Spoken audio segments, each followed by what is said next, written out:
Just a second, we'll just try and see.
Hello hello. हाँ अभी आ रहा है। कर दूँ इस वाले शुरू? सीन पे तो नहीं होगा ना नहीं। ऑडियो? ठीक है, आप कर सकते हो। ये वर्टिकल का नॉर्मल कर सकते हो ऊपर से।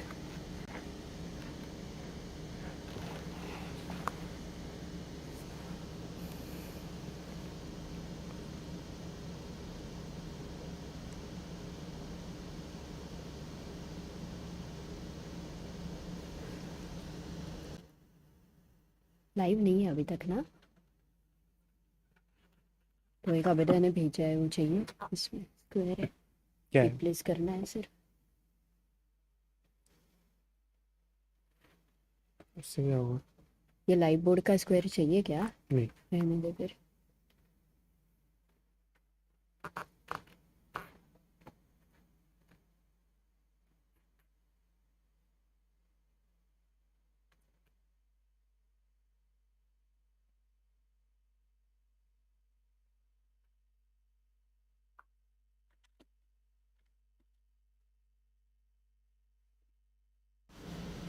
Hello, welcome everyone to the sixth round of the Chennai Masters 2023.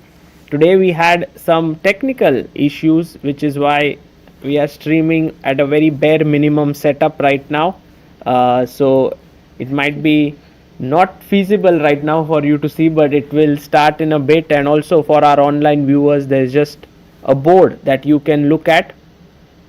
Amruta, today it's a very critical day because we have Gukesh who's leading the tournament with 3.5 points out of 5, and if he manages to win today, that would literally mean that the tournament would come to an end. Absolutely, the tournament is moving so fast, Sagar. 5 rounds already over. We have a leader there. So leader now makes sense, and last 2 rounds only. Yes, and people cannot see you, Amruta, so No, maybe that's fine. That's fine. you can come in the frame here. That is fine.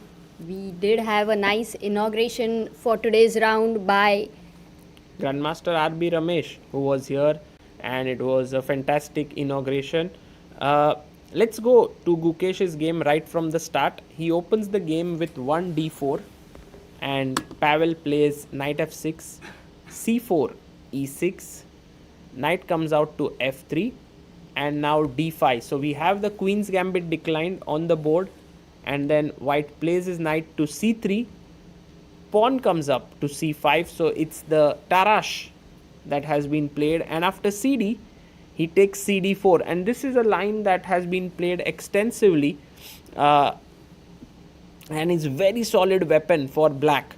So queen takes d4, ed5, and now there are many ways to play. One of the main moves here is to push your pawn to e4. That's how they played. However, in this position, Gukesh, because today is kind of an important game for him where he must keep pressing, he doesn't want to kind of play a drawish line. That's the reason why he played bishop g5. And Amruta, that's a very interesting decision because he also must look at Hari Krishna, what he is doing. And so after e3, castles bishop e2, and now comes knight to c6, queen d3, h6. So firstly, Gukesh is playing against the isolated pawn, Sagar. That means that black is going to try and find some piece activity, more dynamic there. What do you think? Where is this going? How much Gukesh is prepared? I think he What had his one mood game is. like this at the Olympiad. It was, if I'm not mistaken, against Daniel Vocaturo, I think. That's how it was. And after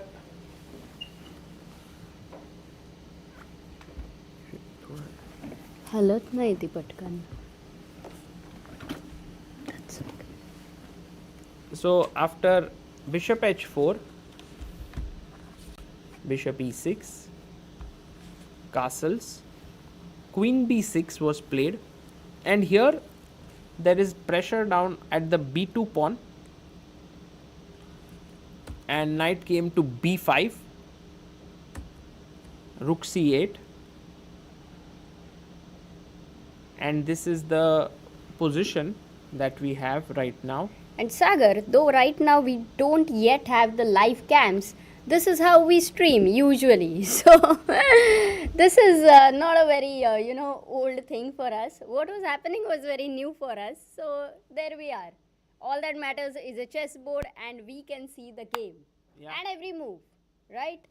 Okay, so let's go. Let's go, guys. Let's go, and we will try to figure out what best can be done in the given situation. But for now, let's cheer up our guys there who are playing. True, true.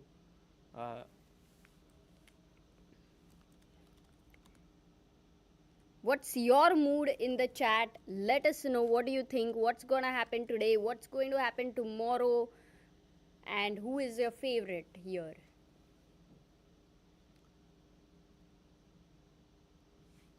Yeah, so in this position, Amruta, now Gukesh went knight b d4, and after taking on d4, in came the move bishop g4. So this is how it's continuing this position.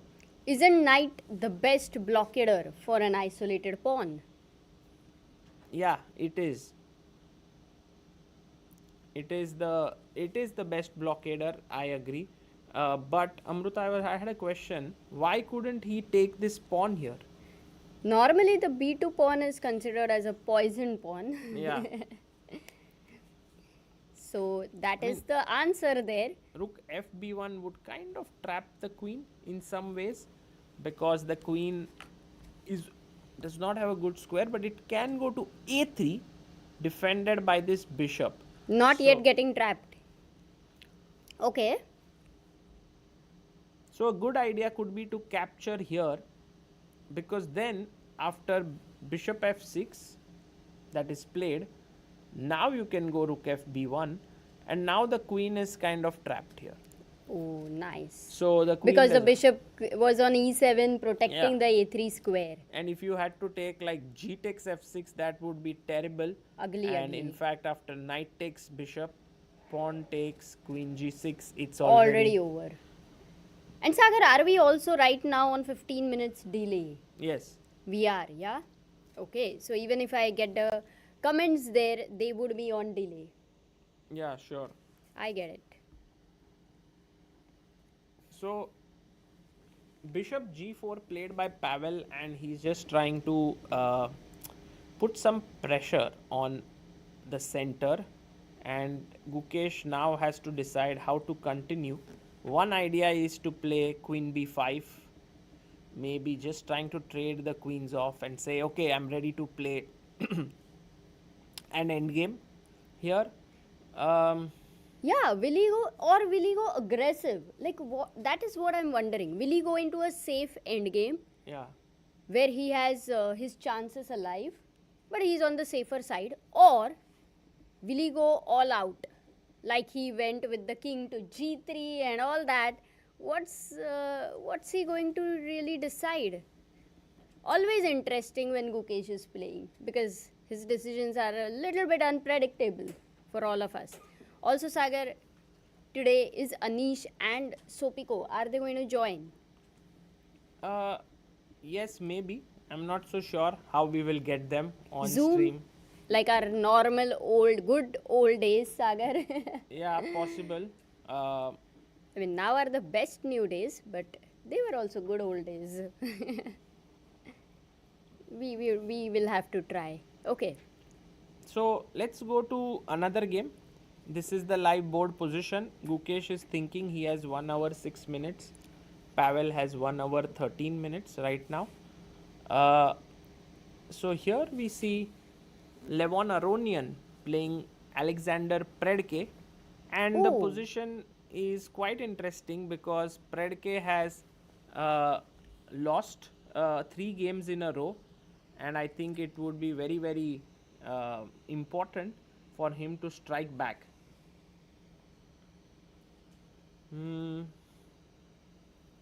And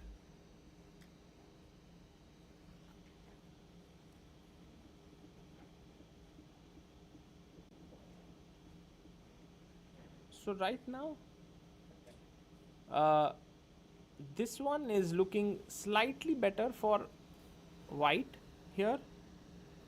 Yeah, it has been Sicilian there on the board, but the queen on c5.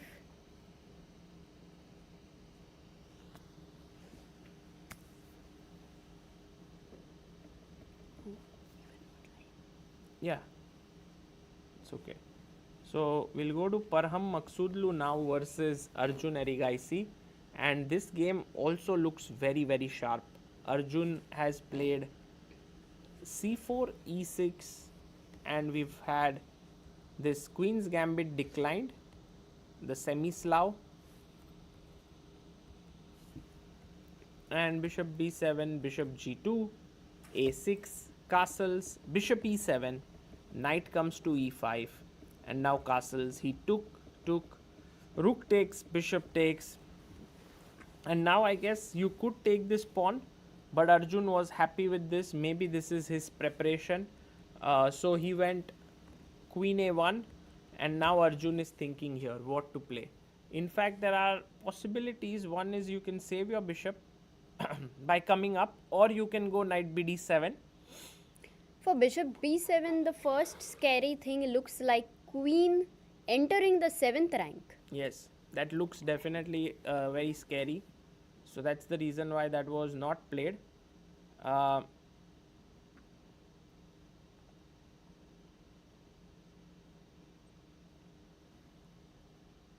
And so right now after Queen a1, this is still something that is being thought of what to do here.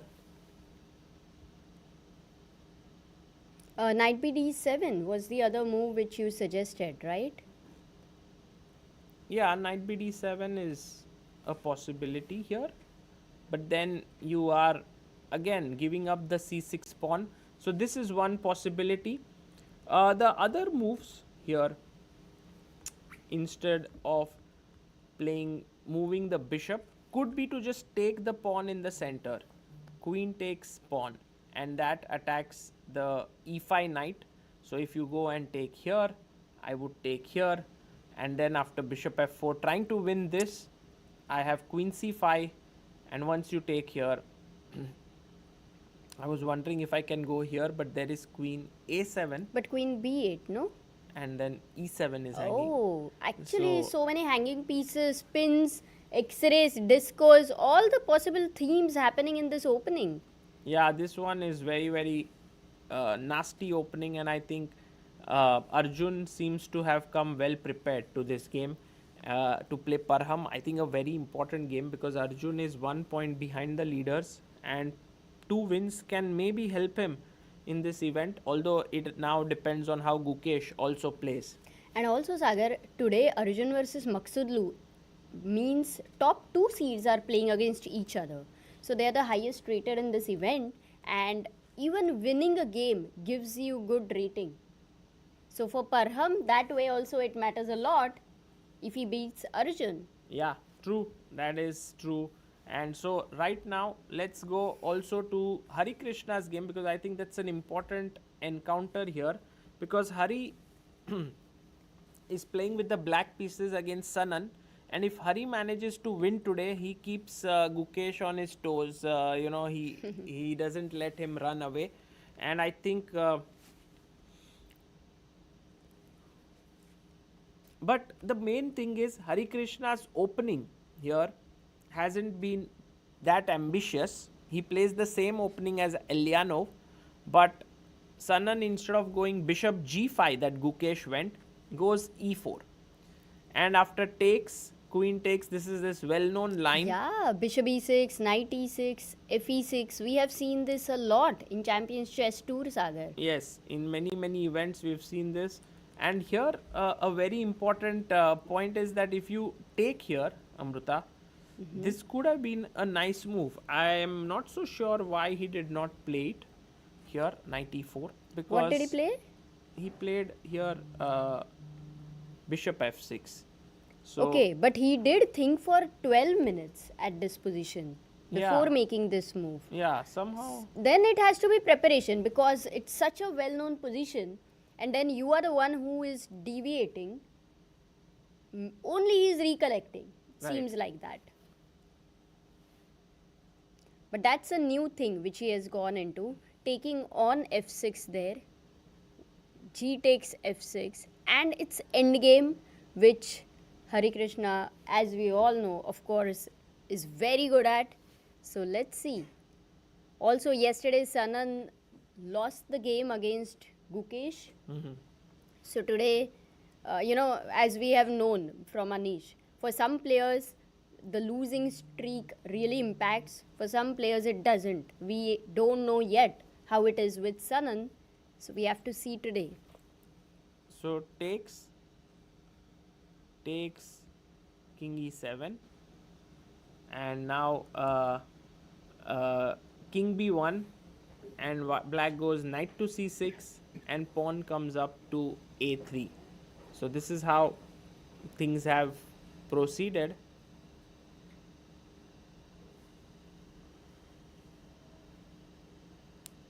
And right now this is equalish position in the game of Hari Krishna and Sanan that's happening.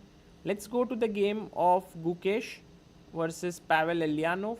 So the last move was here bishop g4 h3, and then bishop takes f3 happened.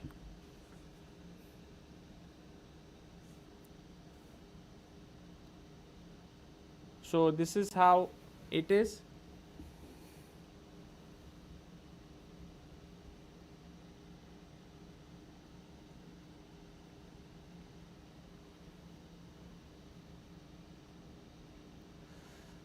Okay, so bishop takes f3, and here, well, bishop takes f3 might be played by Gukesh. Just if you can continue. Okay, sure.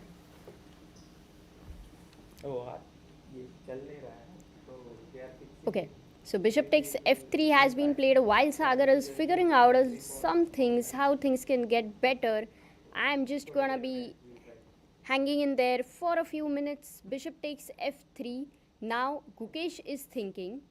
Of course, he has knight f3, bishop f3, and you would not want to go gf3. So natural looks like bishop f3 without any doubt, putting pressure on d5. Let's not forget there is a bishop on h4 attacking the defender of d5. So at any point of time, the threat is going to be takes and bishop takes d5, winning the pawn. But what is black having here?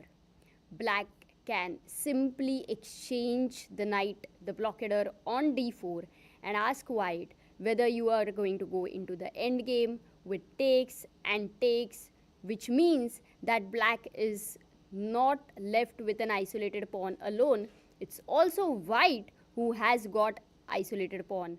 Plus, black is having a very well placed rook ready to enter the 7th rank. So this should be absolutely okay for black, though white has a double bishop advantage. The reason is the rook very quickly entering the 7th rank.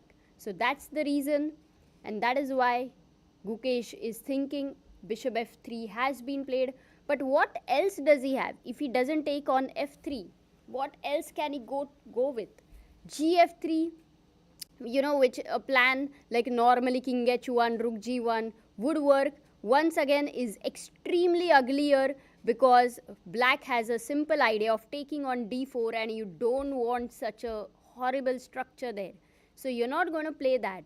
Let's say you want to avoid all the mess with knight takes d4 and having your own isolated pawn. So you capture with the knight. Knight takes f3.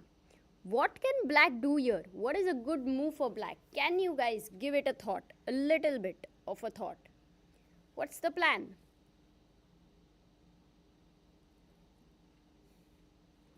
I wouldn't say it's very easy here, but can you try and think of something unconventional, something which is not easy to go for at this point? Yeah, the right move here, the very interesting move here would be g5, attacking this bishop, getting out of this pressure on f6 knight, where you force the bishop to go back, and once again jumping with the knight to e4, again attacking the bishop. You see the pawn has moved to h3, so you are threatening there some takes, isolating this, and white cannot think of capturing here on d5 even though you went to e4 last move, because after takes, queen takes e3 check, that would be a complete disaster. So that is a very, very amazing idea which black is having in his sleeve. g5 and knight e4. That's the reason knight f3 for Gukesh would not be a nice idea. Hence, Gukesh must take his time. He should think. He has bishop f3, but he also has another intermezzo here. Can you try to think of it? What is the intermezzo?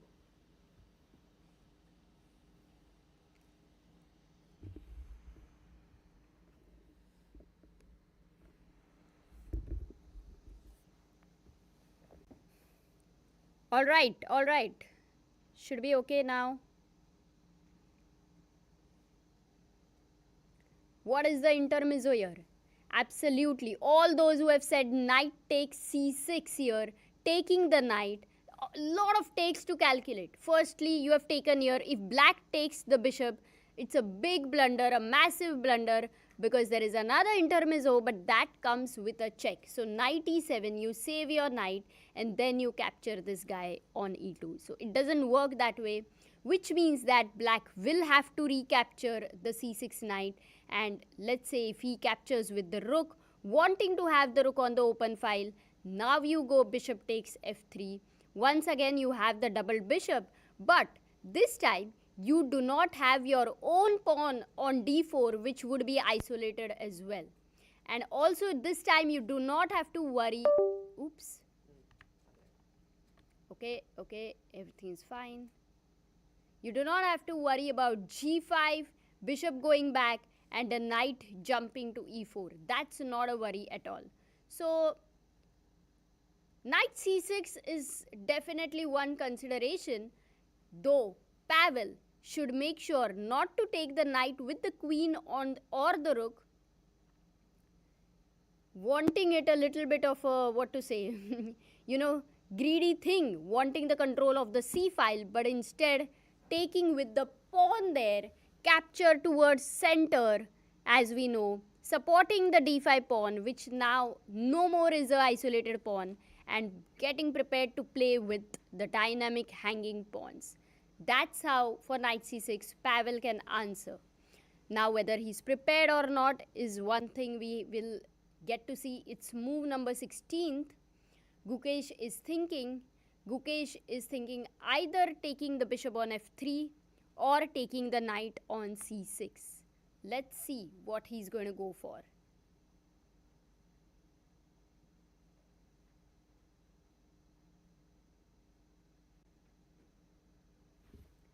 Everyone's saying sound. I think that is 15 minutes ago, but Yeah, it's all good. it's all good now. Got it, Sagar.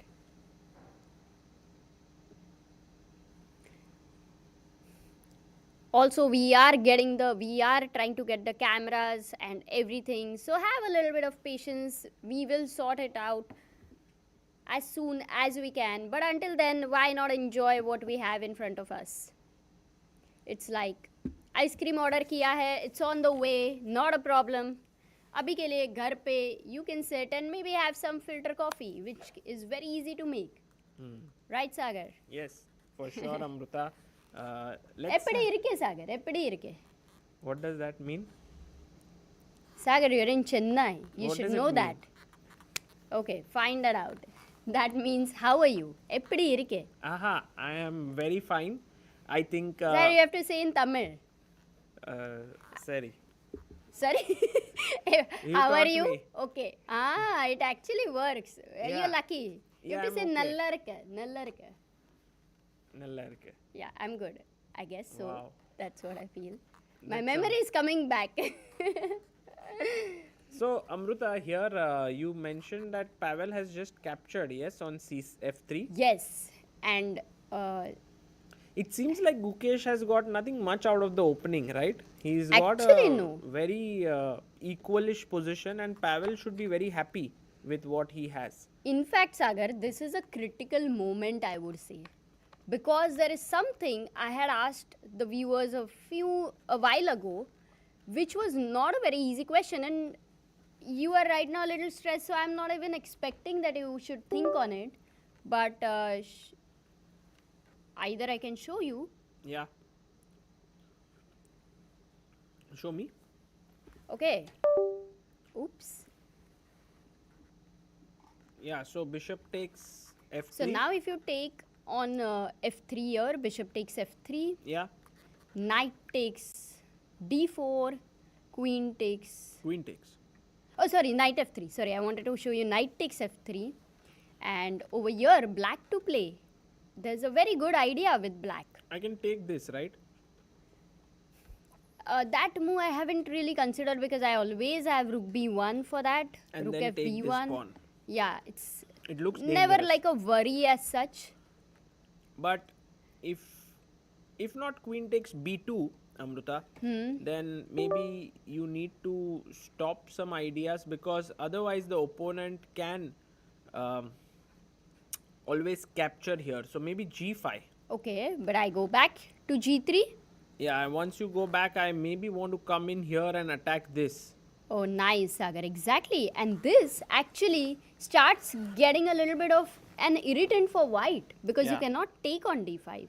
So that's the reason you cannot go knight f3, which means you will have to capture with the bishop back, or you will have to take the knight on c6. I think that is what Gukesh is right now thinking. It's an important decision what he is going to go with. So let's see. Yeah, let's see what he decides, Amruta. It's not going to be that easy to understand here, but I guess it will be an important moment for Gukesh, because if you take with the knight, oh, he's done it. He's taken with the bishop here. Bishop takes, knight takes, pawn takes, and We have a guess, Sagar. yeah, in this very primitive setup which we have. Let's see if that. Sagar, don't say it primitive and all, because later in future this is what we will be doing. So that would be like, No, I going mean- back like millions of years ago in ancient times. Yes, but I mean, it does look very primitive. So I don't know if the guest will join us right now. The guest did join us, no, right now. I mean, he within a fraction of second he joined. Yes, but I don't know. I'm sure he's going to have some roast. But yes, Anurag, thank you. Thank you very much. I'm reading this 15 minutes later, but he says, we fully understand that sometimes these glitches happen. Congratulations, guys, for coming up with a backup plan on the spot and keep the show going. Yeah. The backup plan is without the videos. Also, the live audience here is waiting to be able to see the TV here. Yeah. But I think we will fix it in a bit. And then everyone will be happy. And we also may have our guest soon joining us. So we'll see when that happens. Yes, guys, today the round was inaugurated by RB Ramesh, the amazing grandmaster and coach and trainer we all know. But hopefully he will be able to join, but otherwise also we will try to show you some replay moments of the inauguration later. Right. Okay. So here, Amruta, this has happened in Gukesh's game. What did he go for? Bishop f3. Yes, he went bishop takes, knight takes d4, Okay. knight takes d4, pawn takes d4. This is the position. They didn't exchange the queen. So Gukesh as of now is having double bishops there. Oh, we have the board here. Okay, but we don't have here. Acha. So Got OBS it. will have to directly Got it. Okay. look into it. That's not a bad idea. I guess now everyone can see at least what Audience. we are analyzing. So that means we also will have, although they won't be able to see the 15-minute delay? no they won't be able to see the camera out in the hall, but that's not available today right now. They are trying to fix it. Okay, so this is the live position of Gukesh right now. That is there. He's leading the tournament. He is half a point ahead of Hari Krishna, and he has the bishop pair, Amruta. Oh. My question is, can now he take the pawn on b2, Pavel Eljanov? Is it possible to take this? So the very first question whenever you say queen b2 is to check rook fb1. Yes, we play this rook, not this rook, because if we play this one, then a2 hangs. a2 no? hangs, yes. So that's the reason why you bring this one to the game and you attack the pawn on b7. And let's say the queen has to move. But if suppose the queen doesn't have to move, what is the move that black can play? Without moving the queen, is there any move that black can play? Sorry? Rook? F1. Ah, rook c1 you mean. But rook c1 is a free rook. Just take it. So that doesn't work.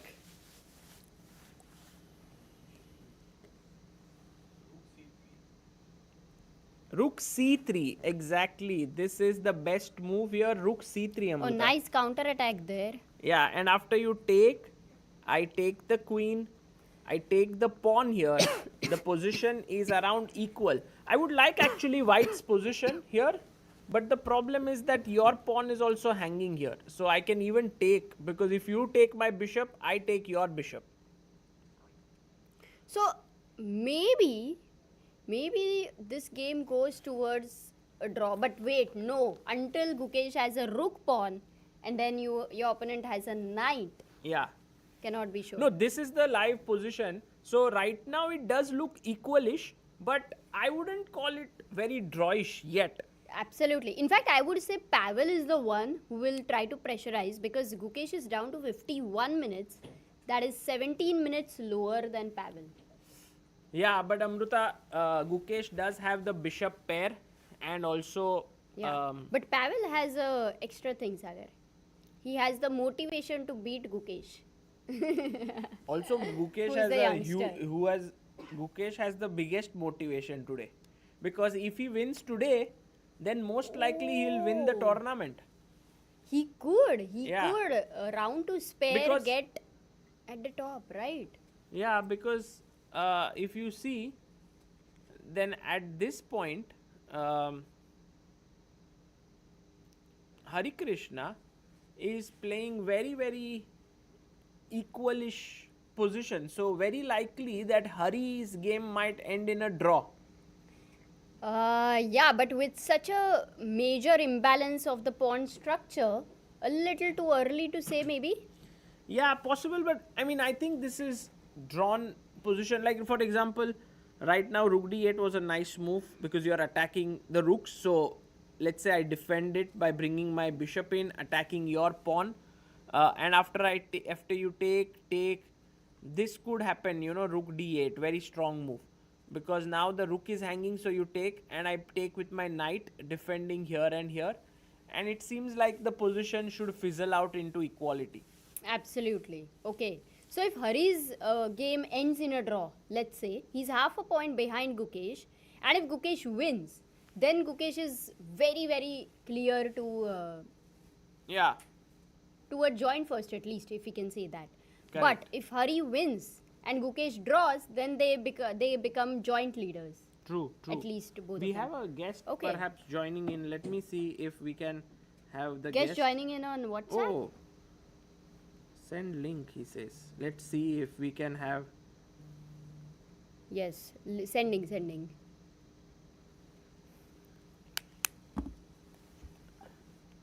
Oops. So here.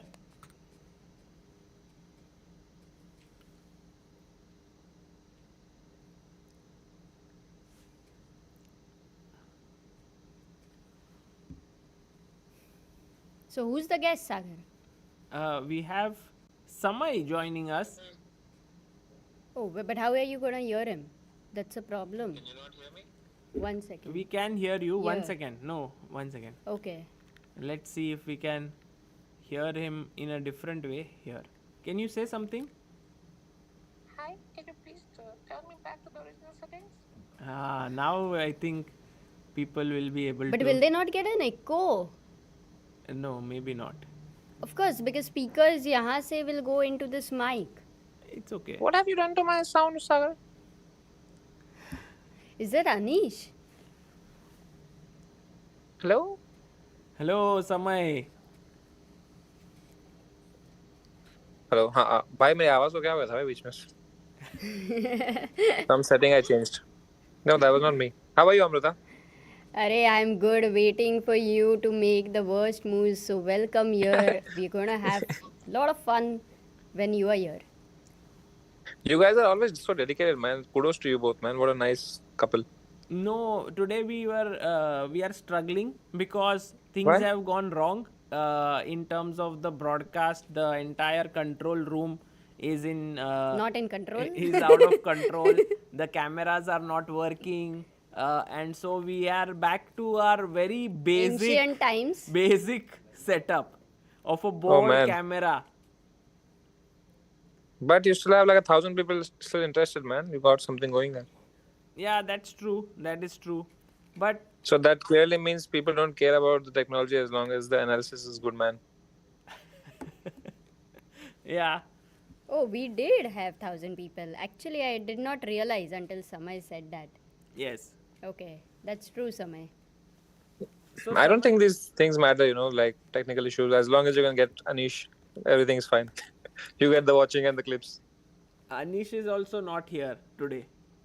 Bro, one night I come to your stream randomly. There are like 17 clips on your channel, man. What's up?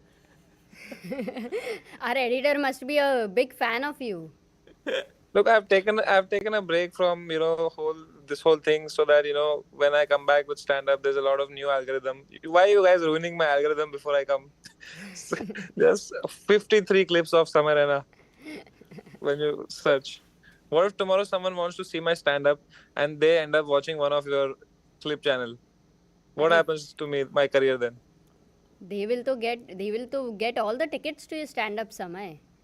But there you're insulting me. You're saying, tickets are half selling. This whatever you're saying yesterday. That's Well, in the his in the top perspectives of are the different, algorithm. mine are different. Right now, for me, you're a sit-down comedian over here. Very important one for us for the analysis. Samay, this is the position. Gukesh versus Pavel. And very importantly, if Gukesh wins today, then he's very much going towards the big candidates. But if today... not candidates, he would start Towards. top the FIDE circuit. Yes. Okay, but if today, right now, this position is not a very easy position. He has double bishop. What are your thoughts? Gukesh I to don't play know here. who's winning. I know that my search engine optimization is losing by coming here. Yes, but By आपके I think Samay, you will have to talk a little loudly because here the audience has to hear you. Oh, even they are there, right? I keep forgetting. I thought it's just us. Yeah, no, here there is a live audience. Hey, I think bishop pair advantage is great. Yes, that's the way. So here the bishop pair advantage, of course, white has some pressure on the pawn and here, but somehow it seems like the position is too symmetrical. Like I can take, let's just and take here and just simplify. draw the game. I think this is a dead draw because he would also take, maybe rook b8. I come back, you take here, and I think this will end in a draw. Maybe even black will start pressing a bit because the f2 pawn is very soft. So Actually, did you realize if Gukesh draws, if Hari draws, then tomorrow they both are playing together. yeah. So if it is a draw, then still, unless there is somebody else who can catch up with them. Yes, because right now on 3 points is Hari and Eljanov. So if Gukesh draws today and also Hari Krishna draws, Gukesh will still keep his half-point lead. Right, which means Serious tomorrow... हो गए भाई आप दोनों यार. Yeah, tomorrow Pavel will have to win Yeah. if he wants to join the leaderboard. Also, others will. Others somebody join will if win you- today, if you so draw that is 2 rounds. true. Yeah. Absolutely. Okay, so let's see other games. Sagar, what about Arjun's game? Arjun's game has been crazy. Look at this. What has happened? King F7. insane game, super complicated.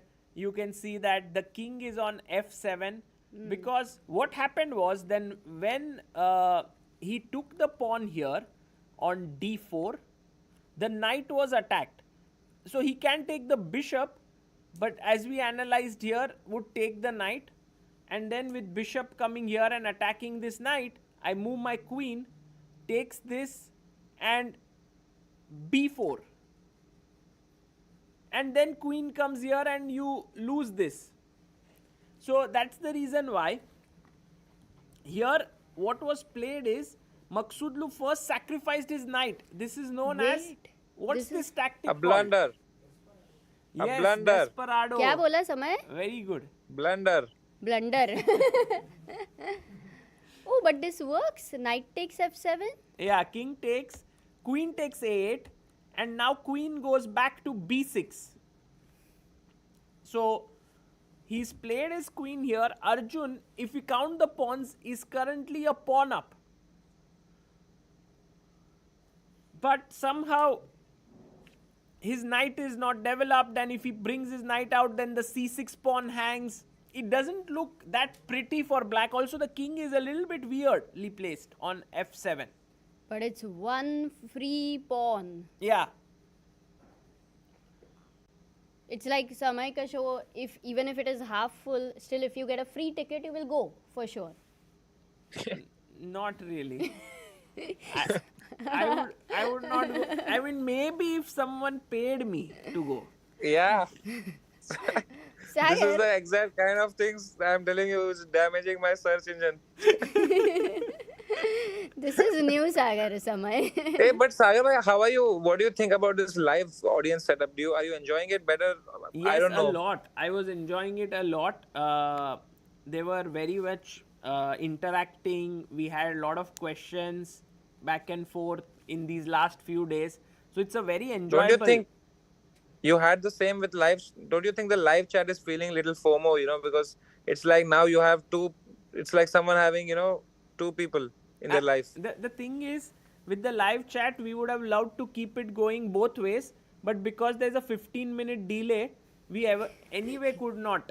Yeah, keep we it. tried, Oh, yeah. but then it felt like it's like a time travel we are doing. किससे बात Yeah. कर रहा है, कब कर रहा है, like full disconnect. And what is the reason behind this 15-minute delay? Is it so that the players don't see your games? Yeah, it's It's a anti-cheating. strict anti-cheating measure. Yeah, for such a kind of an event, this is one of the best ways. So, Okay.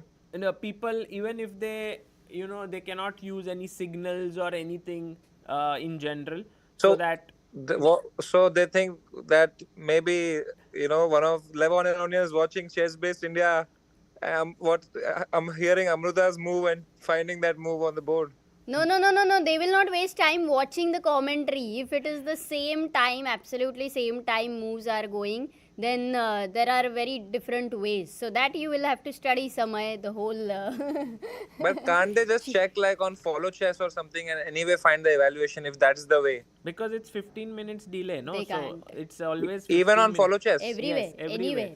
Oh, wow. ऐसे थोड़ी ना, otherwise we are fools or what? We are delaying here and No. everywhere else they are getting it live. That's what I thought. I thought, it's only for this That's what broadcast I that's thought. delayed so that We are I don't know fools. what such crazy chess you guys are telling them. That is, No. the grandmaster should not find it out during the game. It's like Samay, you are cracking a joke and after 15 minutes you get the laughter. So Yeah, that's that way usually you my can't shows. interact, right? Yeah. Okay. But Sagar looks very sad, man. Today, Sagar looks like I he agree has with you given up on completely. life. Yeah, Cheer up, Sagar. Sagar come looks on. like he had a marriage that didn't work out, and now his life is about to be over. He's just looking at the final 5 years of his life passing by without any control. He's looking like that. Yeah, I was very excited for today. I had this feeling But that today we'll be having all this excitement, what will happen in the game, and then suddenly. But I've never seen you like this. Never. Like how much ever things go wrong. Never. Yeah. Not even on the wedding day. Wedding day, things he is like, chalo guys, what are you doing? He's like, lag bhi nahi raha tha dulla hai. So no. But Sagar, if you have learned something in life, especially from your hairline, then you should know that sometimes things are not in your control and you still gotta live happily. Yes, it is true. I'm actually happy. I'm just thinking if we are doing good enough because look, now you are here. My laptop is on speaker. I'm thinking if there is an echo which is coming or not, then I'm not sure if the audience can hear you well and so on. So there are many things. Let's do one thing, Sagar. Right now, leave everything aside. Just do what you love, and you Right. love chess, and you love analyzing. So Yeah. forget everybody. Yeah. Samay gaya, Anish gaya, जो भी है आएंगे, and they will do their best. You do your best, and don't worry. See, but let's say it's echoing. Let's say some people can't hear me. So basically, it's causing bother. It's bothering a little people. But on top of that, if your mood is also bad, you are also not in your element. Then whoever is actually watching it, even their mood is getting bad. So then, to 100% you're making it bad. So might as well be in a cheerful mood, and whoever's watching it, like they're having fun, man. Yeah, that's a good way to look at it. Maybe, but I have one idea, Amruta. If you can give me a minute, I will get a mic I know, and I there's will put it here so that they can hear him well. Something like that. How can they hear him? Not with the like mic? I'm giving some good. I'm adding anything valuable to their life anyway. I think it's better if they don't hear me. In fact, for their life. Okay, they could hear you. They started laughing. Okay, let's have a maybe all of you can come a little ahead. Then it's easier. No, Wow, this so is- much pressure on what I have to say now, man. Yeah, I better be saying something crazy now. Yeah, maybe if they want to come a little closer, that could be a possibility. They can. yeah. If you guys feel, please come ahead. That would be great with your chair, and you can pull it up so that whatever sound is coming from here, you can hear. Because soon Anish Giri will also join. At that point, you may may Yeah, not he'll want speak to miss. very fast. Because right now the guest is not so important from the analytical. Wow, look at this guy. from the Badal gaya analytical bhai. perspective. But very soon we'll have a very strong. I cannot tell you the evaluation, but I have been to more bars than Anish.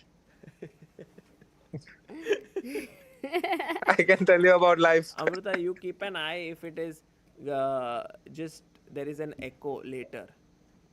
Okay. Because when Samay came, it could be that there is an echo. Then I could have just heard him, na? Now it will come no after 15-minute delay.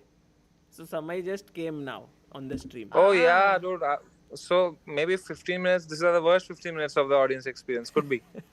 Absolutely.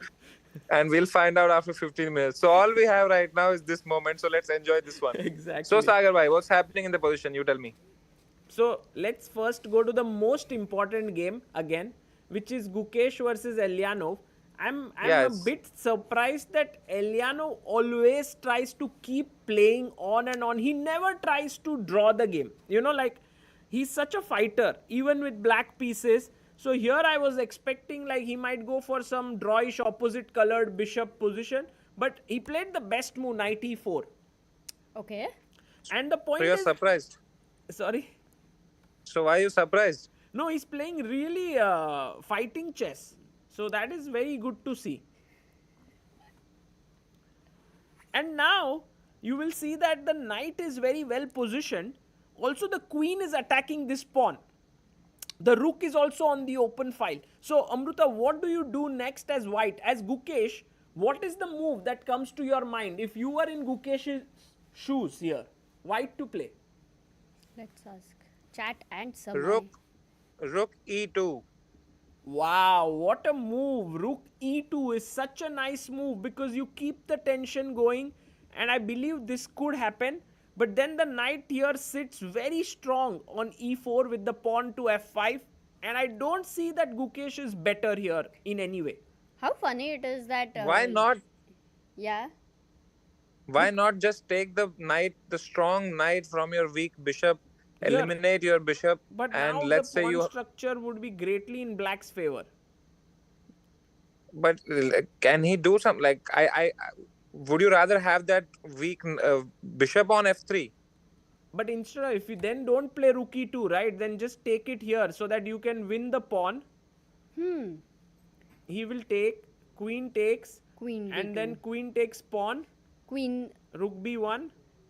With the support of this, either he can give a check or he can take, you can take, and I think eventually this should end in a very quick draw. But if anybody had to try, Samay, would you try with black or with white? I would try with white always because I don't know. We get to play first move. Okay, so with white for the D pawn. Maybe. Yeah, I mean, I like this position because we have a passer pawn. So maybe I would like this position with white, to be honest. But right now, Gukesh has not taken yet. He's thinking. He might want to play b3, but this Oh, causes a problem. Which square is weakened after b3? c3, exactly. C3.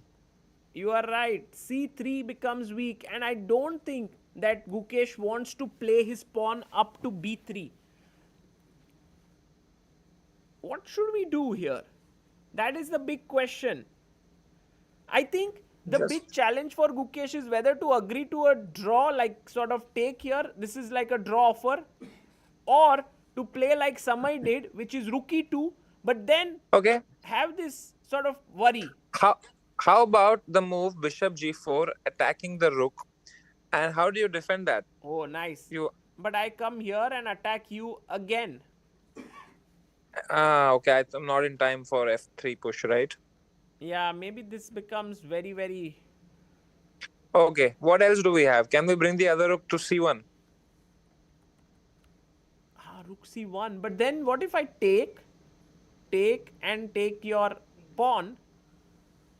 Then this check is useless. You're saying, right? Check, king here, check. Bishop takes. Yeah, it's of no use actually. So it's about it then. Maybe it's between bishop takes and rook e2 then. Yeah. But we just saw that bishop takes is a draw. So Gukesh might play my move then. Yeah, I think rook e2. If Gukesh is in the fighting mood, he will play this. No, I don't think he can, because he will also have to be objective, and objectively the knight on e4 is definitely better than the bishop on f3, even if in a slight sense. So there is no reason for him to fight, Yeah. because it could go really wrong. I think today Gukesh will get up, go to Hari Krishna's board, check what is happening there, because he is the one who is in sort of half a point behind him. The other player who is half a point behind is his opponent, Eljanov. So he will go there and see, oh, he'll feel it's a draw. So he will then maybe take on e4. Yeah. Oh, he's done it. Oh, he took on He e4. took on See? e4. He had to be objective. But Yes. this is important, because Gukesh actually has lacked in this, being objective at few moments where he had kind of gone rash, but which is what we love that about him. Yeah. That he lacks that, so we get some amazing games and then we get some amazing results because of that. True. But today I think this is a really safe decision. Today he's said that, okay, I have a lot of responsibility on my shoulders, and I should not just throw this away, and so he's taken on e4. But would love to hear Anish's thoughts here on this position whenever he joins in, because I think it might be an important decision here whether Gukesh has played this correctly or not. But I think he's done okay, Amruta. Yeah, because I think if this is not correct, then earlier itself he would have had to choose something else. But Right. once he got into this, he must take the knight. Okay. So this one should be fine. Let's go to Levon versus Predke and try to understand what's happening here. It seems like Levon Aronian's pieces have more space. No, with white you have so much more space, and black is kind of boxed in here. So then Samay will like black. Why? Why? He likes such positions, and then to just, go aggressive. No, Samay? By the way, I met Levi today. Oh, really? Really? Wow. Yeah, we had dinner together. It was fun. Where? New York only, near his. I went to his house. You went to his house? Yeah, then we went out to a nice Mexican food place. We had a nice you shoot food. a We had a lot video of with him? conversations. Not everything works like ChessBase India, brother. No, We just had a fun time without any clips. because But I played a game of chess you with him. see, if he, Magnus, he released a video with Magnus, no, yesterday or today. Yeah, he did some interview. So then I thought next logical step should be with you. No, I just wanted to chill with him, man. I had like an hour, 2 hours to chill, so I just But lived instead of making it into a content. no, I'm just saying that after Magnus, who is left, right? It's only you. So he could have done that. Oh, like that you mean? No, but he gave me 3 signed copies of his book, Oh, wow. And what so will you maybe do we can with do them? some giveaway. What I'll will you give do? I'll give two to ChessBase India. One I'll keep. ChessBase India can do a giveaway or something, Oh, so that the audience can get something apart from the 1,000 clips. Nice. Something that adds value to their life. okay. Okay.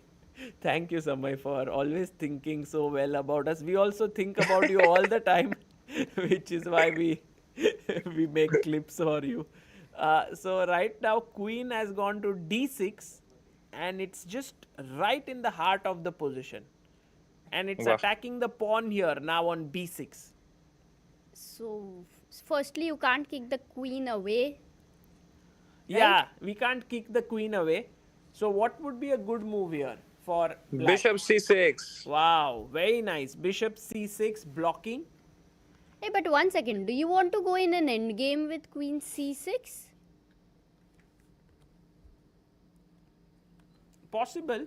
I think blocking is better. That's what my exes used to do.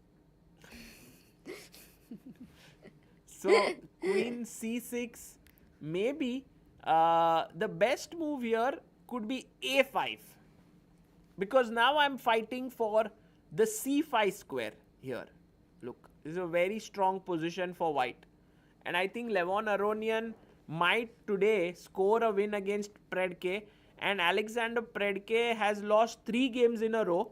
This could well be his 4th loss.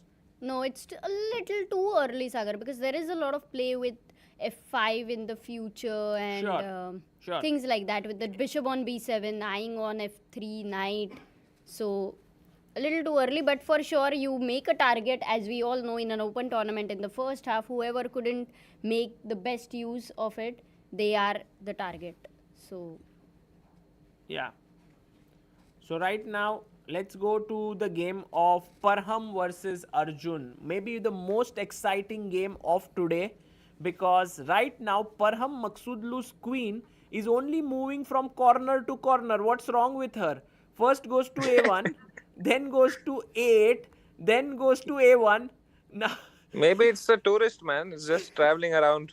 It's like me in New York, going Just- everywhere on the corners. yeah, it's like has no aim in life, does random dinners with everyone. does not shoot content when needed. Signs copies from unnecessarily. So maybe I think Arjun, just imagine this scenario. Okay, Arjun today manages to win against Parham. Okay. firstly, that's a big result. That's a big, beating the top seed. That's not with at the all black easy. pieces and from this position. Yes. Okay. But then, if he manages to beat Parham, he reaches 3.5. Then he plays Sanan tomorrow. And if Gukesh today draws against Eljanov, tomorrow he draws against Hari Krishna. He also reaches 4.5. Arjun also reaches 4.5. no, if he wins tomorrow also. Tomorrow also, yes. Then If Arjun also scores goes. 2 wins. Then we have 2 leaders on 4.5, and I think both will. Then the number of points that Gukesh gets are not that many, because it's a joint first, not a not a sole first. And then it so happens that in the World Rapid and Blitz, Arjun, Gukesh, and Anish, all 3 will fight for the candidate spot very closely. That could also happen. Oh, that is another very interesting dynamic there. Yeah. All eyes on World Rapid. When is that? Now from 25th Uzbekistan. And when is the candidates? April.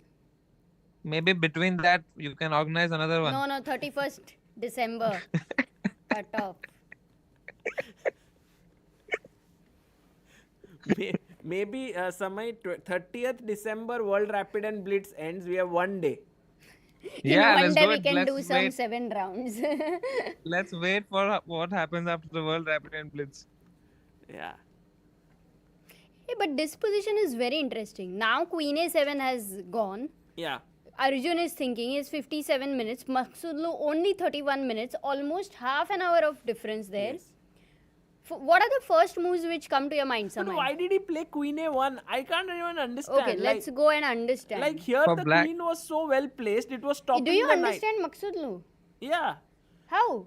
I mean, Maghsoodloo just a good player, right? No, but you don't understand him, right? On a personal level. Then how will you understand Queen A1? No, but I mean, the thing is, what is Did you understand he could eat an ice cream and score a win what is it that he's gaining here?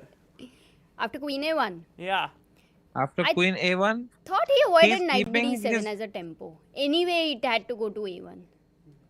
he's keeping his pieces in front of him, man. Oh, We are fixing it, huh? But wait. Guys, slowly and steadily, you might get to see the player cams. Amazing. It is being fixed. Slowly and steadily. But that looks like a good one. I'm more excited about Sagar Shah being happy again. Now he's happy, no? Now? Oh, Yeah, look at that it's- smile. it Look, he's is never being been happier. fixed. Unbelievable. No, Sagar. If your happiness is dependent on anything, Yes. it's a big risk. Yeah, that's Wow. true. My happiness should not be dependent on anything. But Whether Samay comes, whether Samay doesn't come, Yeah. whether he's sleepy. True. But no, I'm very should be happy always. that we. What? You should be happy regardless, man. Sagar bhai, don't worry about that. It'll be there if it has to be. Right now, the main issue is why he played Queen A1. No, knight b d7. And this is Arey, the guys, reason. understand. 1 second.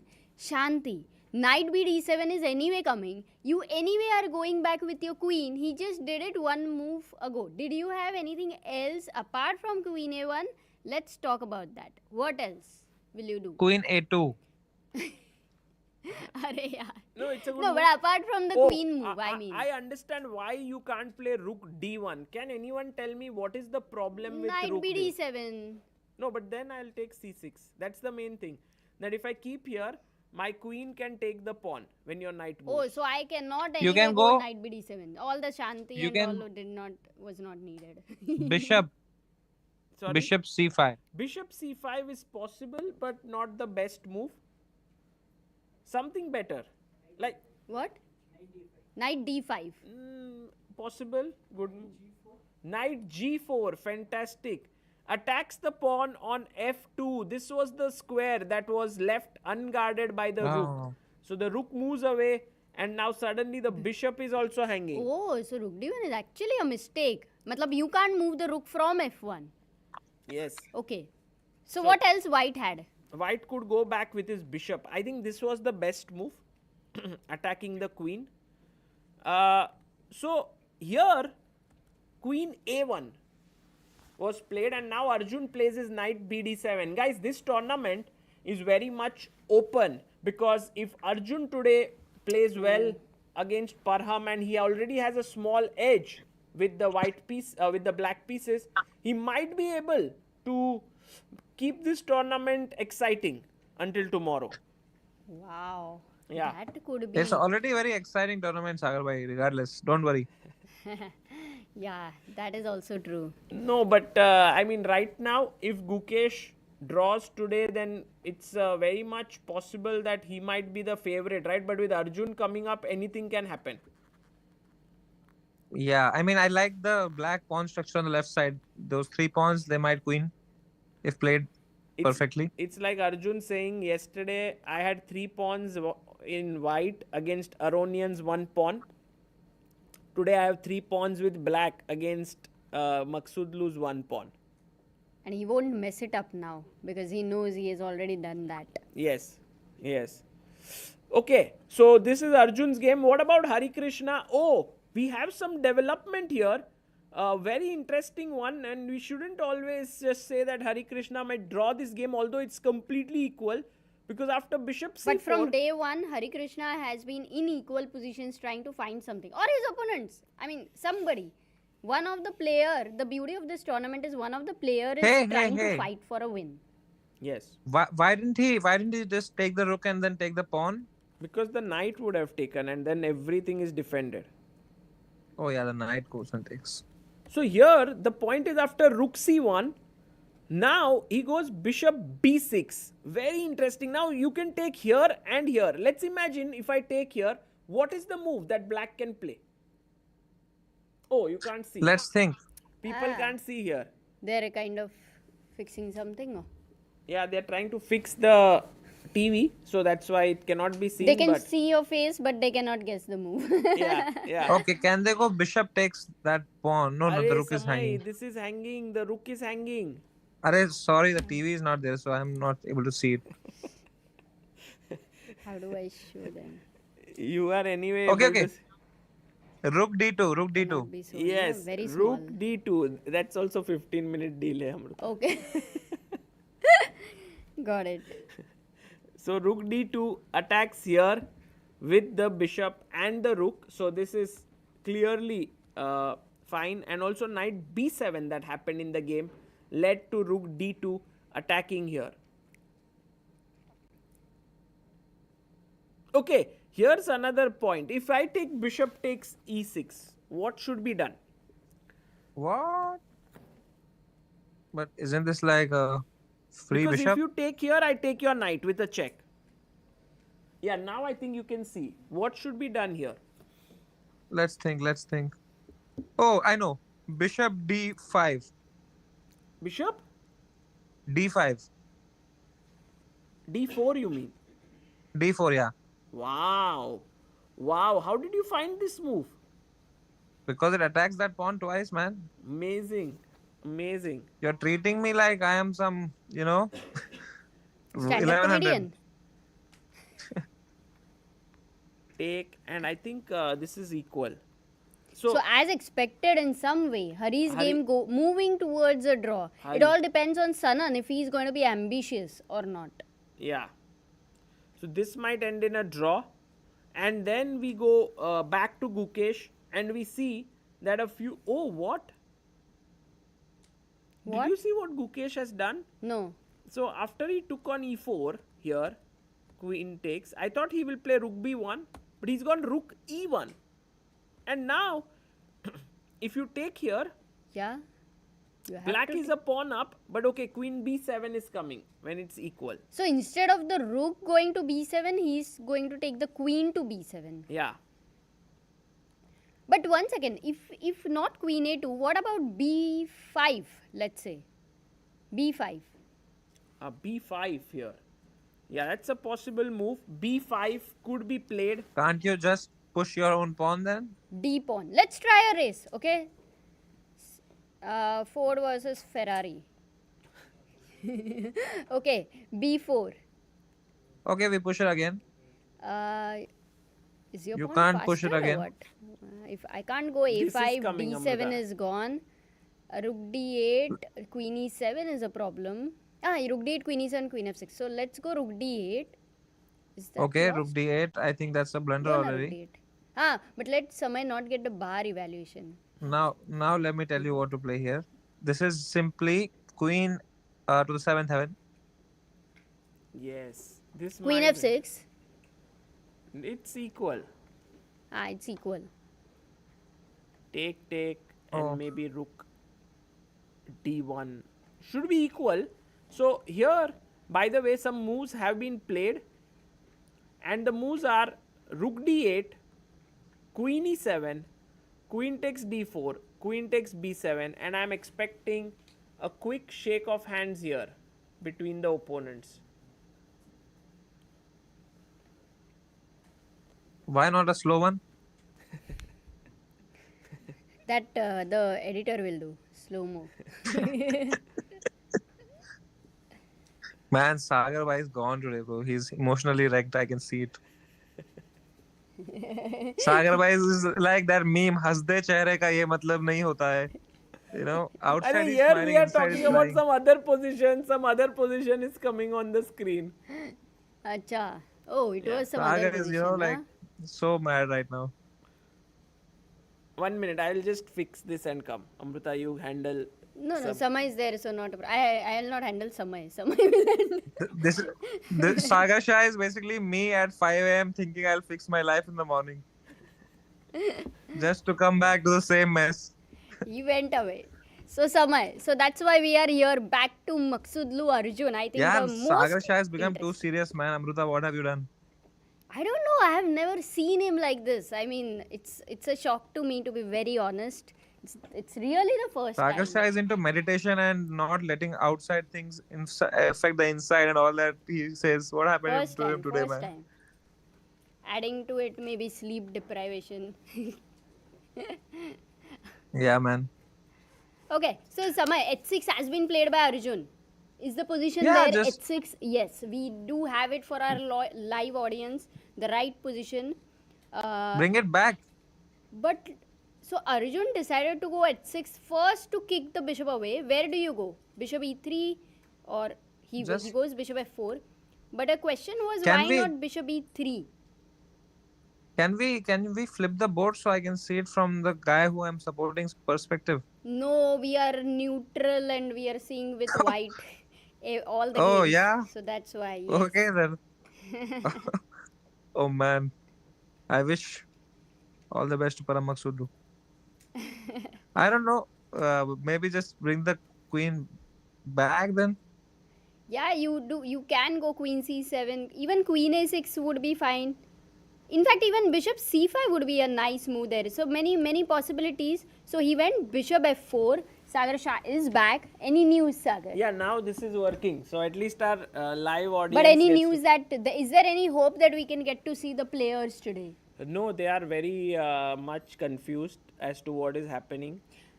Because on day one, I realized that there are so many wires. There were like 100 wires in the control room. So while it worked, it looked excellent. But when it doesn't work, you have to now check every single wire, which one is not working and so on. It's just I like agree. life. You have to keep untangling, yeah? Yeah, Why don't you just add with a Zoom call to a Yeah, phone? Just shall put I a try tripod in the to playing fix hall. something like that? Maybe one. No, but then it's like Which link? The quality reduces. no, not quality. What do you Yeah, why not, Sagar? like? Having me here is already quality reduced, brother. We had in the Kerala Nihal versus Prague match also the zoom camera. Yes, but we cannot go now and disturb the players inside. So I won't disturb the players. yes, but okay, we should not do it. Okay. Okay, so Sagar doesn't agree to that. That's fine. We'll try to get the. Maybe they are trying to work it out. If we are lucky, things will work out and we'll get to know. Otherwise, Okay, so like Amruta, he just brought his bishop one step behind, not two steps behind, and the reason probably is something that maybe the engine can tell us. the engine can tell us. I don't know. No, bishop f4. Okay, that's a good move. Let's just focus on the analysis, Sagar. Forget everything. Forget we everything, Sagar. We have Take a 3 deep different breath levels here. No, 4. Samay, me, you, and engine, Okay. along with the audience. Yeah. So let's just focus on the moves and forget about the cameras. Right. Can we do that? Yes. We need you back. Otherwise, Okay. you can go out of the frame. Can we do that? Okay. Let's Why, try to why, see. why did the bishop not come even more behind and attack the queen? Tell me this. Yeah, that's a very good question, Samay. Because here he could have Thanks. gotten a tempo, but then he thought that maybe the queen will simply drop back on c7, and Isn't that the point of a tempo? But yes, but he did not feel that it was so important. I think his main point is that after bishop f4, the bishop is well positioned here. That's why he's played it. But all in all, look at this nice central move by the knight, defended by 2 pawns. Oh, if you take on d5, it's a dream come true. If you C takes d5, Look at this. क्या घर बन गया? This is like Wow. untangling those 100 wires inside. Now you are just you're still thinking about that, Sagar. Today all analogies will be of the wire and the shock and Yeah, I can't believe what has happened, but seriously. Roasting his Sagar own. bhai is that meme from Queen Kangana crying. मेरा तो पूरा life खराब हो गया. So right now, Arjun in the driver's seat against Parham with black pieces. And actually, guys, remember the way in which Arjun plays his openings. To c4, he's always playing e6, this line. And then he's So playing. he starts with e6 and knight f6 and keeps things in hand before bishop b4 or d5 or c5 that way. And also kudos to Parham for playing this move bishop g5, because that leads to the sharpest of lines. Because if you play e3, this anti-Meran, this is quite more solid. But this led to very, very exciting position. And right now we can see that Arjun has really interesting chances today to fight for the full point. He's not played knight d5. This is the live board right now with bishop on f4. That is there. Okay, let's ask the viewers for the candidate move. We don't ask for calculation, but what are the moves which come to your mind? Knight d5, Amruta. One is knight d5. Apart from knight d5, Push the pawn. G5. okay, for him g5 and somebody else also g5. What else? G5. You guys really. Let's not make the move. Let's just ask for candidate moves, like the options. Anything else on the mind for The knight anyone? goes knight h5.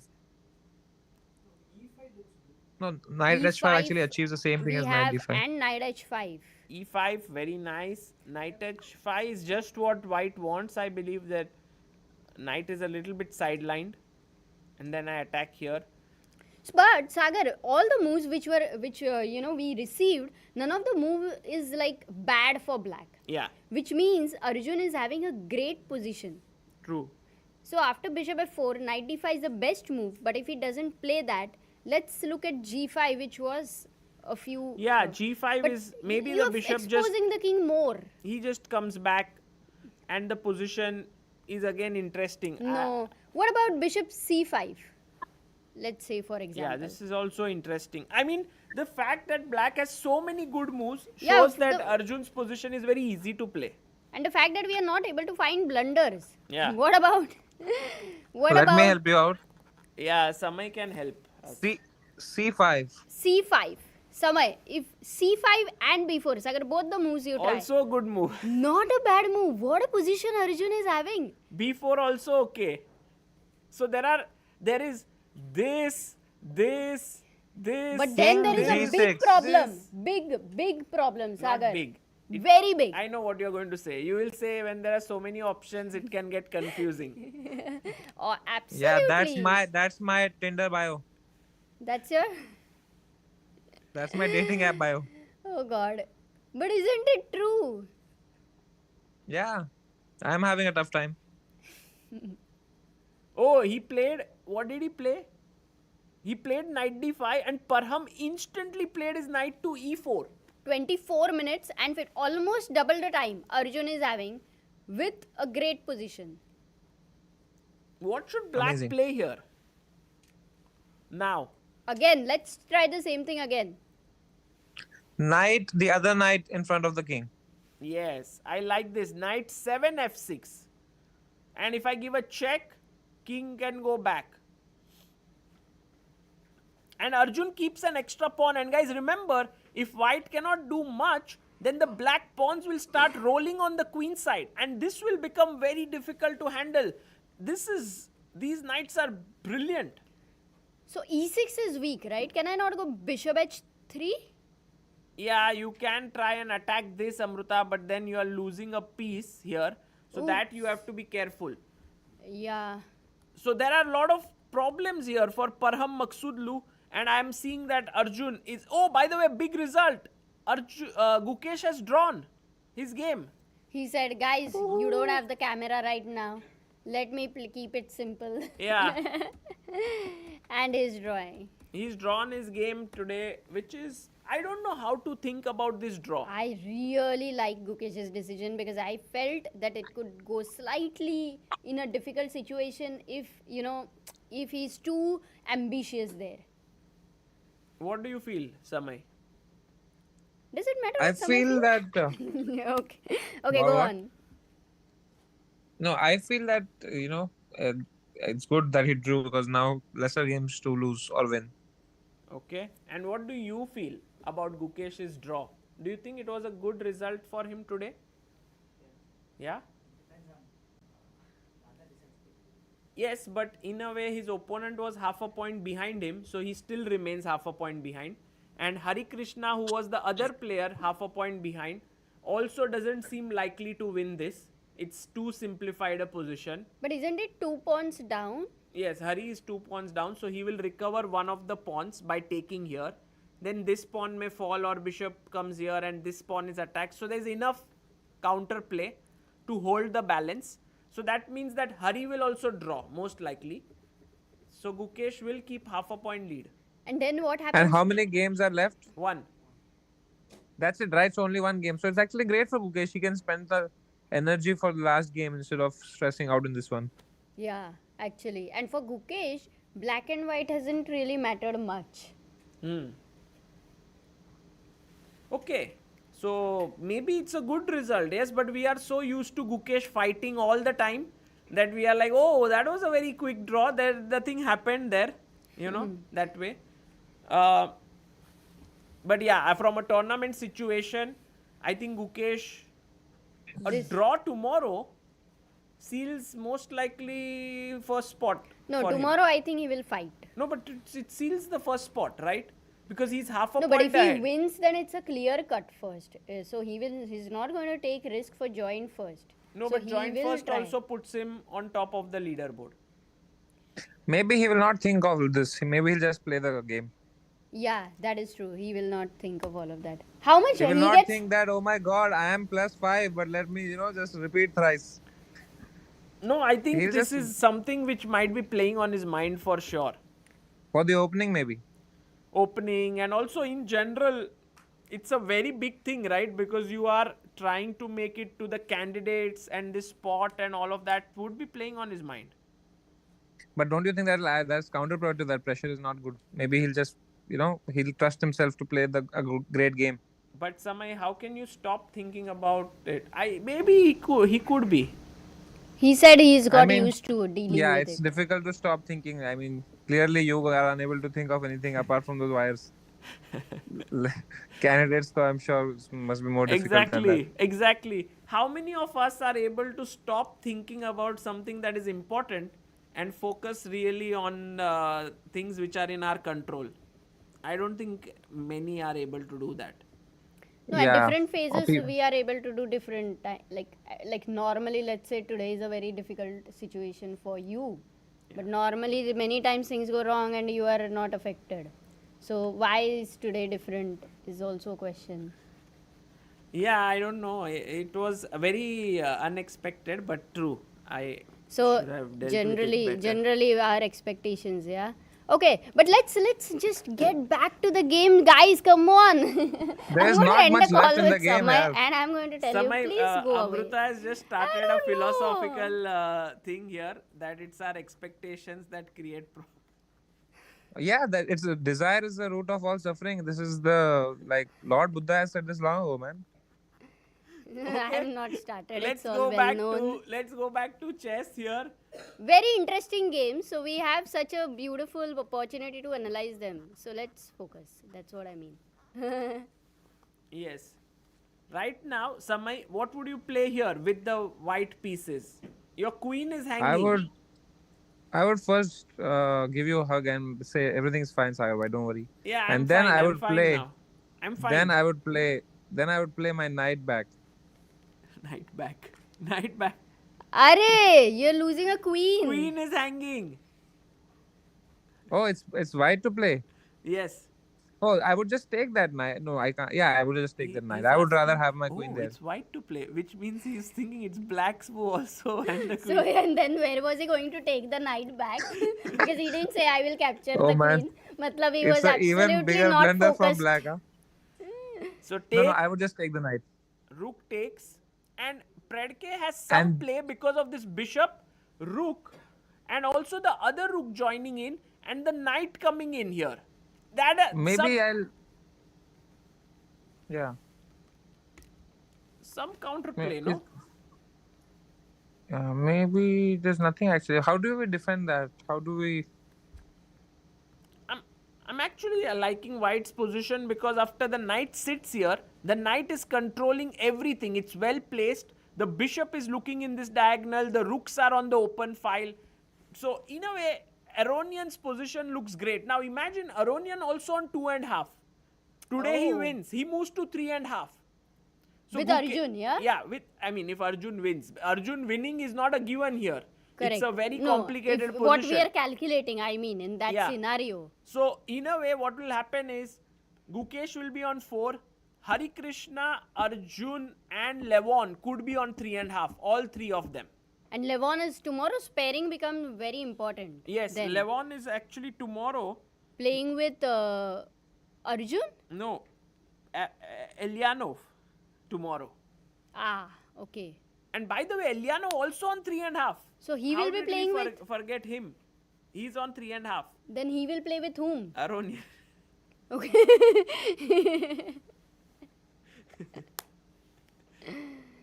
Got it. Yeah. Whatever you start. Can we have a camera of the live audience at least? हाँ, OBS check किया तो उधर जाता है. Yeah. That's good. We don't have any cameras today, Samay. Okay. Please don't remind me of that. Man, I wish I could see Arjun right now. Oh, by the way, Bishop E5 played by Parham. Oh no, Knight F6 played by Arjun. Bishop E5 on the board. Okay, this is getting interesting. What will Arjun do? Will he exchange the knights? I think he won't take here. Because once you take, the queen comes in. Yeah, and with your king weak, you need that shelter from the pieces. We don't want the queen to come into the board. So knight g4. Wow. Whoa. Oh, knight g4. Nice Hanji. move. Hitting the bishop. Where will the bishop go? Because here the queen is controlling. Here if you go, the knight will take. Here if you... You can go there. you can go here. But I'm just But wondering if I take, check, king g8. Now look at the pressure that's on the f2 square. It's a huge amount of pressure. That looks like you right now. Yes. Black is... So maybe that won't happen then. But then what? So after bishop e5, knight g4, where are you going? Bishop c3? No, that's No, but lost. bishop c3 would be met with b4. I start pushing my queenside pawns. So this bishop is actually looking quite shaky in the center of the board. I like this. I like this. Knight g4, bishop going back. Take here, take here. Arjun's position keeps getting better. Yeah. He's also smiling, if you can see. Looks happy. Where? Where? In the OBS. OBS. But here, Sagar, the danger is that it can convert into opposite colored bishop. Yeah. I think you would not want to take that bishop on f4 because you really love your knight. Isn't it? Yes. By the way, Amruta, where is Anish today? Because he generally joins at 5 p.m. He said it's a very primitive setup, Sagar. What's this? But he's on our Zoom call. Oh, he is? Yes. Oh, but then... He's muted. So we don't even have his camera now? He's saying watching, sir. Arey, why? Can you join? Absolutely, Anish. please. Yeah, we need Anish right now. Let's not come yet. His message, I will join if you promise to give me my candidate spot back.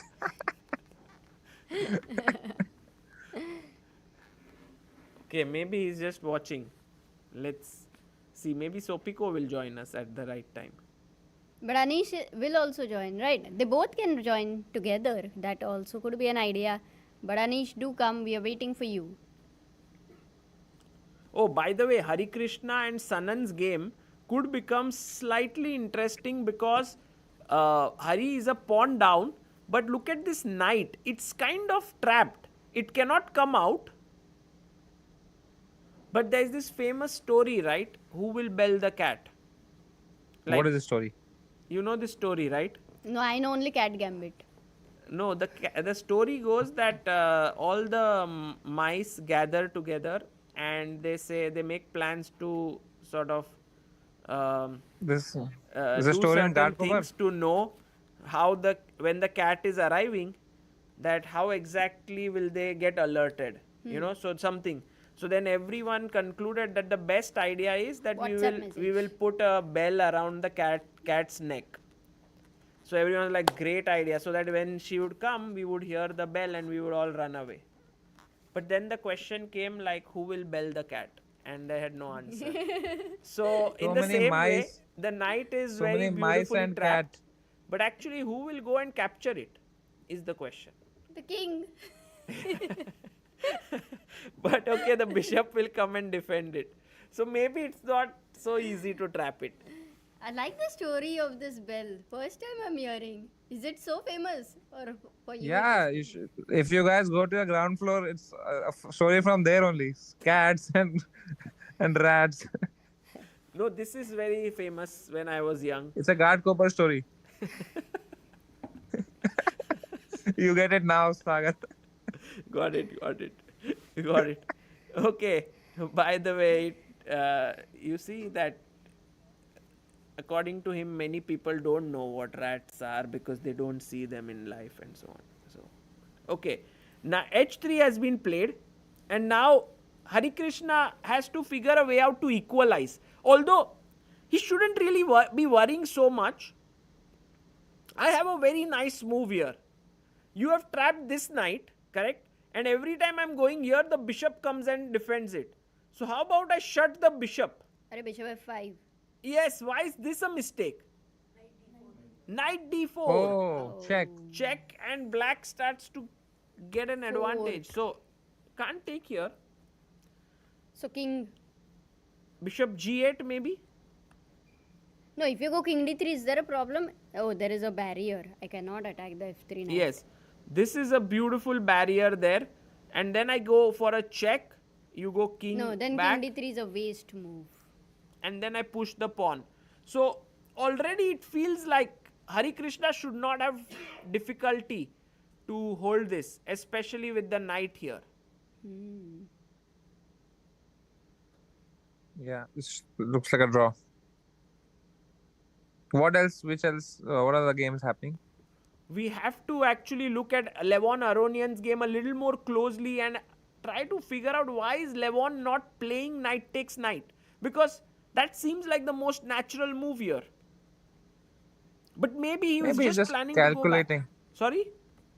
Maybe he's just calculating after that what happens. Yeah, I agree. Take. Now Knight what? g3. He must be calculating all this. Let's go to Param versus Arjun. Oh, he played c5. No, look what happened. Here movement is happening very quickly. Bishop e5. Now we looked at knight coming here, but Arjun didn't play it. He went rook d8. And his point is that this d6 square is controlled by two white pieces, so he's controlling that square. So he assessed basically knight g4, bishop f4 is not as simple as it looks. Yes. I agree with that. Okay, so he went rook d8. Bishop h3. Yeah, bishop h3 is such a tempting move, right? You attack that e6 pawn, the isolated pawn, Yeah. and you feel like the king on f7 cannot move. That's your feeling. Yes. But whenever you play bishop h3, computer doesn't like it No, for some reason. The main point, of course, is that you are keeping an eye here, but who is the other person who is going to join you? Anish. No, he's not joining. This is us. No, Anish has messaged in the Zoom chat. I don't know if you guys are checking. What is he said? Something personal. Can you say? No, it's personal. No, then how can we say? Maybe in some time it will come on Clip channel.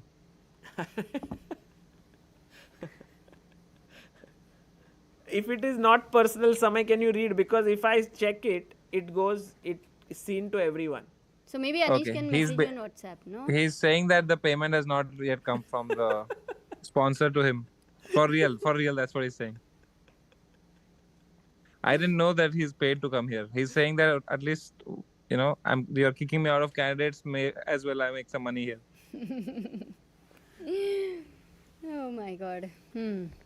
Okay, no, that we will ensure that he's paid. Okay. No, he said his wife is not home now. He'll be joining soon. Oh, okay, that's good to know. C5. Finally, he's pushing the pawns. But yesterday, when he started pushing the f4, f5 pawn, if you remember, that was a little too early. Do you think it will create psychologically? He'll always remember yesterday's end of the game. I think for Arjun, it's very important to win this game because he has had such a tough game yesterday and he was dominating it for like 95% of the game. And then suddenly it ended in a draw. But even then, he kept his cool. Yeah, he actually analyzed. He was smiling with a handshake and everything. I Yeah. do remember. Samay, has it ever happened to you that you were in a show, very important one, like an important game, and then you make such blunders that the people are not laughing, maybe not crying, but at least they're not at all laughing, and then it's a very Yeah. hard moment for you. How do you deal with that? You should have come to my show yesterday. That did happen. No, just kidding. But yeah, and that time you always have to do some crowd work then. Crowd work, okay. By the way, pawn to f5 did happen. Oh, Hari Hari played did that. play his pawn. I mean, he's finding If you these take- little tricks then. Yes, but Sanan says, I don't care. I'm actually pushing my pawn so as to free my knight actually. And also knight can come out now. Can it get dangerous for black? I feel so. I feel if Hari Krishna is not careful, this can get very dangerous. If Hari does not manage to hold this, then his chances of winning this tournament become almost nil. So he needs to win. I mean, he needs to draw today and then play tomorrow against Gukesh. That will be a huge game. Again, Parham Maghsoodloo versus Arjun Erigaisi. We are waiting here after c5. What do you think White will play here? Yeah, let's also ask the live audience, Yes. what do you think White to move. options are over here? Very sharp position. Not easy actually. Parham would have loved somehow his queen Wait, to wait, come wait. in some way. But it's not so simple.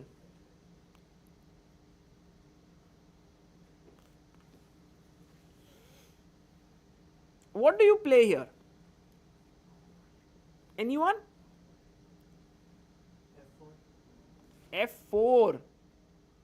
With the idea of F5. That could be a very, very interesting plan.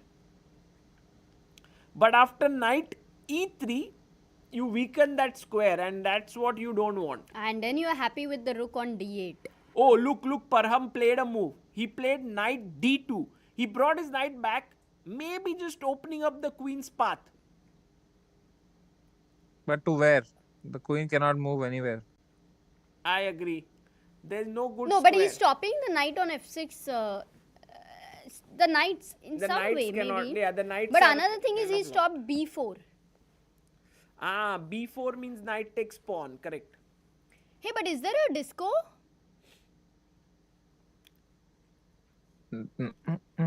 You mean this way?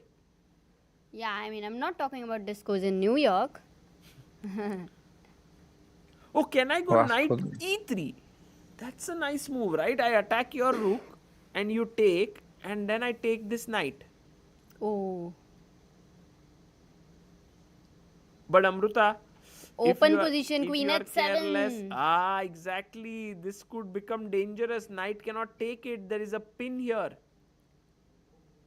oh my god. Here there is a amazing move for black. Brilliant move. Can you guys try to find?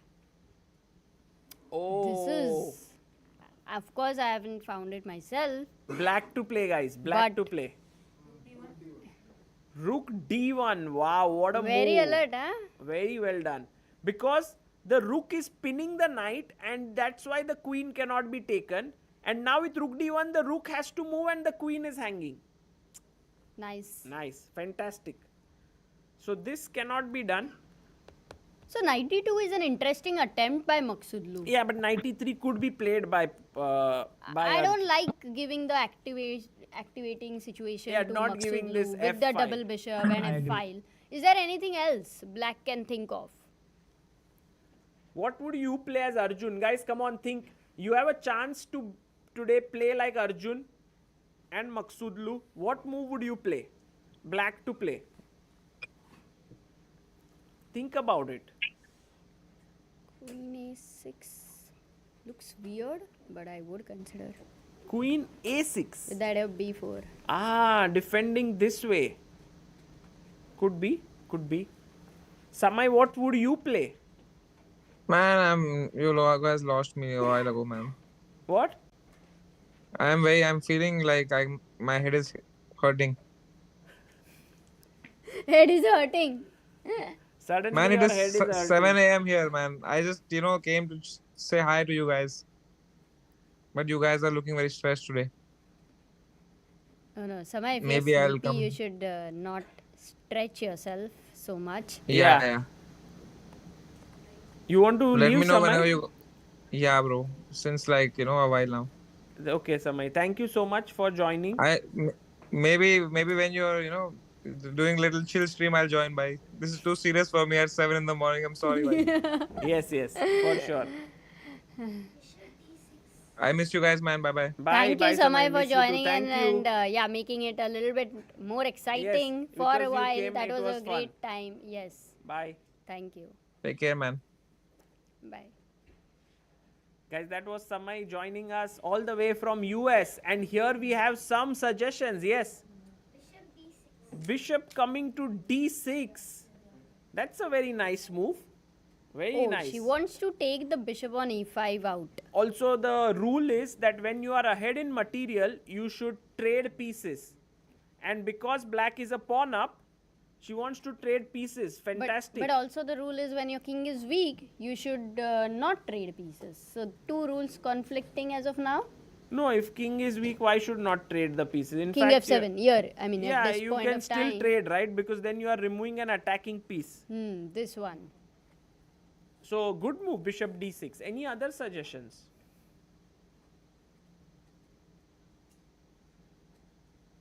Arjun has 30. How about King G8?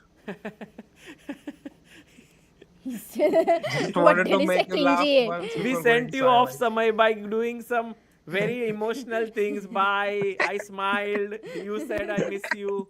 I smile. You're still here. Just wanted to make you laugh once again, Sagar bhai. Now I'm going. Nice. You don't know how much I love you, Sagar bhai. Just to see you laugh, I can do anything. Thank you. Bye. Thank you. Alright, now seriously, bye guys. See Have a you. good night. Bye. Oh, look what Arjun has done. Knight d7. He's Why moved do his you knight expect back. the knight moving away? Because the thought that queen wants to go to h7 Yeah. feels like the f6 knight cannot move. Yes, but the Kind queen of is a doing... prejudice there. Queen goes here and unfortunately the bishop is gone. No, that I agree with you, but that's how the thought process went. Not Right, taking right. the knight away. Okay, now what? Because the bishop is feeling like, where should I go? The white bishop, f4. You mean pawn f4 or bishop f4? Pawn f. Oh, nice move. Because if you take, he wants to open this rook up. Then the bishop looks here and the queen. What a powerful combo of all the pieces. No. Nice. But you know what he played? I think he played f4. No, he He didn't. played knight f3. But very quickly, he played very quickly there, and already Arjun also makes a move. Arjun plays bishop f6. Very nice fight for that e5 square is going on. Both of them want that square. Strategic square on the board. It's a battle of really two players who love complex game. You know, Amruta, if we can show them the video here, which we are able to see, and I hope... Maybe we can ulta, na? Anyway, doesn't really matter. Yeah, we can make... At least they can see it. Wait, Right. let me try. Yeah, maybe, Amruta, carefully, but don't drop the TV.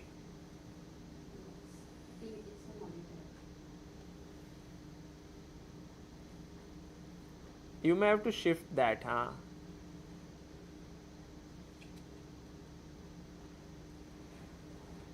So now after you get to see this, you may have to tell us what is happening to Arjun. Yeah, there you have Arjun. Now you can see him. We can't see him. So please tell us if something happens.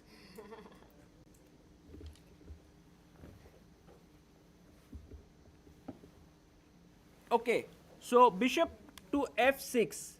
And what is Arjun thinking now? What is Parham thinking, Amruta? Because Parham has to come up with a good move. And by the way, guys, remember Parham is currently one of the top rated players in the world of chess.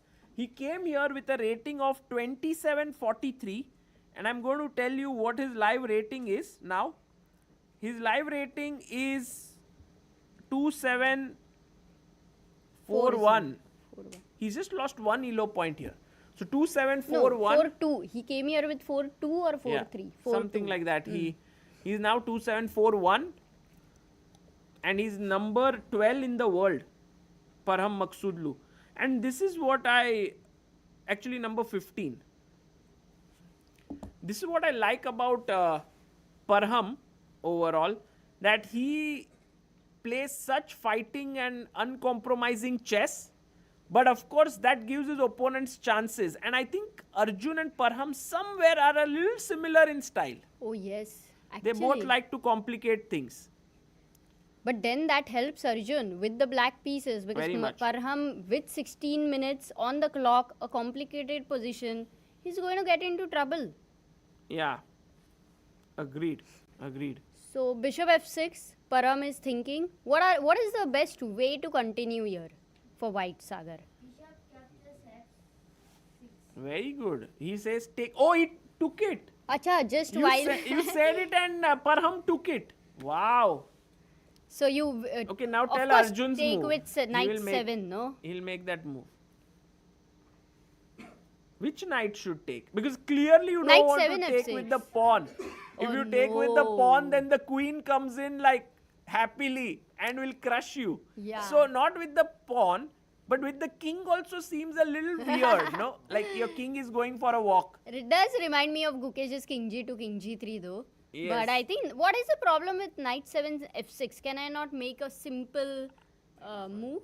Yes, that What? gives up control of the key square we have been discussing. The knight comes in and then this pawn could become weak. So Amruta, how about taking with this knight, keeping this under control? But the knight on d5 was so good. If you go back, then it definitely gives some compensation to white. Yes, but what would you play? Like let's G4. imagine. G4? G4? Hanji. G4. Oh, I never ever thought about this move. But imagine G4. What if I just block you completely? And then your king is also weakening. No, but Later look at- I'll go back with the bishop. Look at your bishop here on h3. Oh, terrible bishop. But it is as bad as your 7th rank, h7. Anyway, we can continue our arguments later again. Right now, coming. No, but G4. It's an exciting idea. Yeah. It is an I mean, look, it should have been really bad, Sagar. Like Right. the computer should have hated it. Oh, now we have it on the big screen. Wow, Amruta, we need to turn this around again. Why? Because now they can see it on the big screen. Acha. Yes. Wow, thank you. They Oh. have managed to fix it, the Nordwind team here. Amazing. Okay. Matlab for the live commentary as well. Now, yes, now they will send this feed, then we have to shift. It will be next journey. there. Okay, whatever we get abhi from now is still amazing. Okay, but okay, forget about G4. Let's get the moves from the chat, because chat is really Yeah, G4 very is strong. G4 is not good. We have some very strong players, Amruta. Yes. They may have a better solution than G4. E4. E4. Oh, E4. What about you? E4. You also want to go E4. So they E4? want to go E4, E5. Basically opening ka first move. No, E4, E5. but E4 is a good move if you get E5. The question is whether you will get it or not. Also, because now the queen protects here, It I always. can go back with my king, and after you push the pawn, my knight can come here. Yeah. No, the queen always protected that, but I think the worry was. No, when you played c5, then only it started protecting, right? Otherwise, the pawn was here. So now if I jump in here, trying to attack this pawn twice, then Knight my f8. knight can drop back and Oh, I defend. like it. That one knight on f8 will defend everything on the king side. Then you have the 3 pawns against that 1 pawn, plus a rook on the open file, Yeah. and a knight in the center. So this looks really nice position. So Oh, for but e4, Parham plays queen c2. He does not even play e4. so he stops. What has happened, Amruta? I have never seen something like this. What? So many clocks? 32, 50. What is happening today? No, but that's Leach's thing, no? Yes. I've never seen something like this. Nobody 5, can see 6 it. clocks. Anyway, no. They can see Everyone it. can actually. see it. Okay, interesting. But is it on our OBS stream as well, Sagar? Maybe once if we just Yeah. check that. Yes, it must be there. Okay. Wow, it's a new day with new things, maybe new happenings. But- So queen c2. What's happening? The only question is this issue from our end or somewhere else? How does it matter? Let's focus. Queen c2 has been played. What should black play is the question. But I should check it out with our arbiter if what has gone wrong. Because you think it's a Leach's issue. Yeah, let me just quickly check. Yeah. Till that time you can continue. Okay, let me ask. Maybe Hari's game, Hari. The video is of Hari. Oh yeah, let's have a look at Hari. So last few moves where we left were h3, f5 was played. He went b4, 28th move, king f6 by Hari. He's threatening king g7, actually trapping the bishop because you don't have this still.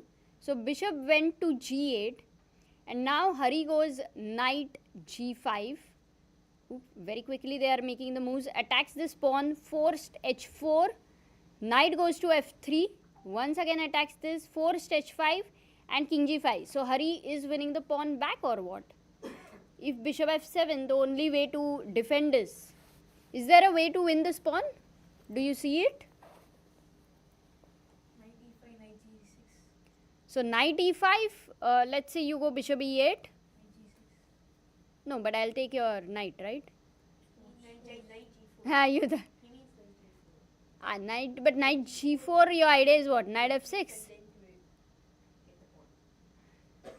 Okay, so knight g4, let's say. What if I go a4? Do I have time? a4 there? Knight f6. They went. Let me see Maghsoodloo. They went. When you went, they went. So it's working okay. 5 clocks came out. So, yeah, we were looking at a4. Now you will go knight f6, attacks this, and if the bishop moves, takes, and yeah, Hari's game is definitely going towards a draw. But this could also be risky, no? For okay, a5 is coming. Okay. a5. Yeah. Okay, so Hari's game going towards a draw. Levon's game, if we have a look, this is the but engine is not working. So you do have to, because today mind is not working the best, so maybe engine needs to work.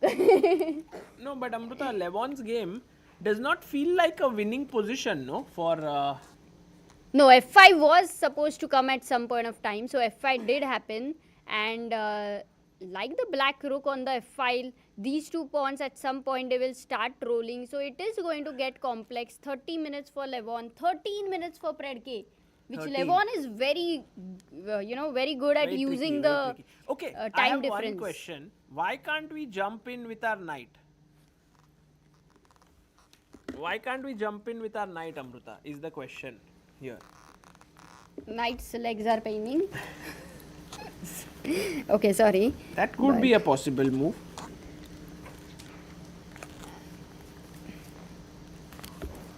Is it going to start working? It Hello? seems. Yes. So knight d6 is a possibility here, but maybe it's not where Levon wants to put his knight. But he could also, Amruta, get greedy and snatch this pawn. But then he would also lose his pawn. So it's a position where two pawns are hanging. This is hanging and this is hanging. Yeah, in fact, if it starts moving towards complexity, I think it is in favor of Predke because he fought from a difficult position. Yeah. Only time-wise, it favors Levon. So yeah, let's go to Arjun's game. I think that's the key game for today because will Arjun go to 3.5 or not? A big question there. Okay, let's go there. Queen c2. Guys, what will you play as Arjun Erigaisi here? Black to move. It's an important moment in the game. You don't want to move your knight from here because the white knight jumps in. What moves come to your head? Black to move.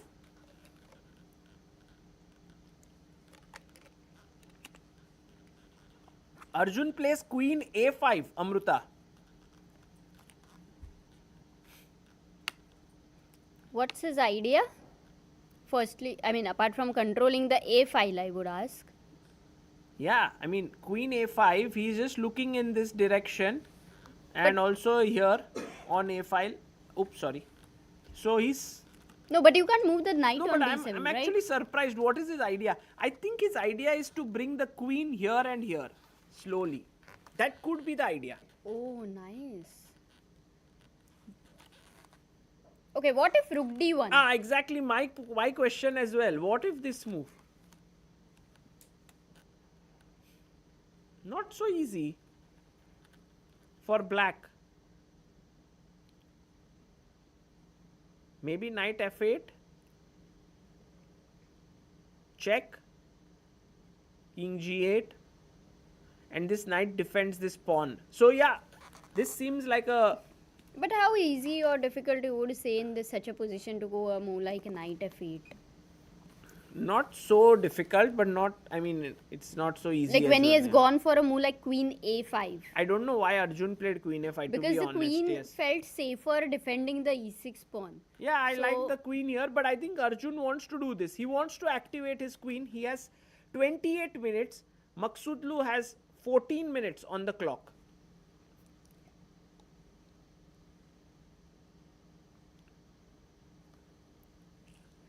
So rook d1 is... Can't hear you well.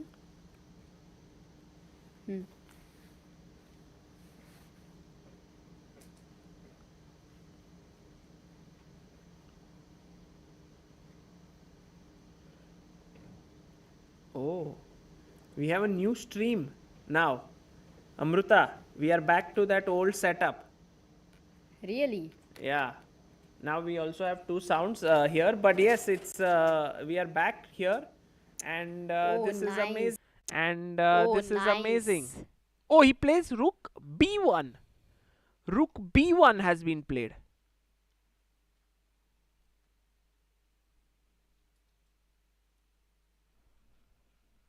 Okay, rook b1 has been played, guys. I just don't understand what these two guys are playing. There is an open file. He puts his rook behind the pawn. There is he goes with the queen to the side. I think the whole play is revolving around Arjun wanting to push those 3 pawns Yeah, and Maghsoodloo stopping those 3 pawns. yeah. Oh, I know what he wants. Yes. B4, B4. Yeah.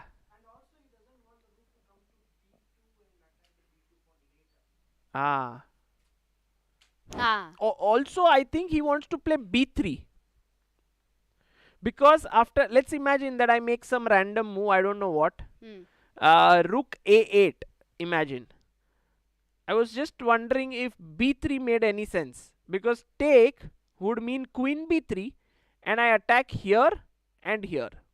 Somehow. Just a thought that he wants to go for this idea. no, we can. No, this is not working. No, the camera is not working. We won't be seen. Director sub, can we get Anish on Zoom call? No, right?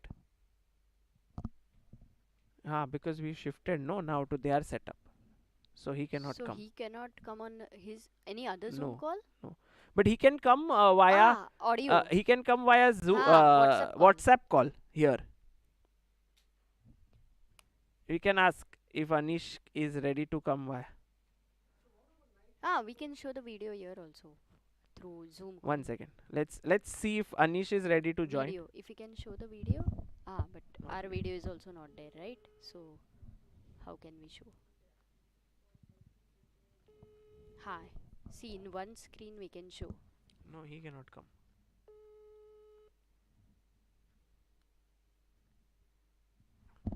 Maybe not. Okay. Yeah, sorry.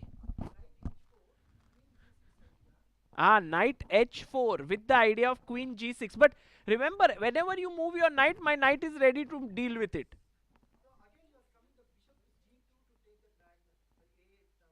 Yes, but what is there on this diagonal? Only the rook. Oh, by the way, let's forget everything that we were talking about because Arjun goes g5. Arjun Erigaisi has no fear. Fearless guy. He just pushes his pawn. He opens up this diagonal, but he's saying to his knight that yeah, he stopped knight h4. Yes, that's one point, but also he wants to win a piece if he can.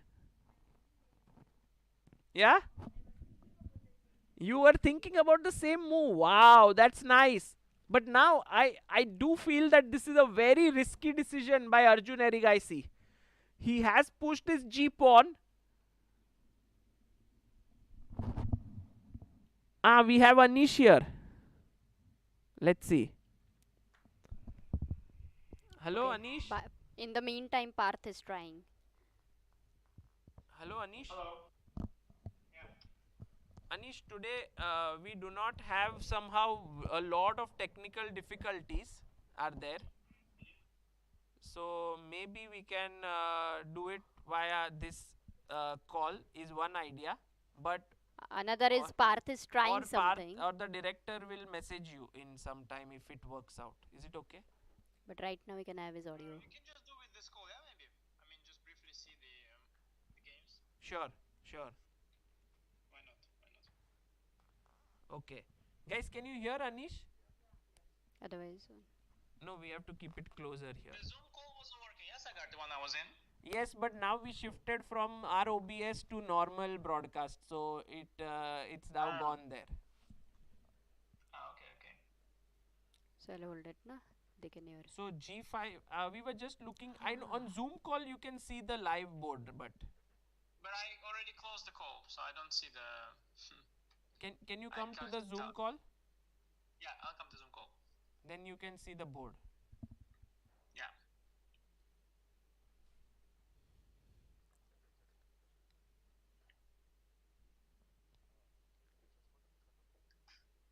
Okay. So Anish, this is the position between Arjun and Parham Maghsoodloo right now. The last move played was G5. Yeah. And one idea is G4 here. Yeah, it's such an unusual play, the last few moves, yeah? Completely shocking. Like, I was even wondering if the broadcast is working or you have issues. What did you find The- unusual? If you the last, like, 4 moves, they are just so surreal, yeah? No, but he didn't From play where? Rook Queen B1. to H.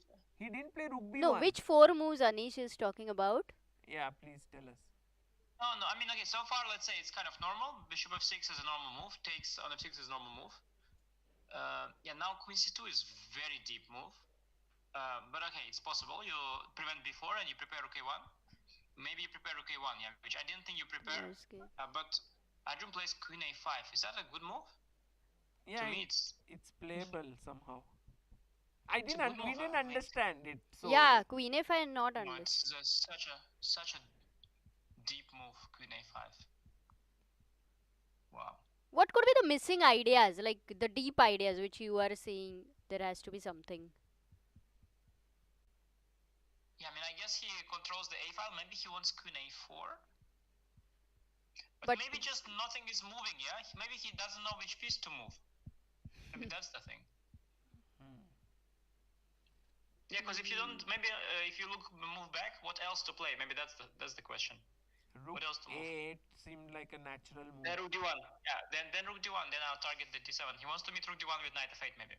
Ah, right. He wants to keep fighting So- for the d file. So if Yeah, I this guess he just fights for the files. Yeah, maybe this Got something it. like that he wants. Got it. But this knight f8 idea, out of the blue, is it a little difficult one to see during the game?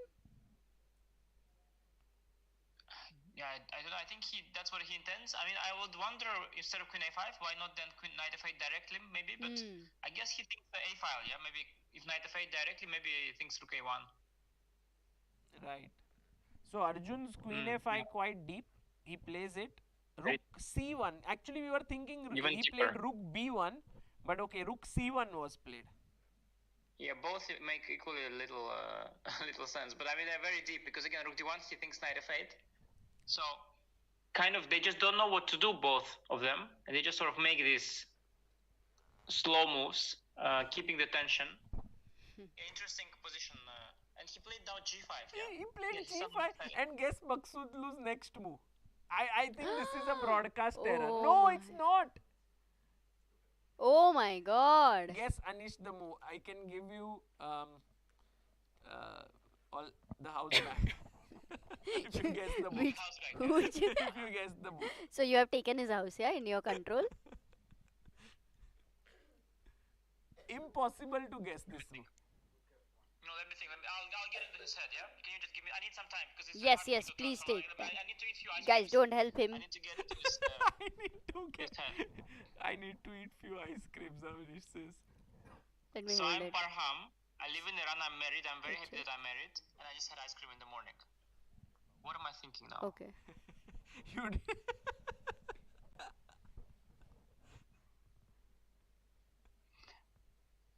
I'm thinking that g4 is dangerous for him because I can take in queen h7. So I'm not scared of g4.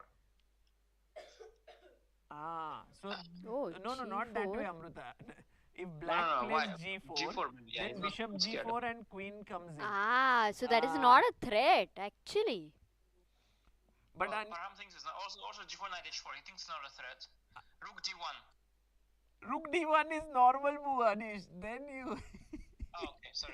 Is that what he played? It's an insane move. Can I show you? You think I'll not guess? Yeah. You think I cannot get into his head? Impossible. Okay, only one try, and that's impossible. Otherwise, it Okay, let could me be. try one more. Yeah. Last Yeah, try. one try, Last try. and that's we think impossible. King g2 is also. Rook. Rook f1. Yeah. No, I thought about it. Yeah, I thought about it. You thought? Why? Why? Because you said this, some insane move. But why would he play? You know, he's very deep. The position is very deep. Is it really deep or is it really a confusion going on in the minds now? Because what can be deep about rook f1? Ah, got it. He's right. What? f4 he wants to try. Oh, knight takes g5 and f4. I don't know knight No, g5, I but don't think f4 he for knew sure. about it. Knight d2 f4. Knight e1 he Okay, so wanted. first of all, what if g4? You said bishop g4, right? How does it work? Knight g4. King, perpetual or No, what? if king f6, Hmm. he has to h3 or? h3. Yes, very nice. But how come you're better? Queen takes h6. I think yeah, the Ah, king is too no exposed, perpetually. In fact, white would be the one to try with the queen and knight. Yeah. He might lose the piece here. Okay. I understood. I understood. Everything. I understood everything. Okay. Yes. Okay. So black's next move is knight f8. Knight f8. Okay. And now he wants knight e5, Hmm. king g7. And he thinks that maybe f4, but the queen d2, I don't know. What happens after queen d2? Yeah, black is better. So even that. But so what if knight f8 actually? Is black not just better? Yeah, knight f8, king here, and it's Can you stop the queen d2 idea for a while right now? maybe not. Rook d1? Why? But then again, okay, Yeah, but then- still. No. Rook d1 is not. No. No, then you don't play rook f1. Okay. Exactly. Rook f1 exactly is not to go on rook d1. That's the whole point. How difficult, Anish, is here black's best move. Oh, which for is Anish, no. Anish, queen he had A4. mentioned this, in fact.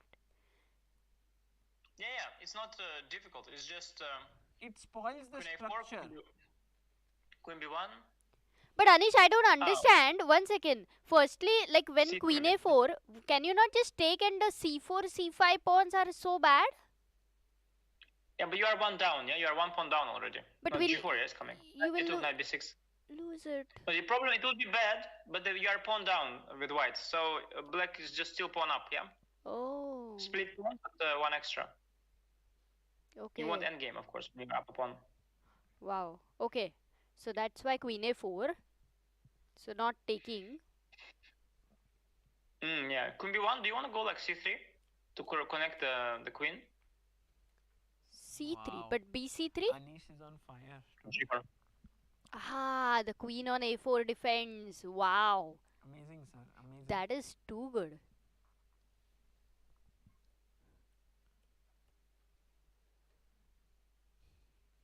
Yeah, perhaps plays position is difficult actually, so he didn't know what to play. He's drifting, but it's understandable. He has little time. Position is difficult. So okay, Arjun is a favorite to win this game. Do we have some more games remaining? Yes, Sanan versus Hari Krishna is going on.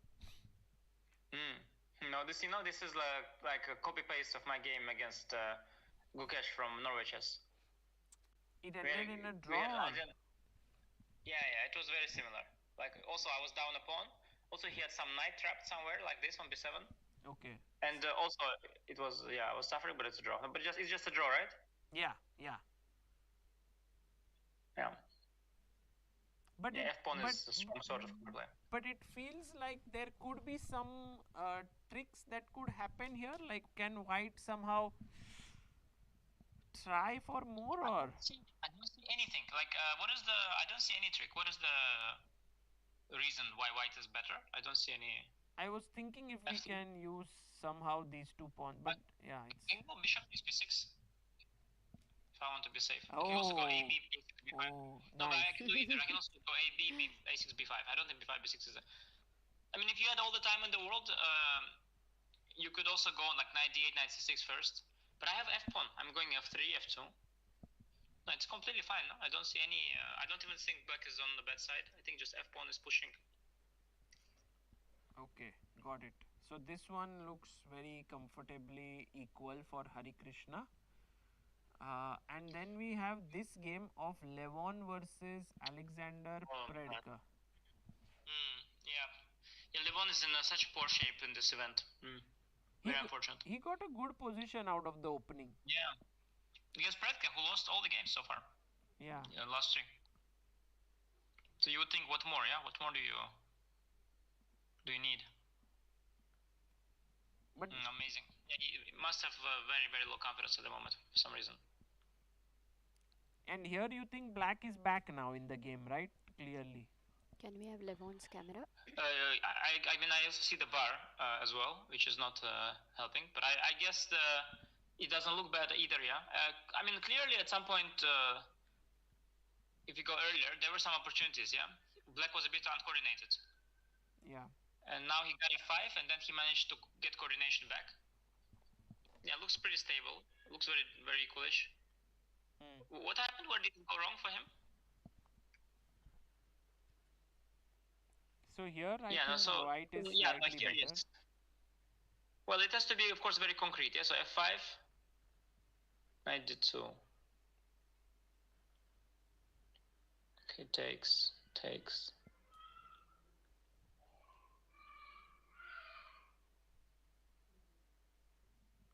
Take, knight. Yeah, oh, but somehow already looking okay for black. Maybe Yeah, he had to be greedy here after f5, but I don't know if it was humanly possible to play queen b6. But it's not even greedy because fe, no? Fe. Knight g5. Yeah.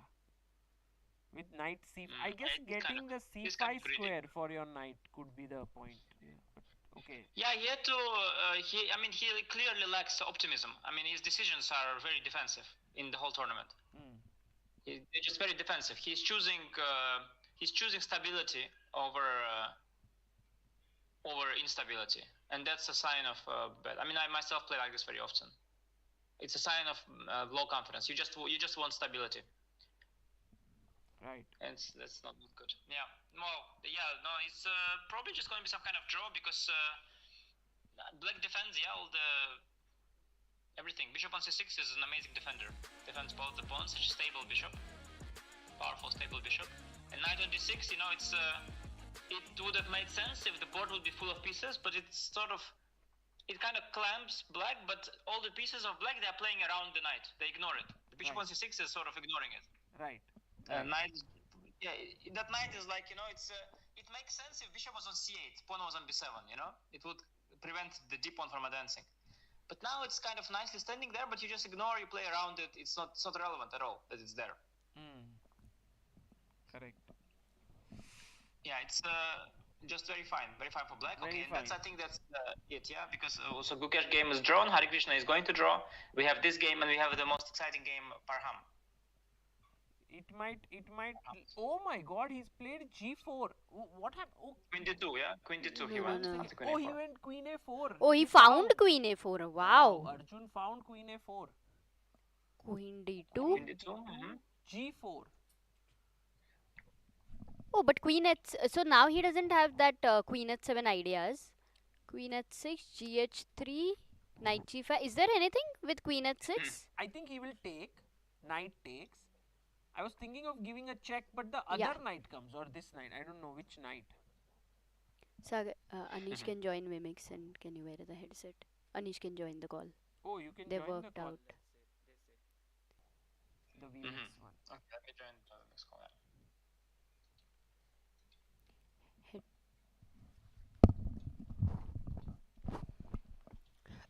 Actually, Param has only 5 minutes on his clock, so for this position, when he has made moves like rook c1 and rook f1, it feels like he's already not able to deal with the position. It's highly unusual kind of position, right, Sagar? Yeah. And I think overall here, Arjun is going to really make this very difficult for Parham now. No, but queen f4, knight f6 is the problem, right? Take queen f4 and not this knight. Then I was wondering if this knight or this knight, but because see, if you play this knight, you lose this pawn on h6. But maybe you can live with it. You are a piece up. And if you bring this knight, then after h3, this knight is kind of trapped because of.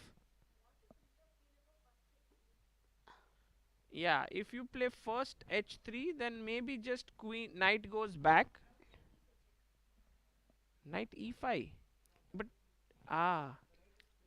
but if I take, queen takes. Yeah, it is. But if you think about it, like let's say, then two knights are the best friends of the king. once.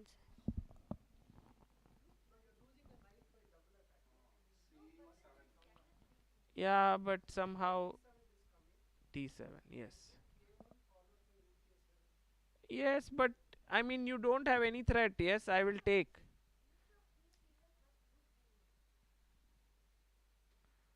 Yeah, you can. Rook d1. Okay. Here. Somehow the king is going to be very safe here. I mean, when you have two knights around your king, it sometimes turns into quite a safe position. So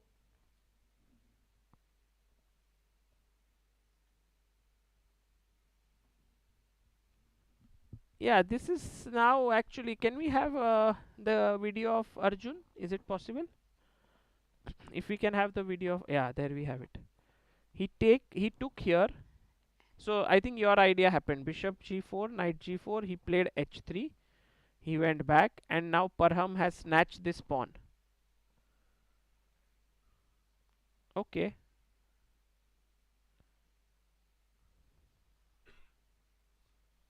Now Arjun is a full piece up. Oh, if that happens on the board. It has Bishop happened. g4. This has happened. Yeah, queen c2 is one idea. What else? Queen One c2 is is to nice. very nice move. Okay, awesome. Okay, hello Anish. Yeah, Anish. It seemed like Arjun found all the best moves, and he's able to hold this. You mean hold and win? Yes, I mean Because no. if you hold up a piece, I mean hold in the just win. sense no attack sort of. Yeah, And yeah. No, it's Parham. You know, in this tournament, apart from Gukesh, like it happens very often. There are like two types of players. There are those who want but can't, and those who can but don't want. You know, Parham, he wants but he can't somehow. you can't hear Anish. He really Yes. wants to win. Sorry. Sorry. Here, if sir, can you Anish's sound? Is it possible? Anish's sound is No, not coming just on on the TV. TV here for the live viewers. Right now the TV is on mute, Yes. so they just. Anish, can you say something? Yeah. Hello. You hear Yeah. me? Yes. What does it? What was that? Some people want but they can't. No, I'm saying in this event, apart from Gukesh, there are like two types of players. There are those who want but they can't, and those who can but they don't want. Ah. So Parham is Yes. a player who definitely wants, but somehow he can't. Right. Right. He's trying very hard to win games here. It's very obvious. He is very fighting and taking a lot of risks, but yeah, he can't force it. Yeah, it's just not. It's only backfiring because Arjun just played a very good game. True. Yeah, Arjun today has found the right opening for himself and has played it well. Yeah, Parham is taking crazy risks. If you see in the opening, bishop g5, d takes c4, it is Botvinnik variation is incoming. Yeah. And in that moment, I mean, Parham goes a4. Okay, this is still theory. b5. And now, of course, the theory is to take on b5 and then twice, and then queen b6 and knight c3, queen b2. Like Black's trying to make some draw there, like bishop d2, whatever. It's all theory, some knight d5. But instead of going for any of these forcing lines where he trusts Arjun did his homework, he goes for g3, which you can do, of course, like it's like a gambit variation.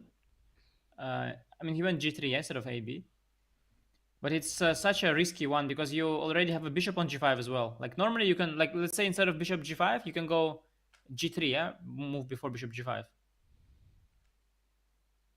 Here.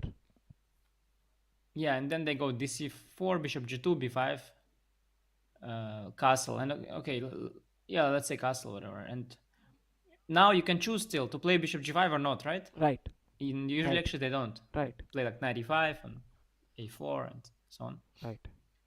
But he's decided to do this pawn sacrifice, which is kind of risky even here, to do it with the bishop on g5 as well. So he just, I mean, he just so desperate to try to get an unknown, unbalanced position.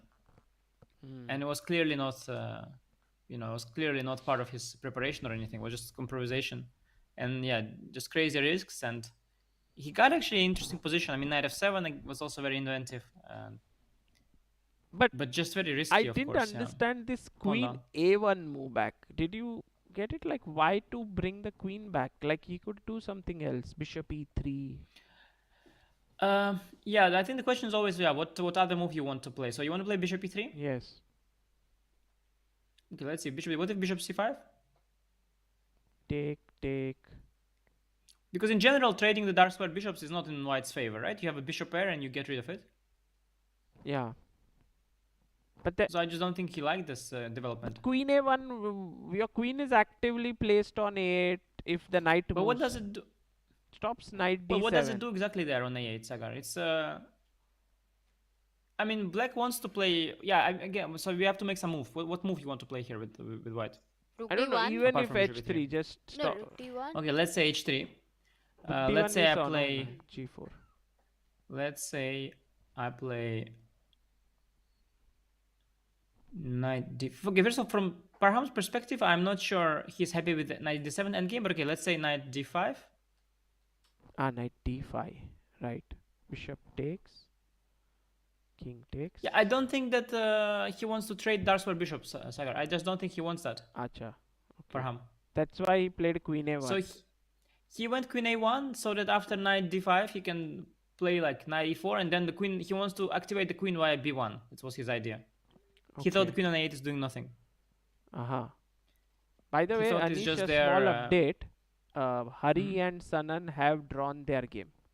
Yeah, it's expected. It's expected. Yeah, no, it was very fine for black. Good defense by Hari there was no, and it's good because it leaves some excitement for tomorrow. Now Hari is able to win first place ahead of Gukesh if he wins tomorrow's game. Right. Tomorrow can. I hope he'll be able to leave Chennai safely after he does it, but he will be able to win the tournament. That's for sure. I'm not sure if the government at the border, but he wants to go back. Anish's confidence. He'll be like, sorry, your documents are not in order. Sorry, what? No, your documents are not in order. Can you please come with us? Maybe. But if he is able to leave home safely, he can bring back the trophy if he wins tomorrow. Yes, then he will. I think he's not playing the World Rapid and Blitz, Hari Krishna. So he'll go back to Prague. So he has nothing to lose. Yeah. He'll come. Yeah. He'll go. Can you tell me the prize distribution in the tournament? I just want to know what is the. Can you show us the prizes? First, second, third, and so on. Maybe Director Saab, if it's possible, to show the prizes. First just to prize see what is exactly is Hari is fighting for. $18,000. First place. Because he doesn't care, of course, about my candidate spot. It's not none of his business. He doesn't care at all. But let's see. So $18,000 is first place. Yes. Second is. And second is 12,000. And third. Third is I think 9,600 something.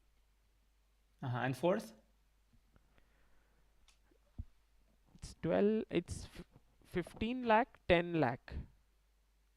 Yeah. But it's all shared, yes, if you are on the same points. Yeah, so if he loses, let's say tomorrow, yeah? Like, how much does he lose? That's the question also. Okay, let me tell you exactly so you know. He'll lose a lot, no? Yeah, if that's he very loses, nice. Okay. then that would be a huge Oh, loss. here it is. Oh, nice. It's on the screen. Yeah. It's a big loss, huh? Yeah, no, it's not. It's a tricky one. Not sure. So he's risking to gain 6,000 from 12 to 18. Yeah. And if he loses, he'll share like third. He will share like, I don't know, like fourth, sixth. Yeah, I mean he's risking as much, pretty much. Yeah, if not more.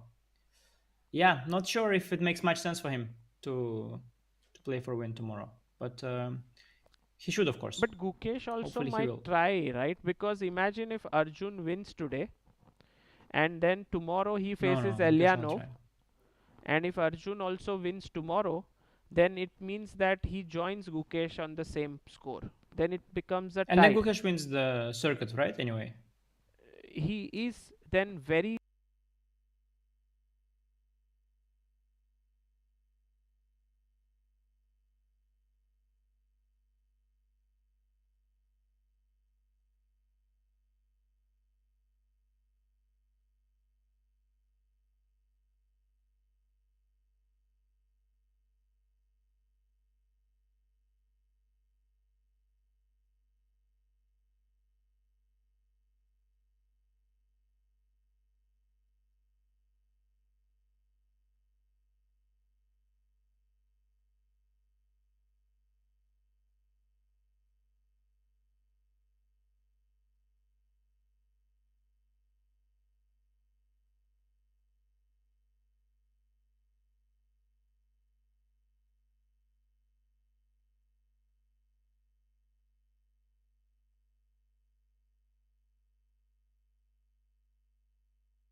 Yeah, but World Rapid and Blitz, I think it only changes if I finish in the top 3. Right. I don't think it changes anyway. But then top 3 is still the thing needed. No, but the top 3 is anyway, like, it doesn't matter. Top 3 is anyway, takes me ahead of him even if he wins tomorrow. Okay. So for Gukesh, there's no point to play for win. For Hari, there is some point, but I think Hari will play for a win probably, but not in a too risky way, which is difficult. Yeah, meanwhile, Arjun is just collecting all the pawns, yeah? Yes. What happened last 2-3 He learned, from yesterday that, okay, there's 3 passed pawns, it's all very good, but it's better to have an extra piece too. True. He has now an extra piece and 3 connected pawns. So he played rook g8, queen f4. Yeah, no, it's Parham is just Parham checks. 1 minute going through the motions. on the clock for Parham. The horse on f3 is falling. Yeah, queen f4 back. So rook is hanging. Yeah, what does he want to play? King g2 or what? Yeah, it's completely lost. Oh, he played king g2. At some point, queen takes f2 might become the way to simplify and win. I'm not now, but after c3, somewhere later, queen Nice. f2, Queen knight f2, e4. king f2, knight e4. Like maybe c3 first. Actually, Arjun will take on g4 now. Because Queen d7? king f6. King f6. Oh, yeah, yeah, is yeah. it a yeah. finish? Oh, yes, that's Finish. Oh, that's finisher, yeah. Oh, will finisher. Arjun find it right now? Yeah. Of course, No, of it's course. straightforward. Arjun takes on g4 and No. then he's just winning the If he game. takes. Man, but for this round with the black pieces for Arjun against the top seed Yeah, it's to a beat, big win. yeah, it would be a very huge thing. Yeah, Arjun comes very close always, yeah? Comes very close to the first place. But now again, he won yesterday as well. It would have been very, very good for him. Now he's a little bit short, but a very good game today, for sure. And Levon, if he can... Ooh, this is looking very safe for Predke. Because it's like he's got this entire Draw setup. offered, yeah? Look. Sagar, sorry, look, draw offered. Oh, drawn. Which game? Yeah. Which? This one. Aronian Predke is drawn. Okay. Oh. Okay, let's it's a move the draw. camera to Arjun because very Yeah, then important this is moment. the last game. Queen g... Oh, no, check is happened. King f7 and king g2, yes. Yeah, he's just making sure. Knight g4 is, it's a kind of unexpected way to do it.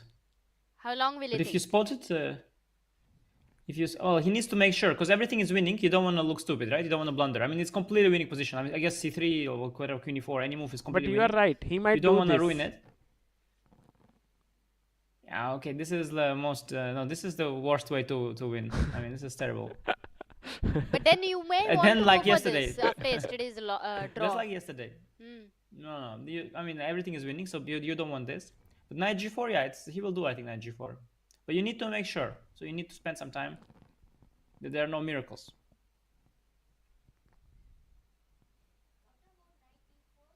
Knight e4. But then queen takes d7. Check. Yeah, when you find mate in 3, look for better, yeah, as they say. So let's look for alternatives for knight g4. Now look, he looks like a man who is about to play knight g4. Yeah. He's a little bit nervous, because you have to be a little bit nervous before you play it. He Oh, takes it. yes, he Yeah. goes for Wow. that. The best move in the position. Giving up a piece. Yeah. Oh, Maghsoodloo plays knight g5 check. Whoa, knight g5. Nice, he played it. But what if rook takes? Arjun had seen it. He had seen it. King f6. Yes, I agree. He may not... King f6, king f5. Oh. Nice. Yeah, he did play that king The f6 king march. right now. You also win the king of the hill, and you win the chess game. It's both bonus points. Queen f8, there is knight f6 back. Check. Sorry? No, there is no Okay, queen. he played king f5. Wow, that's happening on the board. Oh, resigns. Maghsoodloo resigns there. Resign? Wow. It's done? Yes.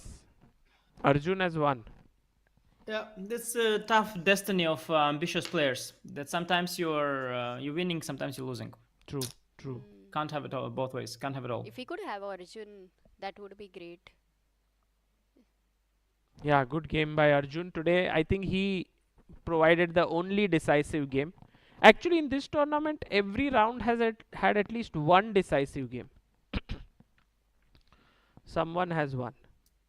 So that has provided always the excitement. And I like how Maghsoodloo is still analyzing there. He's not that. And he's smiling. Wow, that's so nice. Yeah, he takes the losses very well. Because you have to, Sagar. If you are playing like Parham, Yeah. you are voluntarily inflicting occasionally a loss upon yourself because you are taking too much risk. You have to be fine with it. Otherwise, how will you continue doing it? If it hurts you very much, you will at some point stop. Yeah, taking all the risks. Right. So Parham is just he is very sportive in that sense, and he's taking the losses, and he keeps going fearlessly next time as well. Yeah. True. True. Tomorrow he'll come They don't hurt him. all guns blazing. I think tomorrow he faces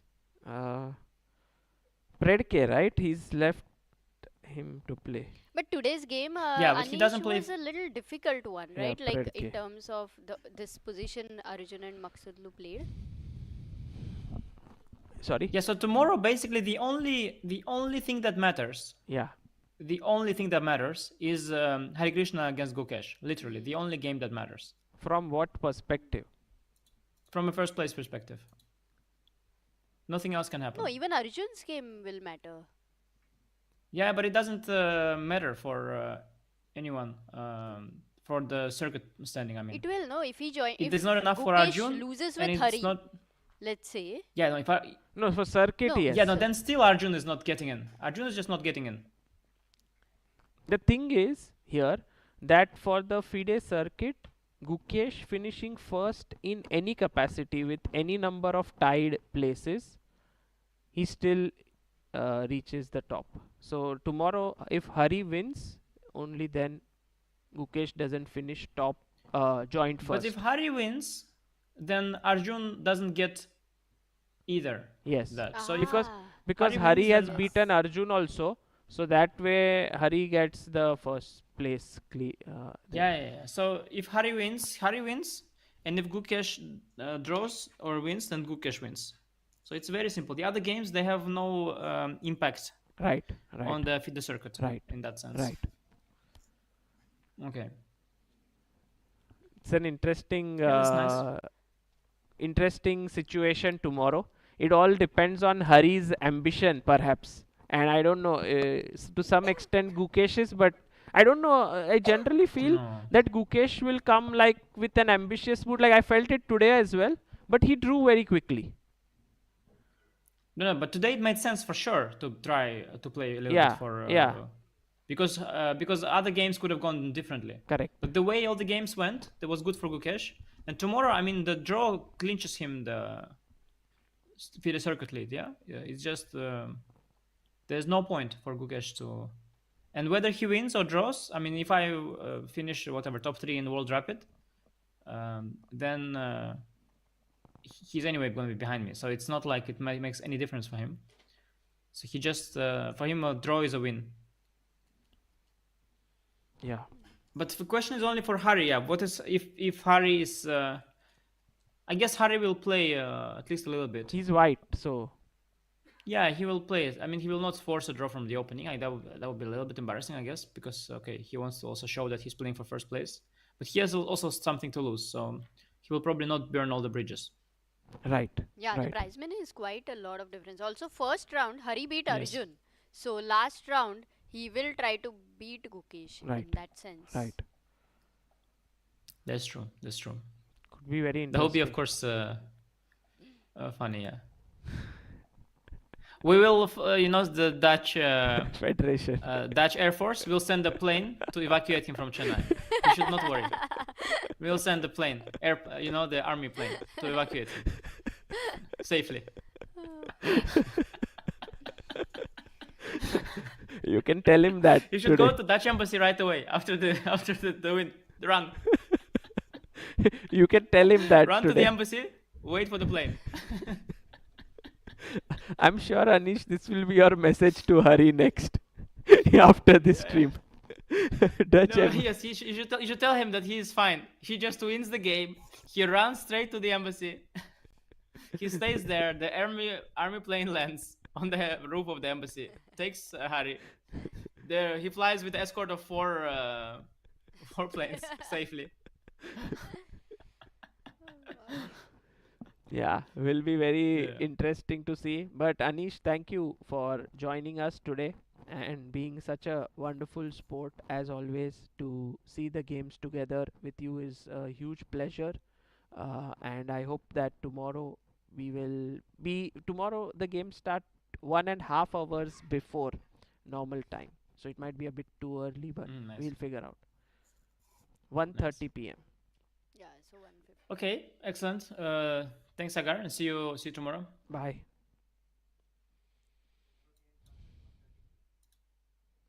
Guys, that was Anish Giri joining us all the way. Will Arjun join us? Can we look at their Pankaj? analysis? Maybe Arjun? they are doing analysis right now. Okay. So If can we he's- have the video? Sure. Thank you. So if Of Arjun their can join us, we analysis? can have some analysis with. Oh, they're still analyzing. Wow. Wow. That's so amazing. We needed So Anish to decode.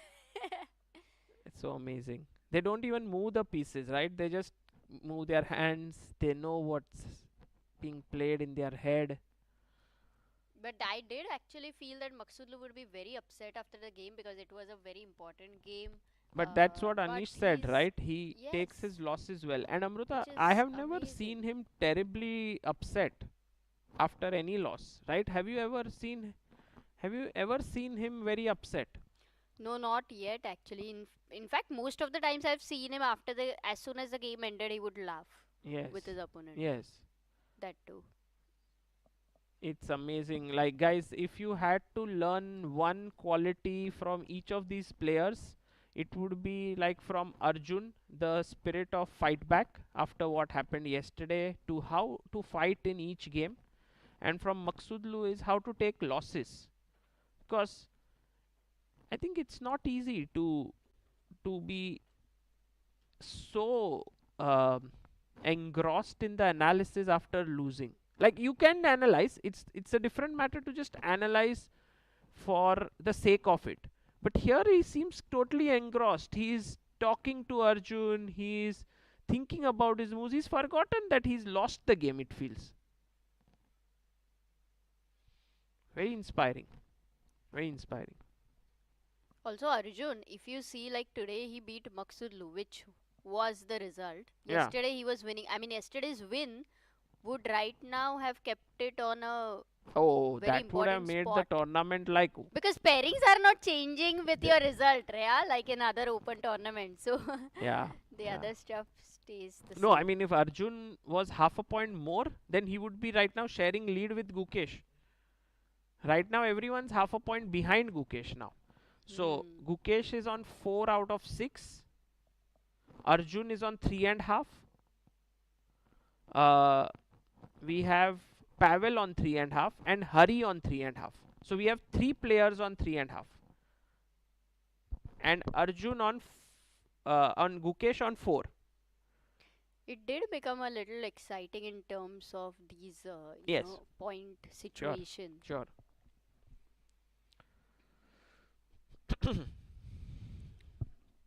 And also, if we had to learn something from Anish also here, who was on the stream, it's just coming here and commentating. Yeah, already just That's gesture amazing. is, I think, too good. Many people also appreciating that. Yeah, fact, for Sagar. sure, for sure. It's I mean, not easy. it's amazing because he's right now leading the FIDE circuit, and he is here to commentate here to support us, and it's amazing how he's been a part of this.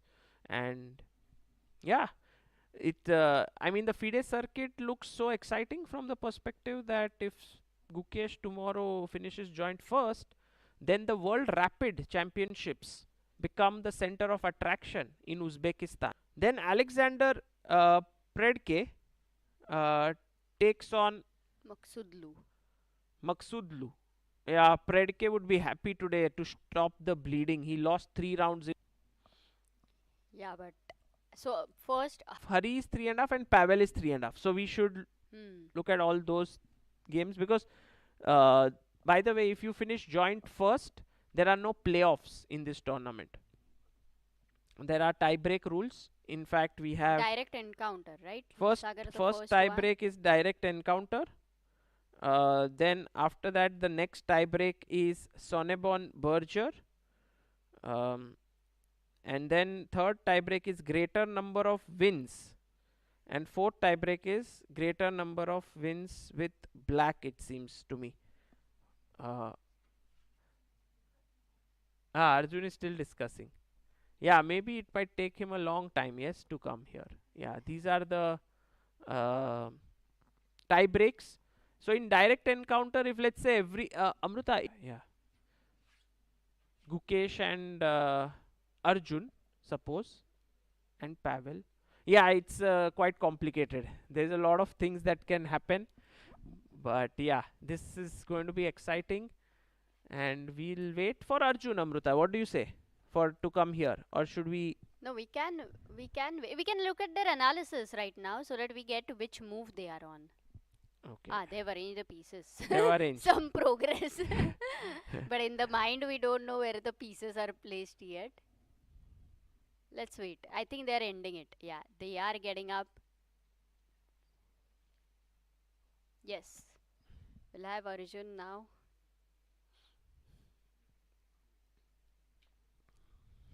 Yeah, how Amruta, how has the tournament shaped up for you overall? No, it is amazing. Tomorrow, last game, 2 Indians playing against each other. A very important game there. There are chances right till the end.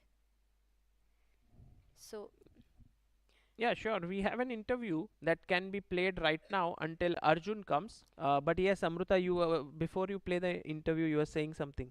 I think this is the best we could get, yeah, to see these kind of interesting games and to have such an exciting last round. True, true. Yeah. Let's have a look at the interview.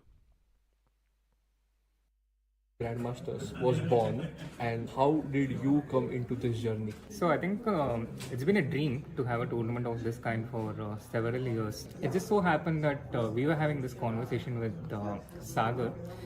There was actually this opportunity in the FIDE circuit. I would say that Gukesh and Arjun had this opportunity. The emotions behind it was one of the rocket fuels that could provide the initial thrust. After having organized a tournament like Olympiad, I was feeling like how many times will the government step in and support all the time whenever we need something like this. So I didn't feel like we had great chances, but I thought let's just try and let's try and see because we have really short time. And I approached the Tamil Nadu government, but I was really surprised, first of all, by how positive they perceived the proposal and how incredibly quickly they managed to sanction the support that we required for such a tournament. It's Sagar's grit, perseverance, and Sagar's optimism that made this tournament happen. Personally, we thought we'll do this next year, but Sagar said, "होगा मन्नू भाई होगा, करो आप होगा." And वो जो that attitude of his, that it will happen, you just do it.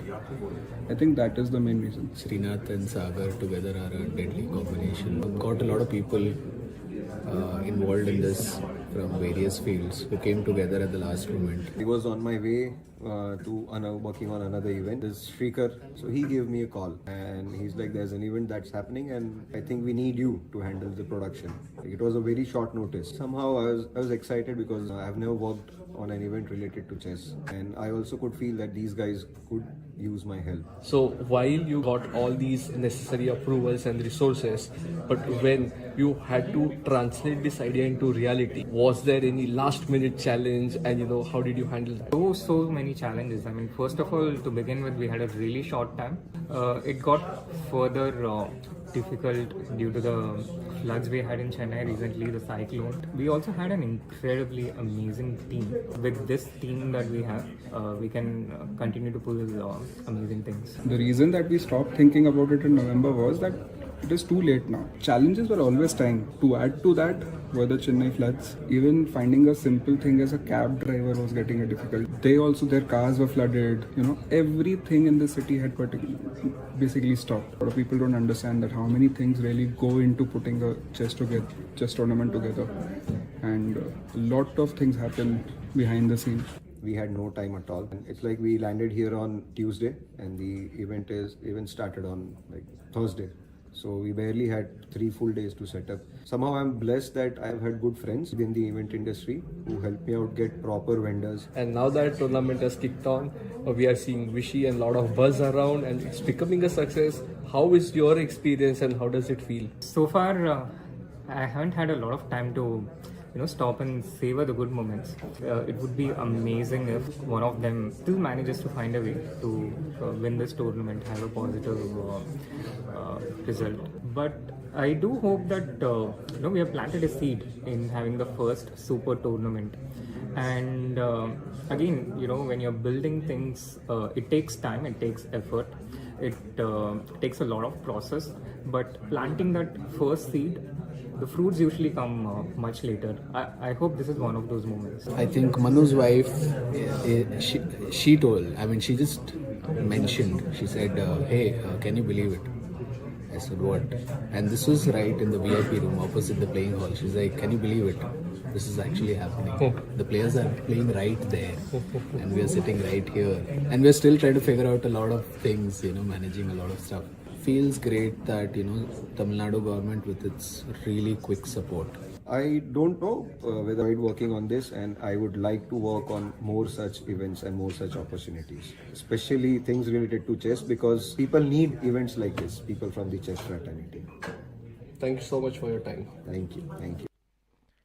That was the team of MGD1 who were there, interviewed. They have played a big role in making this event possible. In fact, the entire team of Srinath, Manu, Shrikar, they did a brilliant job. As he wants to prepare for tomorrow's game, I guess, because it's going to start 1.5 hours early. So we'll call it a night for today. And thank you all for tuning in. See you tomorrow.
Welcome everyone to the final day of the Chennai Grandmasters 2023.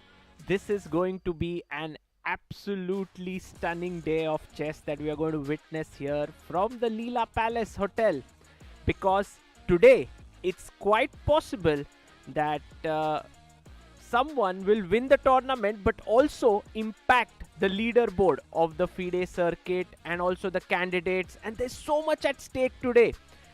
And I'm excited. I'm all alone right now because Amruta is in the playing venue. She's taking some shots. She said, I want to take some pictures today. So she's over there. So today it's just you and me at the start of play. And I'm going to explain to you everything about what is going to happen. First, let's have a look at the leaderboard. So the leaderboard shows us that Gukesh is right now the sole leader of the tournament with 4 points out of 6. He has had 4 draws and 2 wins and quite a steady event. He's played excellent chess. Hari Krishna is right below him at 3.5 points, but he's not alone. He's joined by Pavel Eljanov and Arjun Erigaisi, all 3 of them on 3.5 points. And today the game is between Gukesh and Hari Krishna. So what an exciting day we have, because the one who wins effectively has a chance to become a champion today. On the other hand, Pavel Eljanov is today taking on Levon Aronian. So he does not have an easy pairing, but Aronian has been slightly off color in this event. So we'll see what happens there. And Arjun Erigaisi plays Sjugirov. So actually this tournament is between these 3 players. In fact, 4 of them: Gukesh, Hari, Eljanov and Arjun Erigaisi. Let's see who comes out on top. If we have the pairings, let's have a look at them for the final round. Yes, there are the pairings. Hari Krishna with the white pieces against Gukesh. We have Arjun Erigaisi taking on Sjugirov. Alexander Predke takes on Maghsoodloo. Pavel Eljanov takes on Levon Aronian. Now, it's very rare that in a tournament all the games are going to actually impact the final standings as such. So it's very clear that Hari Krishna and Gukesh is of course the most important game right up there. Also Arjun Erigaisi has a chance to reach right up to the leaderboard, and Pavel Eljanov as well. But if Alexander Predke somehow manages to win his game today against Maghsoodloo, that propels the chance of Eljanov in case of a tie. It's really very complex, because if we look at the tie breaks, the first tie break is direct encounter. What happened between the 2 players? And here we can see the tie breaks at the bottom there. First one is the direct encounter. Now imagine if all 3 players have drawn against each other. Then we move to the next tie break, which is Sonneborn-Berger. And Sonneborn-Berger is effectively your result against the opponent multiplied by the number of points that player has scored. So imagine if today Predke has been beaten by Eljanov and he manages to score more points, then the Sonneborn-Berger of Eljanov increases. So that's the reason why it's very important that all games are taken into consideration for the final standings in terms of tie break. I don't think we'll move to the 3rd or the 4th tie break here. It will all be decided by the 2nd tie break. But yeah, it's going to be very, very exciting. Although Gukesh can put an end to all of these speculations and calculations and permutations and combinations if he manages to win his game today, which is not going to be easy, because if we have seen Hari Krishna as a player, he is so solid. He is just epic. There was a question that was asked to me at the breakfast table: when was the last time you actually heard that Hari Krishna has lost a game? And I had to put some strain on my mind because he's so solid. Even in this tournament, he's been unbeaten. So yes, Hari Krishna himself sometimes is not as ambitious as one would want him to be. He's often very solid, but to beat him is an altogether different story. So you can see here, he started off with a win against Arjun, and then he was in difficulty against Predke, I think even against Aronian, and he managed to keep his hold on this tournament and drew the remaining 5 games.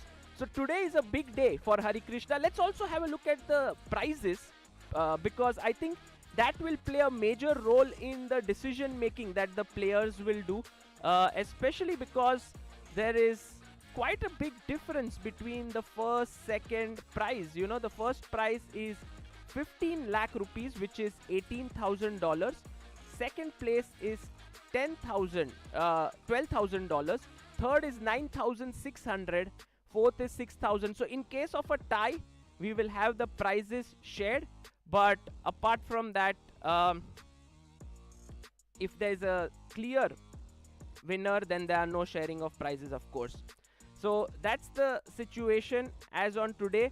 I don't know what's going to happen, but also if we look at our FIDE circuit leaderboard, if we can just have that on the screen, because there is a lot at stake today. So if you see here, Anish Giri is at the top of the leaderboard right now, and Wesley So is at number 2. Now Wesley is going through the rating spot, right?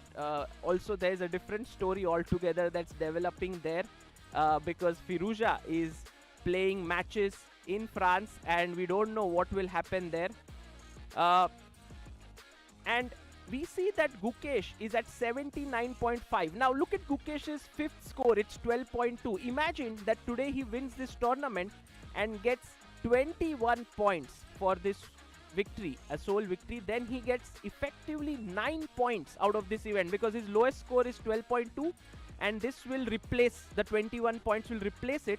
So he goes to 79.5 plus 9, which is 88.5, and that means he would have a 4-point lead over Anish Giri then, which would be quite massive in the FIDE circuit standings. But then Anish is not out of the race. Anish Giri will still have a chance at the World Rapid Championships that is there, and World Rapid Championships, if Anish finishes in top 3, he may be able to surmount that difference. So this is not the final tournament for FIDE circuit by any means, and don't forget Arjun Erigaisi there on 71.6 because his last score is 8.3, and if he manages to make a strong finish today and gain somewhere close to 18 or 19 points, he will manage to reach 82 or so points. And then in the World Rapid, if he manages to win, and Arjun is known for his rapid play, then who knows, he might get the candidate spot as well. So this is, I would say, a 3-player race between Gukesh, Arjun and Anish for this spot of FIDE circuit. But clearly a lot depends on today's game, and I don't know what is the mindset with which Gukesh will come into today's game. Because imagine that he's thinking about, I need that 4-point lead on the FIDE circuit leaderboard. Then he'll come to fight with black pieces. If he says, I'm okay with half a point lead in this tournament, if I'm okay with joint first spot, then he will be like, let's come relaxed to today's round. Let's try to play solid against Hari. And yes, then the difference between him and Anish won't be much, but he will surpass him. Even in case he finishes joint first, he will go to 85, 86 points, but then the difference will be only couple of points, and then Anish can even finish 4th or 5th in World Rapid and still go ahead. So all these calculations get really, really complex. So we should wait until today what the round results will be. The players have started to come in today. It's an early start by 1.5 hours. You can see Sanan Sjugirov entering here. He has a big day today.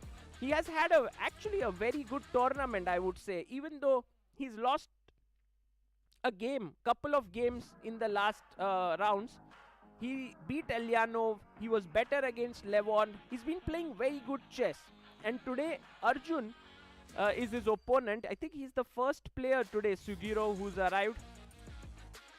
The players have to change a bit of their schedule, which is never easy, guys, because for 6 days they've built up something, and many of them might be having their lunch at 1:30 and so on. But today the games are starting at that time, and this usually is not a great thing that happens in chess tournaments, I agree. But this time as someone who's organizing an event, I understand that there are always limitations. You know, there's a closing ceremony that's happening and things have to start on time and so on, and this is the best thing that can be done. Otherwise, sometimes the round gets over too late and then everyone has to wait for the closing ceremony.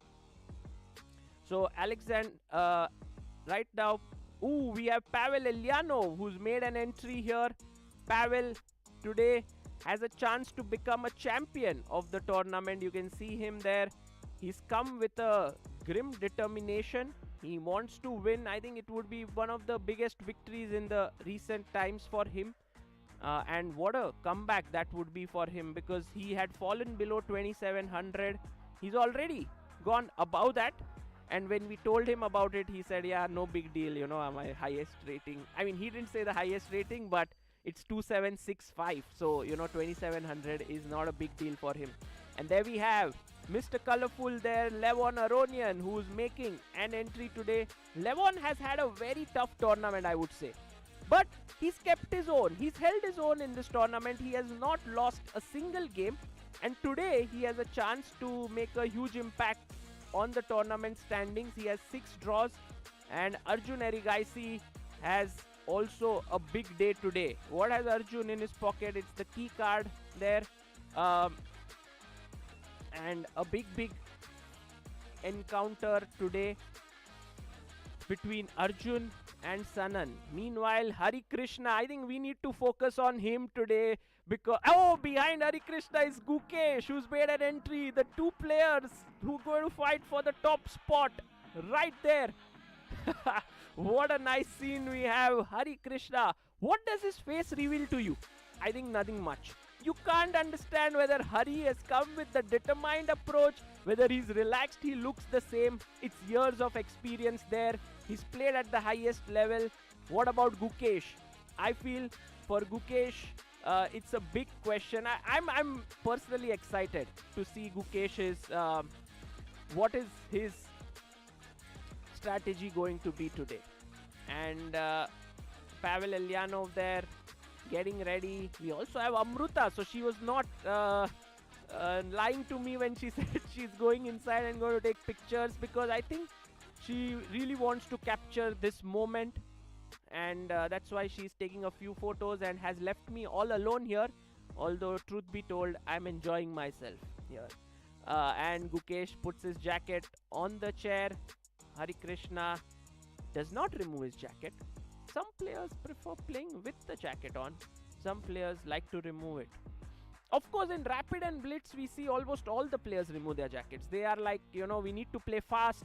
We cannot keep our jackets on. But in classical chess, I think some players prefer it. Some players don't. Hari Krishna, today, what will be his opening strategy? I think he's always gone e4 in all of his games. And I think he will stick to it. He will go e4 today as well. But let's see. Oh, look at Arjun there.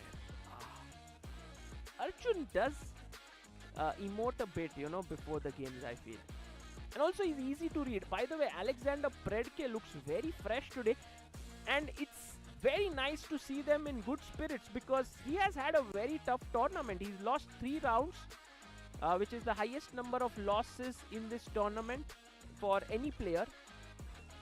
And he will be looking to stop that bleeding today against Maghsoodloo, who will be coming all out against him to beat him.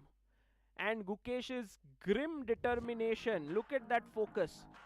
Look at that focus on his face. I enjoy this scene always. He's just 17 years old. But what an opportunity for Gukesh today. He can win this tournament right in front of his home crowd. We are going to have Vishy Anand at the closing ceremony, which means that he would receive the winner's trophy from his mentor and his trainer, you know, at the Westbridge Anand Chess Academy. That would be something for Gukesh. But at the same time, it's not an easy path. We will see what happens. Maghsoodloo entering in.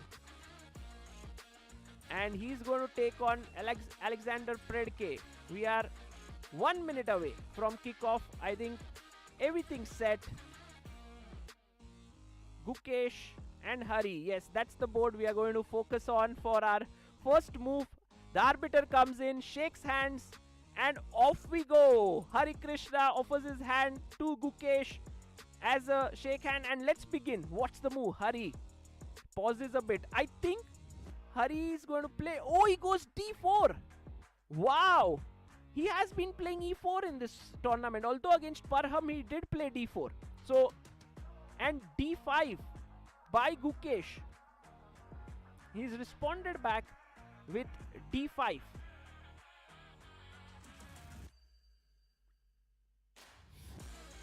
And c4 has been played. We have the Queen's Gambit on the board. And oh, Gukesh takes the pawn. Very interesting. Queen's Gambit accepted. And Hari Krishna slightly confused there. Not confused, but I would say slightly surprised, because Gukesh prefers to play the Ragozin. We know that he likes to push his pawn on e6. If we can have the analysis board here. Okay, knight comes out to f3. I think both players should be pretty happy with this opening that is chosen, because Hari knows that Queen's Gambit accepted. He has chances to fight for an advantage, while Gukesh knows that it's a solid opening but also keeps some chances open. e3 played by Hari. It's a positional line. e3. He's not trying for that e4 move in the move number 2. So here Gukesh likes to play his pawn to e6. We know this. He likes to play the Ragozin, which goes this way, and he puts his bishop here. He has many games, but he chooses the Queen's Gambit accepted, and he must be well prepared. He has his second, Gaevsky, who helps him to prepare for such events, and I'm sure he's come very well prepared. Now, e6, and the bishop captures the pawn. Gukesh quickly moves his pawn to a6. This is a typical move because you can hit the bishop and then remove your own bishop on this long, beautiful diagonal. That's the idea here. Now, if we look at Queen's Gambit accepted, why is this such a solid opening? The reason is that white has a strong center. Black, on the other hand, wants to hit the center with c5, and then based on the situation that comes up, let's say for example you castle and I play c5, you can either take and go into this very, very symmetrical queenless middle game. Very many games have happened here. I mean, one of the most recent important games to happen in this line was between Vidit Gujarati and Alexander Predke. And the other one here is that after c5, white can continue normally, let's say knight c3, and we get this structure where white has an isolated pawn. So these are the few options, and you can see Hari Krishna has castled and pressed the clock and put the question to Gukesh, what is it that you want to play? Will Gukesh go for he goes c5. He plays the main line here by pushing his pawn to c5. I think Gukesh has come in this very, how do you say, objective mood today. He's not saying to himself that, look, I have to win at all costs because that would give me the top spot in the circuit by a big margin. I would also be the sole winner of this tournament and so and so. He's just saying that I want to play a decent solid game of chess. We will then see how ambitious Hari is, because now Hari's ambitions will be clarified by his next move. If he takes the pawn on c5, I wouldn't say he's unambitious. I wouldn't say that, because you know white does play for an advantage in these lines. But I would definitely say that Hari is playing for two results then. You know, he's keeping the draw in the hand basically if he takes. But if Hari decides not to take and takes on the isolated pawn, we might get a fighting game of chess. So an important moment here from the tournament perspective. What is Hari Krishna's decision going to be? While Hari Krishna decides that, let's have a look at Arjun's game, because Arjun Erigaisi is moving and you know walking around. So maybe he's already feeling, oh my god, guys, I have to tell you why I'm so excited.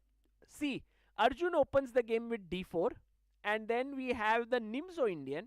And whenever Arjun is in this must-win scenario, he brings out his secret weapon. I would also call it like the Brahmastra. He has this sort of secret weapon which is not so secret anymore. Everyone knows it. F3 Nimzo Indian. He pushes this pawn and he has such good preparation here. He's beaten so many world's top players. But I would be very surprised if Sanan is not prepared against it, because you can see he stopped in his tracks and he's been thinking for over 3-4 minutes. I'm a bit surprised. Why? Is this some kind of a tactical thing that Sanan is trying to lure Arjun into thinking, hey, I'm not prepared and so on, or he's really not prepared? I do not know. Let's have a full screen view of it and see if what we can see here. We can see that Sanan does seem like he is not prepared from his face. There is a bit of tension and stress that I can feel. Meanwhile, Arjun in the background walking around. Can we have that view of the playing hall? If we have it, we can see Arjun, how confident he is.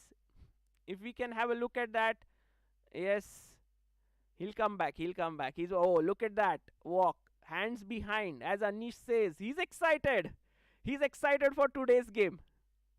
And meanwhile, Hari Krishna has made his move, and let's have a look at what Hari has played in that position. Has he taken the pawn, or oh yes, he has taken the pawn and he's taking the queen. Queen takes d8. Interesting decisions all around here. And I have Amruta Mokal who has joined me in. Hello, Amruta. Hello, Sagar. Last day today. Yes. We are already at it. How did you feel the energy in the playing hall, Amruta? Man, it was like so serious. It's like everybody's here for a kill. That kind of a feeling. Yes, everyone's here for the kill. No jokes, no laughter, nothing. Pin drop silence. The cameramen running around here and there, bumping into each other. But on board, what's bumping, Sagar? I feel, Amruta, this position which we have on the board in Hari Krishna's game, some people might just dismiss it off as an unambitious attempt to win. But if they have any idea of what happened at the Grand Swiss between Vidit and Alexander Predke in the final round, it was the same opening. Right, exactly. It did feel like it. And Vidit was trying with the... Which pieces actually? Vidit was white and Predke there needed a win. So that's the difference here. Because Arjun does not... Gukesh does not need a win here per se. I mean, he would like a win, but he can also be okay with a draw. I think Hari Krishna's opening choice may not get him the desired result, perhaps, which is a win. Yeah. It might not be easy. Because this opening is a very powerful weapon when you are playing against a black player who needs to win. Then it becomes like white can press endlessly here. And endgames, Hari loves that very much. So both of them have gone into something which they feel very safe about for themselves, in a way. Yeah. And then they are going to try to find chances to win. Right. Is it that way? Because I don't think it's going to be an early draw. No, for sure they will fight. I think also Gukesh may want to keep this going a bit on. It's how can I put this well? I think it's an opening where everything is possible per se, but if both players are not ambitious, then very likely that it will end in a draw.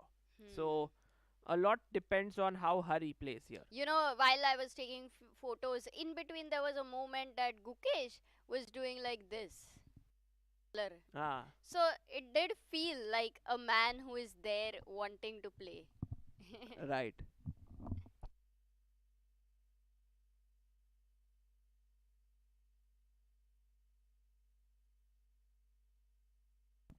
Okay, so here Hari Krishna goes with his knight to d2. He brings his knight out and he is... Oh, and Gukesh instantly plays bishop d7. So he's very well prepared. So do you want to check the opening or what? Yes, Amruta, we could check and we can see if this has been played in how many games by who. And if we know that Hari has already played it, then maybe, he has more ideas in this Yes. position. If you can help me with the moves very quickly, that would be D4, amazing. D5, C4, D takes C4, D4, D5, C4, DC. Knight F3, Knight F6, E3, E6. Already we are here Bishop after C4. E6, Bishop C4, 10,000 games happening. C5. A6, castles, C5, DC, Bishop C5, Queen D8, King D8, Knight BD, Bishop E2, King E7, Knight BD2, and Bishop D7. Yes, we have this position which is played, I think,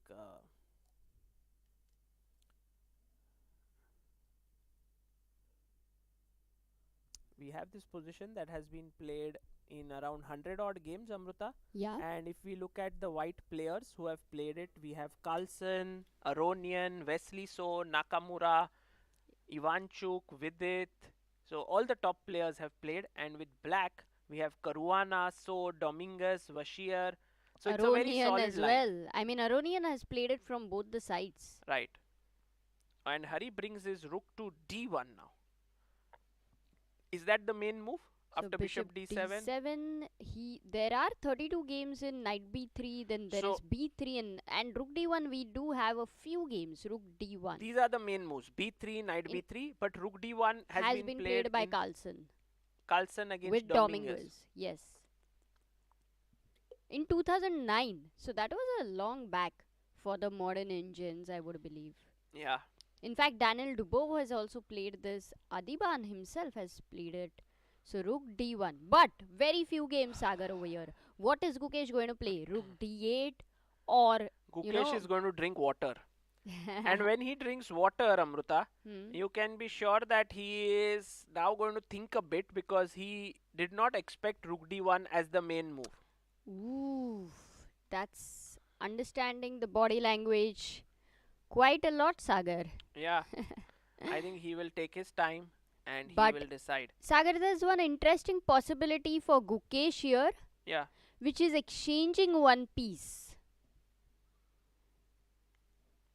And that is the move, Bishop B5.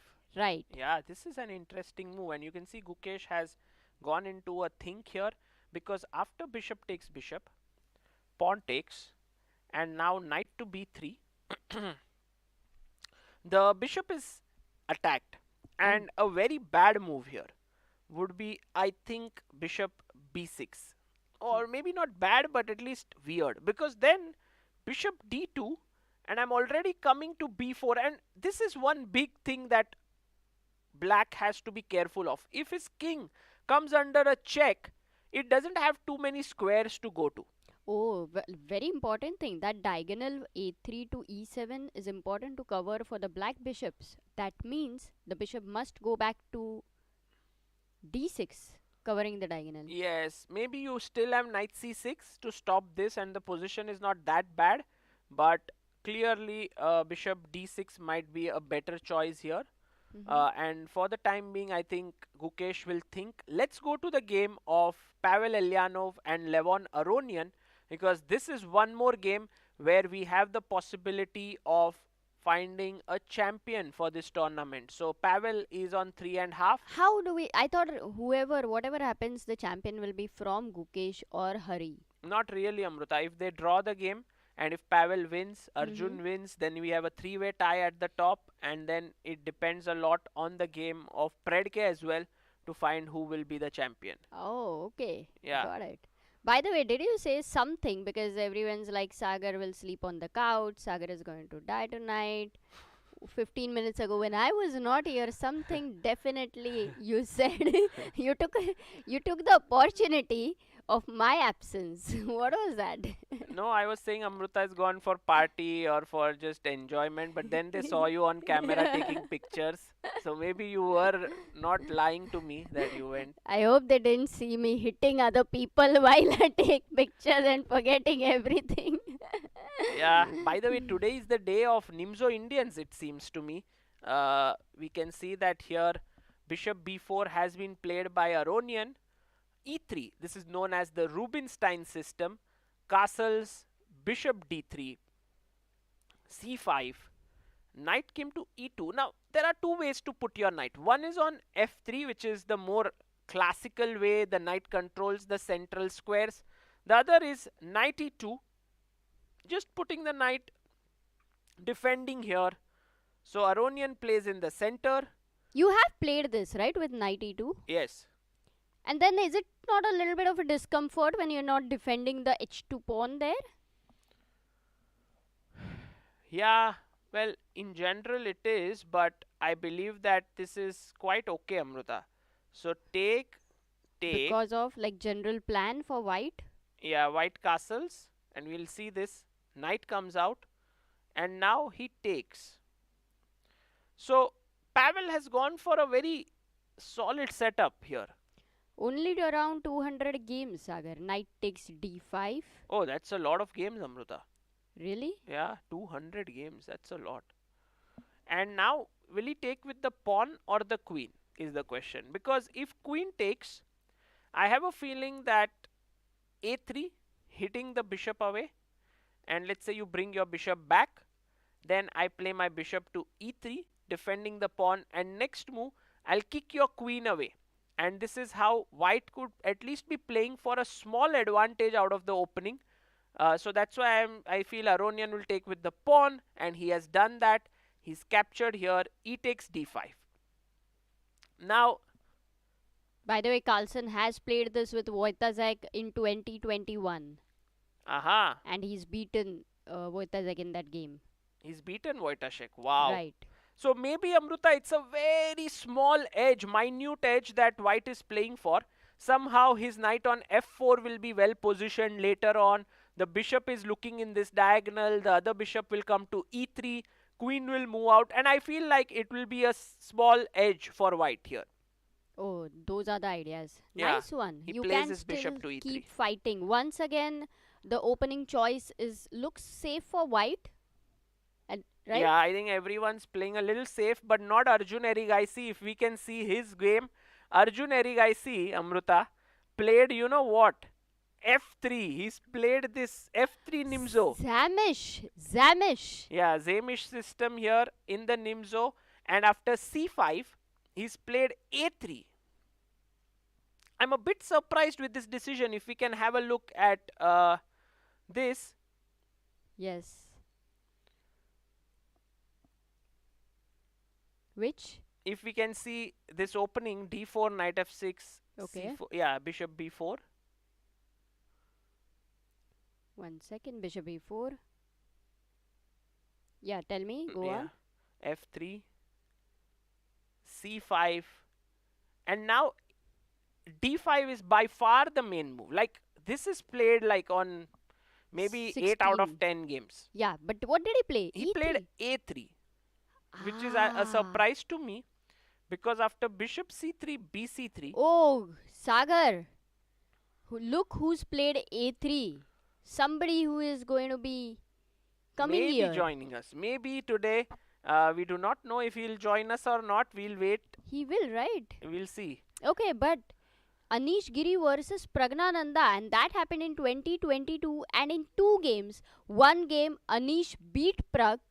In the other game, Prag beats Anish. Nice. So we have both the results. By the way, Carlsen also played this with Ivanchuk, and it's a very interesting line. So it must be a new modern opening. Yes. If Anish has played it, it has to be Well, modern it opening. seems interesting, Amruta, but after knight c6, which Sanan played here, after bishop c3, bc3, knight c6, and the move that is played here is e4, we come to a position where engines are not very enthusiastic about white's position. Indians have emotions. Yeah, they show it through their evaluations. Okay. And I think what essentially the engine wants to do, and I mean I've played the Nimzo Indian all my life, it's that you go d6, you want to play e5 next. You want to open up your bishop this way. also there is an additional possibility of playing b6, bishop a6 and knight a5, putting pressure on the c pawn. So all in all, it does seem like Arjun is going for a fresh position more than anything else. Objectively, this might not be the best opening as such. But tell me something. Oops, Sagar, on the screen. Oh. Yeah, sorry. What was that? Okay. So, how is it happening? No, something's going wrong. Okay. So, objectively, Sagar, if you said that you have played this for all your life, okay, black with the black pieces, keeping the pawns on e5 and all that. Okay. Huh?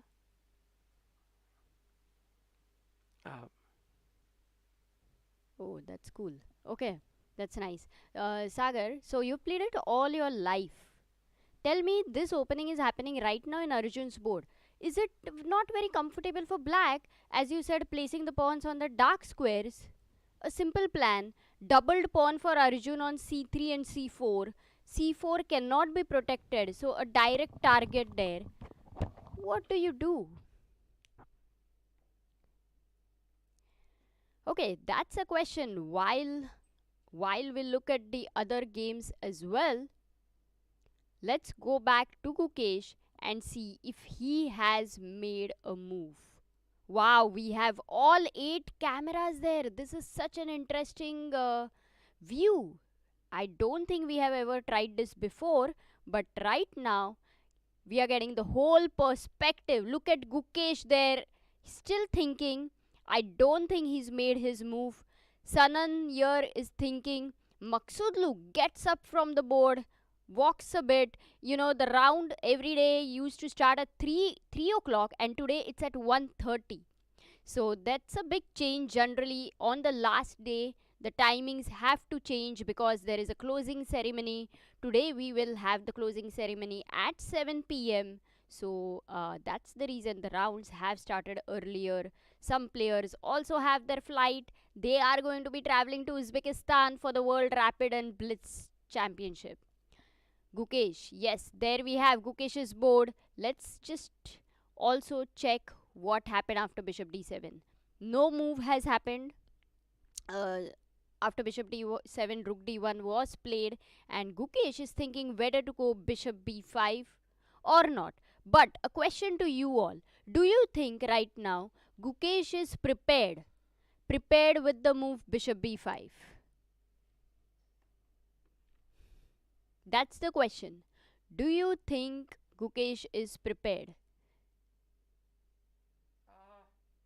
Yeah, Amruta, you're back. Yeah, I'm back here. I am not so sure if Gukesh is in his prep, because this move rook d1 which was played here, Amruta, may not be the main prep that he has done. Maybe he's worked on b3, maybe he's worked on knight b3, but rook d1 is something which he may not have prepared beforehand. So yeah, this does seem a bit So for rook d1, if I must tell you, give you just a slight glimpse, like there have been 3 games where black played rook d8 over here. Then in 4 games, black has played bishop b5. Then there has been 1 game with bishop a4 and knight c6 and rook c8. So basically what we understand here is are the options, the candidate moves for black, yeah, which are possible, and they are many, and they are all pretty tempting. Very tempting. I think overall what will be Gukesh's choice will be important, Amruta, because imagine that you put your knight here on c6. Already such positions are quite very subtle. And you know how is it subtle? Like for example, I play the move knight e1, okay, and you might think white is just too passive, right? Like look at his pieces all sort of huddled together on the last 2 ranks. Absolutely. But if you are not careful, and let's say you play rook d8 and I bring my knight here, now suddenly this bishop doesn't know where to go. No, he knows bishop d6, no? Yes, but now my knight jumps here, and you will suddenly see that white pieces are coming into their own space, Now he And- doesn't know, Sagar. Yeah, and after you play bishop c7, I would go b3. And now my bishop is coming from here to give you a check. And then the d6 square is slightly weakened. So for example, if you do B5. this, I give a check, king here, and I can already think about jumping here. And we reach this position. And I feel in such a position, white would be clearly like close to a winning advantage if only black did not have this next move. And I think people can try to think what is the move here for black, because imagine you play a move like h6 for just to say white is just has a huge massive advantage. It's only because there is a very concrete move here that black has, is why he's safe.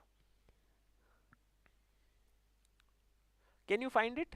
Can you hear? What? You can't hear? No. Oh, he can't hear, Parth. What is the thing? Mike थोड़ा सा ऊपर करना है. Okay. So here, 1 second, Sagar.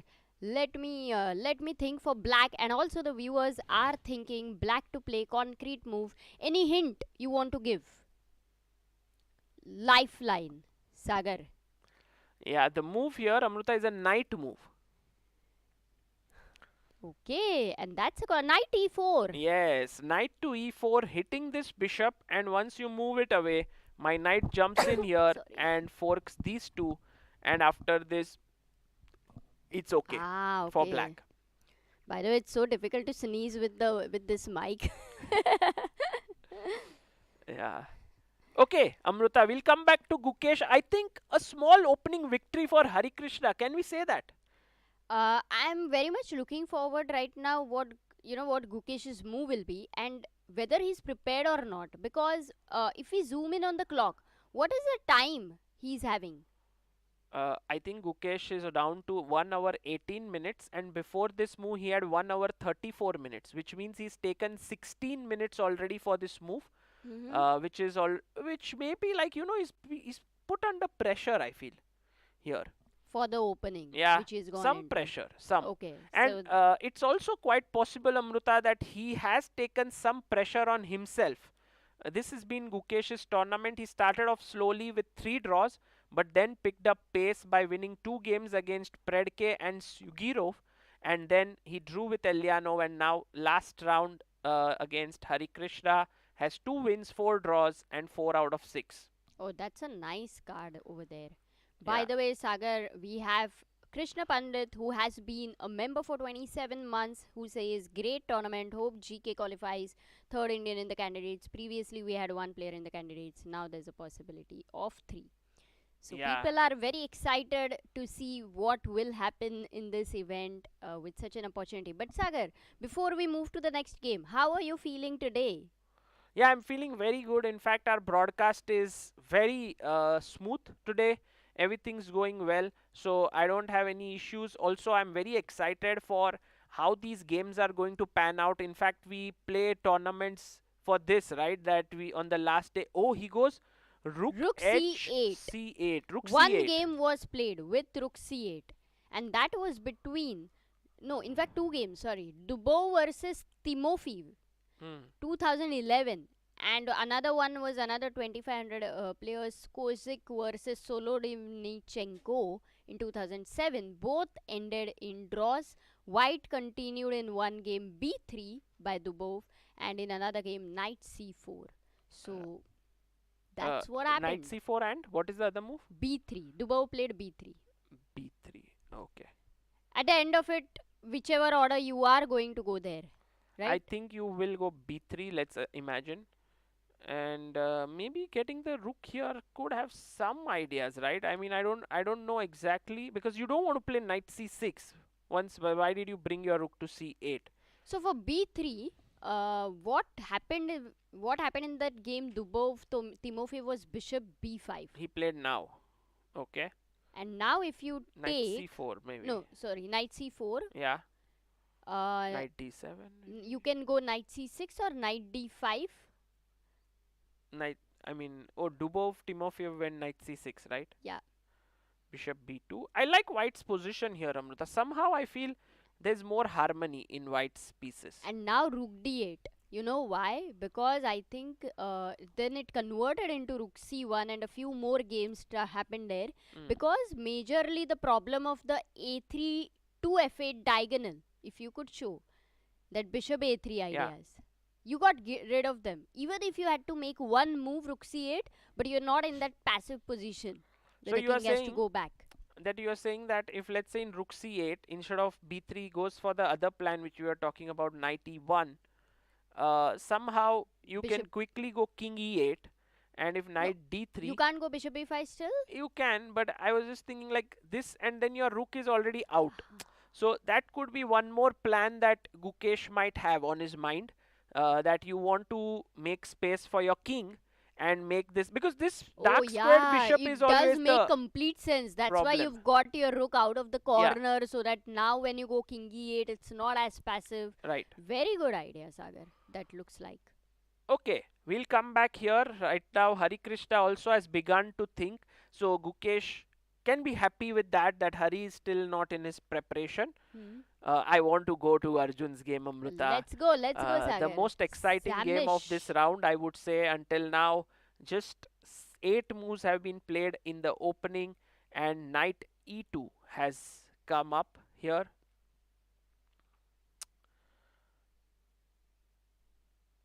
I mean, from Arjun's body language, it feels like he will win this game. Body language, yeah? Yeah, look at him there walking. If Walking we and can have the walking. other camera frame. He's just so confidently walking, and look at Sun and Full view, time. yeah? You want a full hall view. Yeah, I want the full hall view. Look That at would that, be Arjun. nice. There. It just feels, no, that he is super confident there.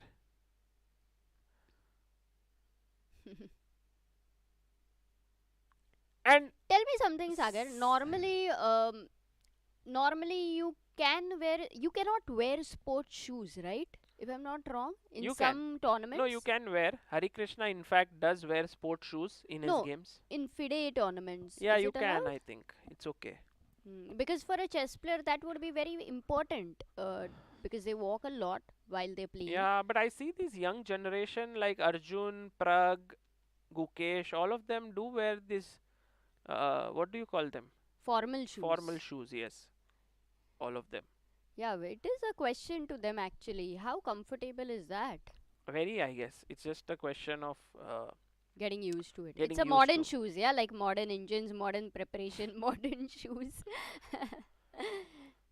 Sanan's time is a bit of a concern for me because now he's 30 minutes below Arjun. Earlier, he had 1 hour 30 minutes. Of course, when he began the game, he's down to an hour and 2 minutes. So, what is he thinking about, Amruta? He's just trying to navigate his way through uh, over the board play. I I mean, think he didn't expect this for sure. how can you not expect? Arjun is well known for F3 variations, but maybe he's not played it so much recently. Yeah, recently. So Yeah. for this position, Yes. we have mainly games with b6 move here. Yeah, b6 and e5. I think these two are the main moves. Yeah, I and even wouldn't castle. castle. I mean, e5 castle I was a similarly. bit worried about bishop g5 here, which pins the knight and then creates this thing. Oh, Although, by the way, after bishop g5, there's a very interesting two opponents who have played. You can guess. no, Maybe I the can viewers see can it. guess. I can see Carlsen it. versus Magnus Carlsen has played with some grandmaster from. Carlsen could have played against Prague, but Vaishali. Okay, that's a good one. That's a good one. Anish would have been so proud of you, Sagar, Yes, right thank now. you. Thank you. But not Sopiko. Yes, Carlsen versus Vaishali, where that was in 2021. Magnus beat It's, I Vaishali. think, those blitz games that Magnus was playing against all the junior players. That's the.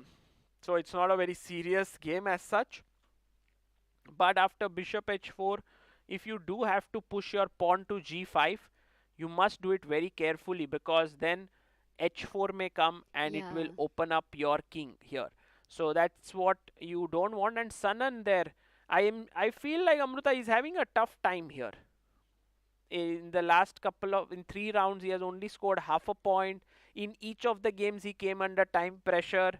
So while his chess has been good, his practical skills have been missing in the last couple of games. You are very right, and I think that is because of the exposure. If you see, normally there is a elite group which gets a lot of invitations to super tournaments, Yeah. but it is not very common that you are about 2700, but still you are struggling to get invitations to such super tournaments. So that experience is definitely going to be helpful, and maybe this is the tournament for Sanan, for Predke, in fact even for our guys Gukesh and Arjun. Yeah. In that sense, we've not played too many super tournaments.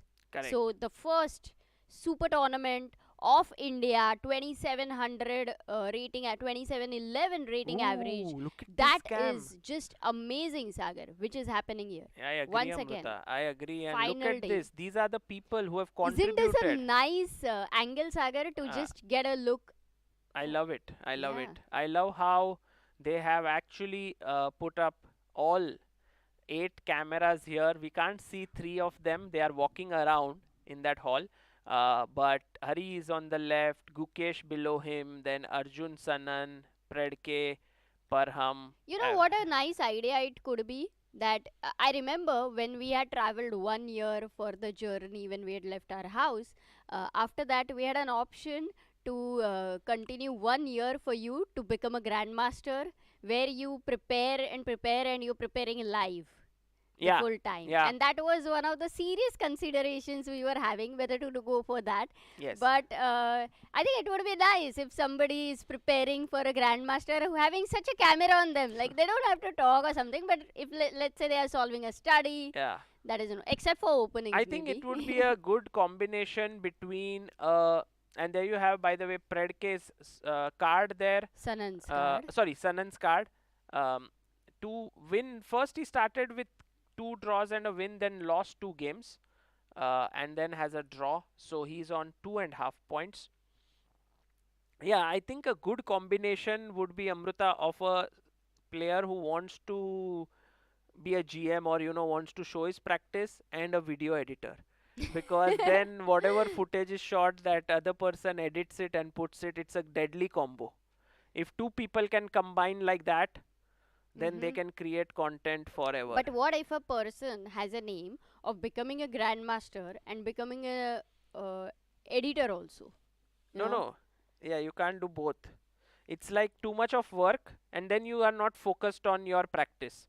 The editor has to sort of take that role of that he won't make that person look stupid, so you can focus on your practice. Unless the person is already stupid. But yeah, but he shouldn't make it look stupid. Oh, by the way, let's have a look at this game. We haven't gone there. Maghsoodloo versus Predke. Ooh, it's very interesting. The pawn has reached G3. How?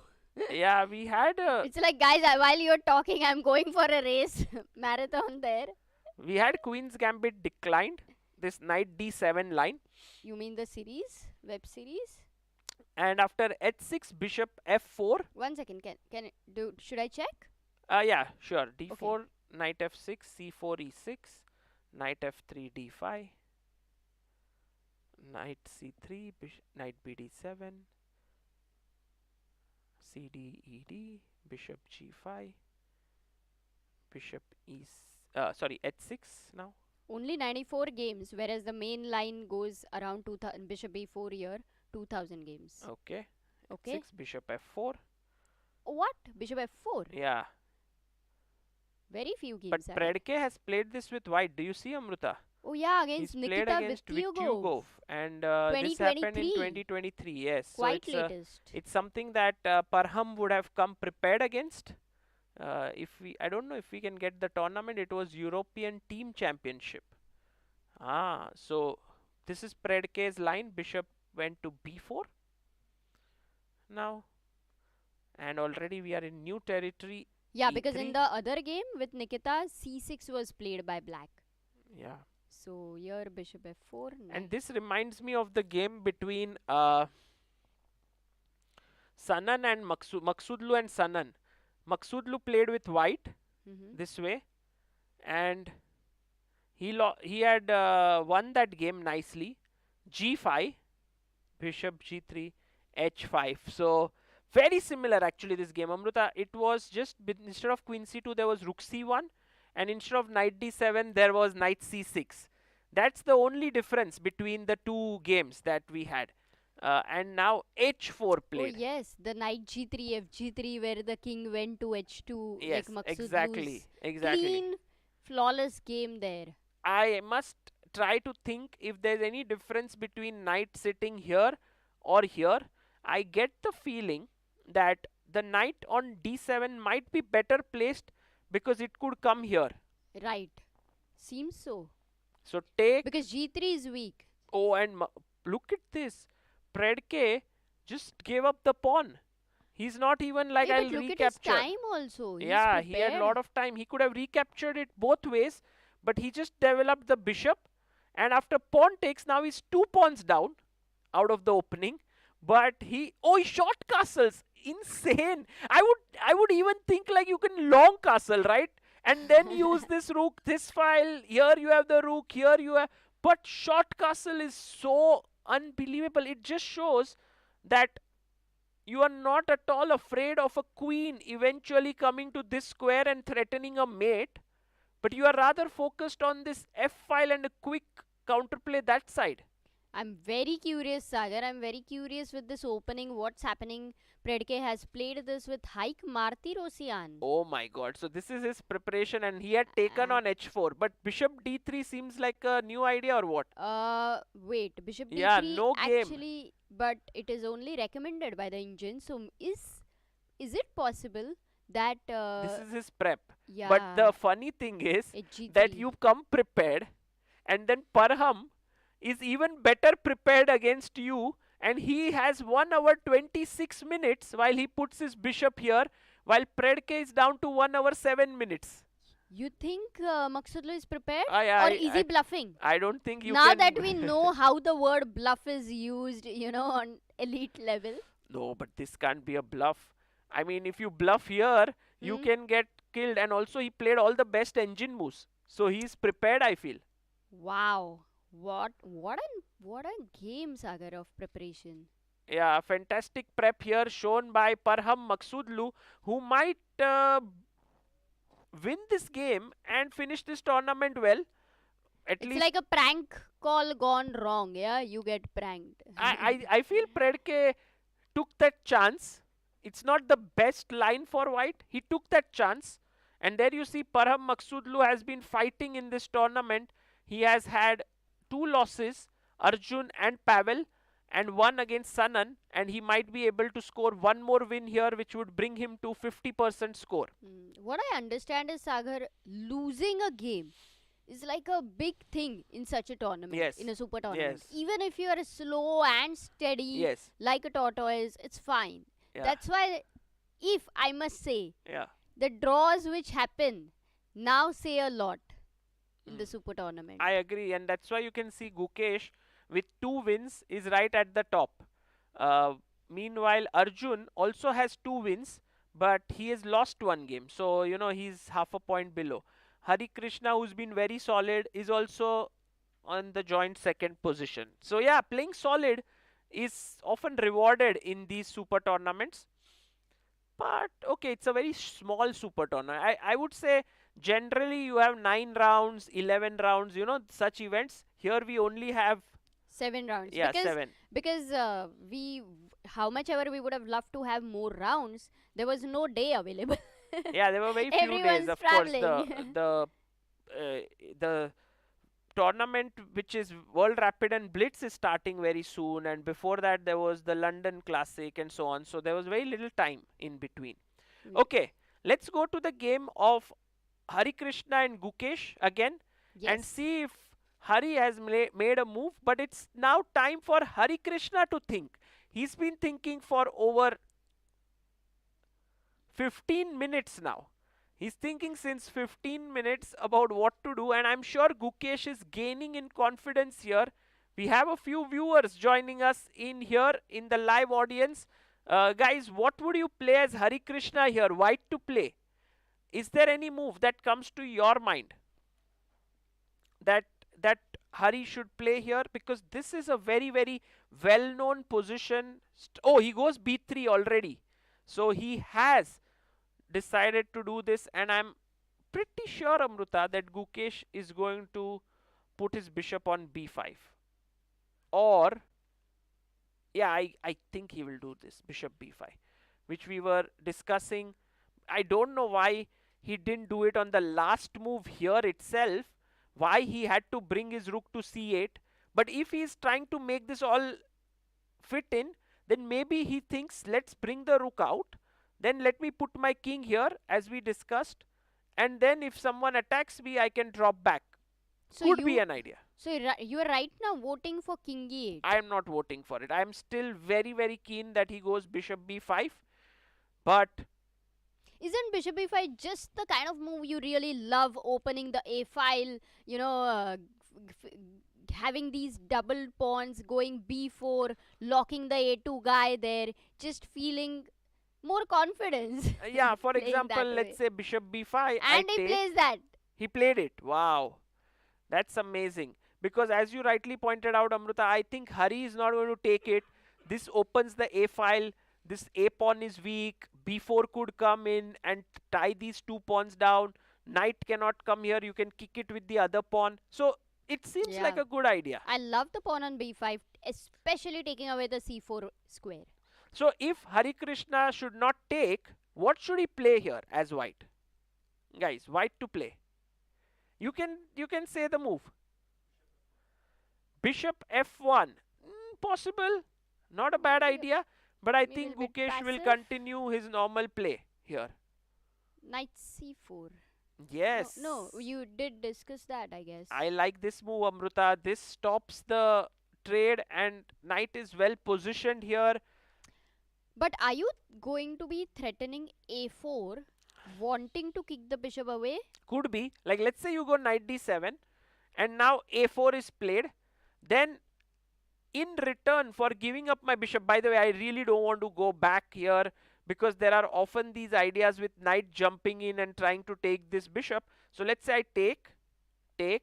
Now in such a position, this weakness of b4 square gives great stability to my dark squared bishop, which I am always a little bit worried about. So I think black has here. Yeah, so a4 will be committal, will have to think a little bit. All those commitments in your life which you made, Sagar, you yes, have to give it a4 is very committal, Amruta. It's like. But sometimes commitments just flow, no, Sagar? Yeah, you don't think it's much. a good idea. Like just like how we got married, you know, now without 10 years thinking together. much, without calculating the consequences. Yes, it's been a good decision, I would say. Yes. On camera, yeah. No, I'm asking you. Yes. Acha, you're asking me. Yeah. Yes, it has been truly. Yes. Yes. Truly, you did not finish that statement. Okay, guys. Wonderful. We can wait for that answer until the next super tournament happens, whenever that may be. February. Really? You are planning something? No, where we will be there and we will be commentating that way. We'll not disclose further. Okay, knight d7 played here by. No, did he play knight d7? Not yet. He's thinking after knight c4. So Gukesh has to come up with this move. I would say a very strategic battle is ongoing and Hari Krishna goes and checks Arjun's board. Maybe that's a sign for us to also go and check Arjun's board here. Nice.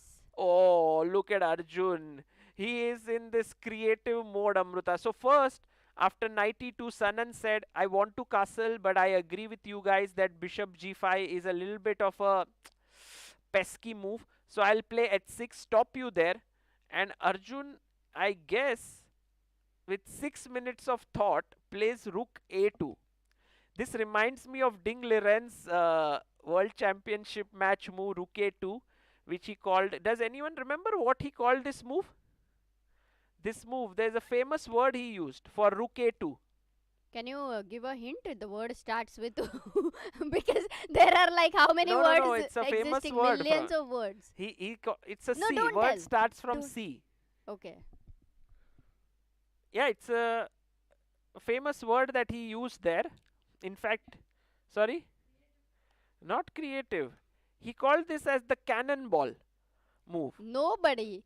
Ever. How many hours you would have given them or months would have guessed that, Sagar? Until they would have Googled it by chance. Cannonball? Yeah, he called this Why? Richard Rapport's idea, which is, cannonballs are those which, when you sort of shoot them, they go in a direction, and if they hit the target, they destroy a lot of things. And I think that's what he meant. If it doesn't hit the target, it's just waste of lot of energy. So here Rook A2 is like that cannonball move. If it hits the target, it will get the desired result. Oh, nice. Yeah. That's such a cool word. You were commentating with me at the World Championship. You knew we were following it every day. It feels like you. I have a short-term memory loss, which then becomes long-term. Okay. Let's now go here after Rook A2. What is the move that is going to be played by Sanan? Now, I think Sanan might go castle. No, otherwise, why did he play h6? He will castle. And then Arjun might move his knight again. And then he might put his bishop out, castle here. Rook can swing over. So a nice opening by Arjun for sure. In the last round, it's not like, okay, last round only Gukesh and Hari is going to fight, everyone else, simple draws. Many times games do end that way in the last round. But as of now, nothing of that sort. They're all playing. They're all fighting. They're all fighting. Guys, this is the dream scenario for any tournament, that all the games are critical for the final standings. And this is something that we are very glad and grateful to the players that they are fighting it out, and that's amazing.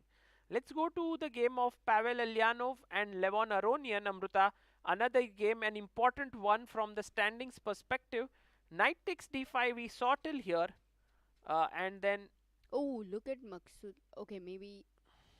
But let's go to Levon, right? Yes, pawn takes, bishop came to e3, bishop d6, queen d2, then queen rook e8, knight came to f4, and now he just took. Bishop takes, and I have a question for our, by the way, queen f6 was played, but what happens if I take here? Anyone in the audience wants to answer? Yes? Yes, bishop takes h7. That's a nice move here, and it leads to a position where at least white can claim to be slightly better because of the slightly exposed position of the black king. But still opposite colored bishop, and it would be a draw, but if that is a forced way for black to enter, he might consider. Otherwise, I am sure he has better possibilities. Yeah, he goes rook queen f6, and again an important moment here. What would you play as white? Because it seems like your d4 pawn is falling. There are two attackers here, and it's not so easy to defend it. So how would you play here? You can see Pavel Eljanov is thinking hard. He's trying to figure out the move. What would you play here? Normally, it should be a counter attack.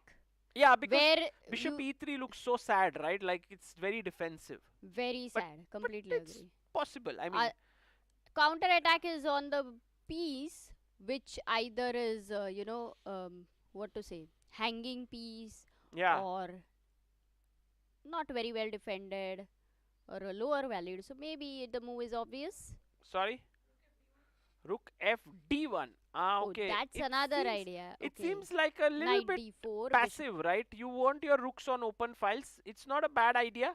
Hey, but this endgame would be a draw. Now, if I take knight d4, bishop h7 or queen d4, because queens are getting exchanged. Yeah, this does look very drawish. Very, very drawish. And maybe bishop e6. It doesn't seem like a big edge here. But there are other ways to keep this going. Rook e1. Yes, rook f e1. And the problem is you can't win here. There is a mate here, so you must take, let's say, take. And I mean, not must, but this is one possibility. White seems slightly better. But I think... No, don't end there. No, better is to play here, bishop f5. Just connecting the rooks. Yeah. And after here, again, a good moment to think here. What would you play as white? An important moment. white to play. It's a strategic move to understand what would you do here. H4. Or you lose d3, Amruta. Free Oh piece. yes. Sorry. You went queen g6. Yes, I went queen g6 here. What is the move that comes to mind? What do you do when you have the bishop pair? Do you trade it or keep it? Yes, so what would you play? Bishop b5, yes, or Nice. bishop f1. And I think white can still claim a small edge here, mainly because of the bishop pair, and it's a nice position to play on. Wow. So you are saying basically white has to bank on the double bishop advantage and see if he is able to get anything out of it. Yeah, it's not huge. Sounds It's nothing like it. big as such. But it's still better than, you know, going into some It's better than simplifying perhaps positions. playing a move like bishop e3, which is more passive. Totally. Sorry? Here? You mean after what we saw here? Rook e1, bishop here.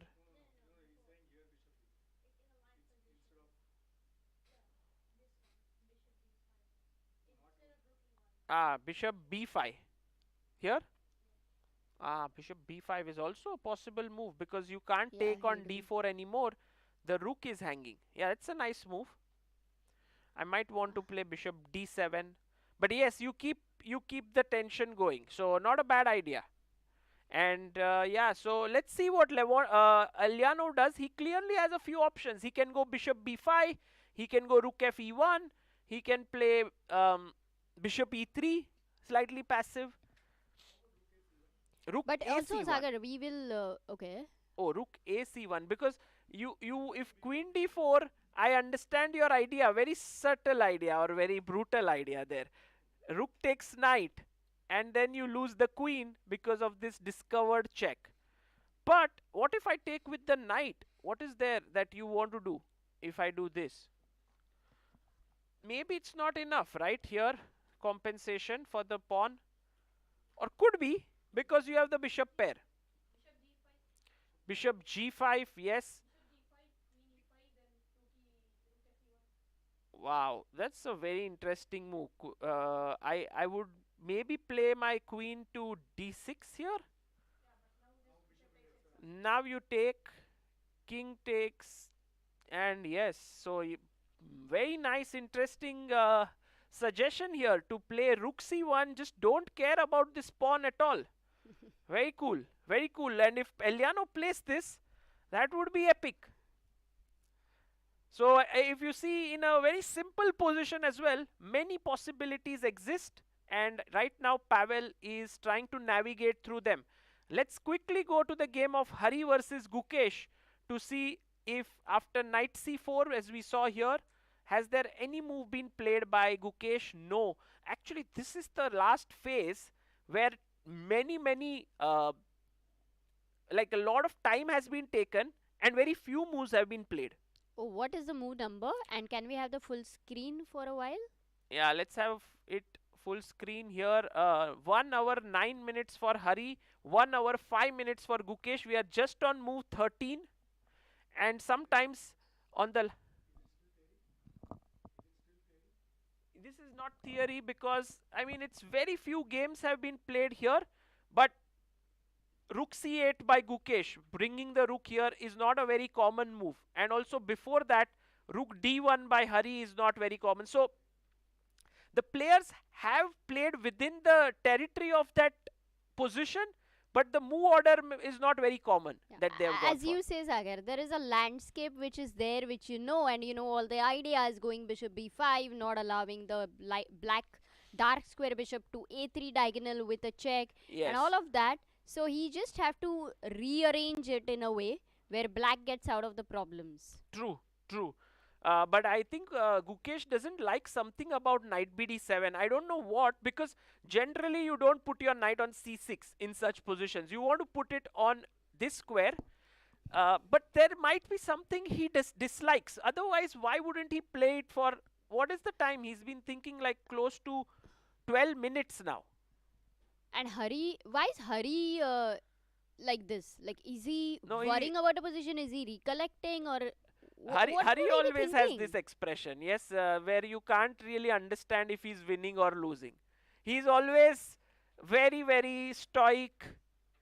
Even when he's winning, you will look at him and think, oh, what's happening? Is he As losing? Anish had said Yeah. that The more he starts liking his position, the more his expressions are like, yeah, he okay, looks upset. that's The fine. more he looks upset, kind Yeah, of a more he thing. looks upset. No, we really missing Anish. It would be wonderful to have him later.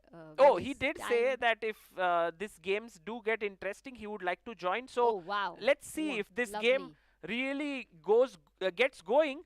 For Anish, it might be very exciting to join and commentate because you know he posted a Twitter picture of him in the stands rooting for Hari Krishna.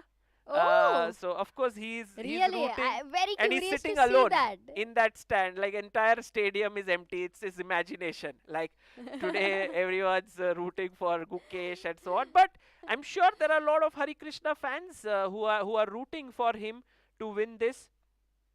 And we'll see if Hari manages to really create something here. I think he's made a good choice out of the opening. He's put Gukesh under some pressure there. Oops. Okay, so after knight c4 we are waiting. Any ideas what Gukesh would play here? All of you? Bishop? It's black to play. Black to play. My feeling is he will go knight d7, but I am actually now doubting my feeling, because if it was such a simple move, he would have played it within like 2-3 minutes. Also, if you see his body language, Yeah. he is very confident. Who? Gukesh? Yeah. He is confident. I mean, he's thinking, Oh, oh, he look, he played did it. play that. Knight d5. It is a possibility, but then after bishop b2, isn't this pawn f6? I think these are the kind of things which white wants, like knight d4. Now a little bit of softness here, attacking your bishop here, and I think such problems become very tough to handle in this symmetrical structure. Yeah, because later bishop d3 will also attack maybe the h7 at some point. Rook c1 is be. happening. Could Bishop be. f3 and knight e6 ideas, tactical ideas also there in This the is air. a dream scenario for white. If he gets something like this going, where, you know, minutely creating problems, this is what Hari wants. But if you look at what Gukesh has done, he's gone knight d7 and asking Hari, what are you going to do? Like, if you now go knight d4, trying to create these issues, Yeah. it's Yeah, an knight important moment to think what would you do. Like, one of the plans is take, bishop takes, and it seems like white has got the bishop pair here, but maybe knight e4, looking here at the c3 square. Let's say you go bishop Like b2. you are playing very concrete because you have given a long-term advantage, bishop pair, Sagar. So black. Bishop a7.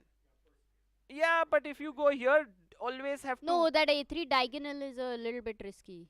Yeah, this could become very risky if you go here in such a position. In fact, you always had to avoid that, right? This is dangerous. The diagonal. Like, let's say I take, and then give a check here, or knight comes here. Suddenly, it's a big problem.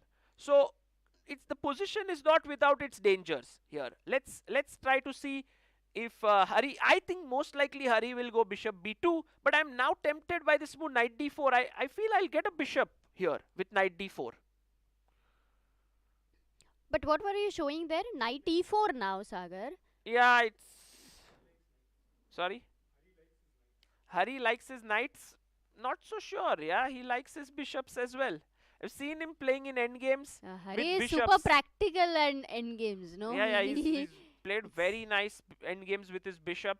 But knight, I'm not so sure. Like, take. Yeah, knight e4. I am very curious to look into that, what you were showing. Yeah, bishop here, and then I'm going here to c3. And if you go rook c1. Wait a moment, because bishop b4 was a little bit tough move, I would say. No, I'm just angling at this weakness. So you see, here is the next move, knight b6 attacking here. And if you come back, my rook c8 makes so much sense. So that's a very deep idea. I mean, to give up your light squared bishop and then play for this c3 C3 square. square. And normally with white, it has C6 squares in some Yes, scenarios. yes. I think that same thing black is Generally, trying to this do. is a weakened square in Catalan and all these, but this time it's the c3 square which is slightly weakened. We'll come here again. Let's go to Arjun's game where we had the cannonball move Yeah. played. And by the way, Sanan is playing. Look at guys, Arjun's way of playing chess. Okay, firstly, let's go back and try to see. Firstly, he moves the pawn to f3 and tells this knight, I'm sorry, my friend, you don't get your usual square. Knight, okay, knight says, fine, I'll find another way. It says we are friends. It's okay sometimes.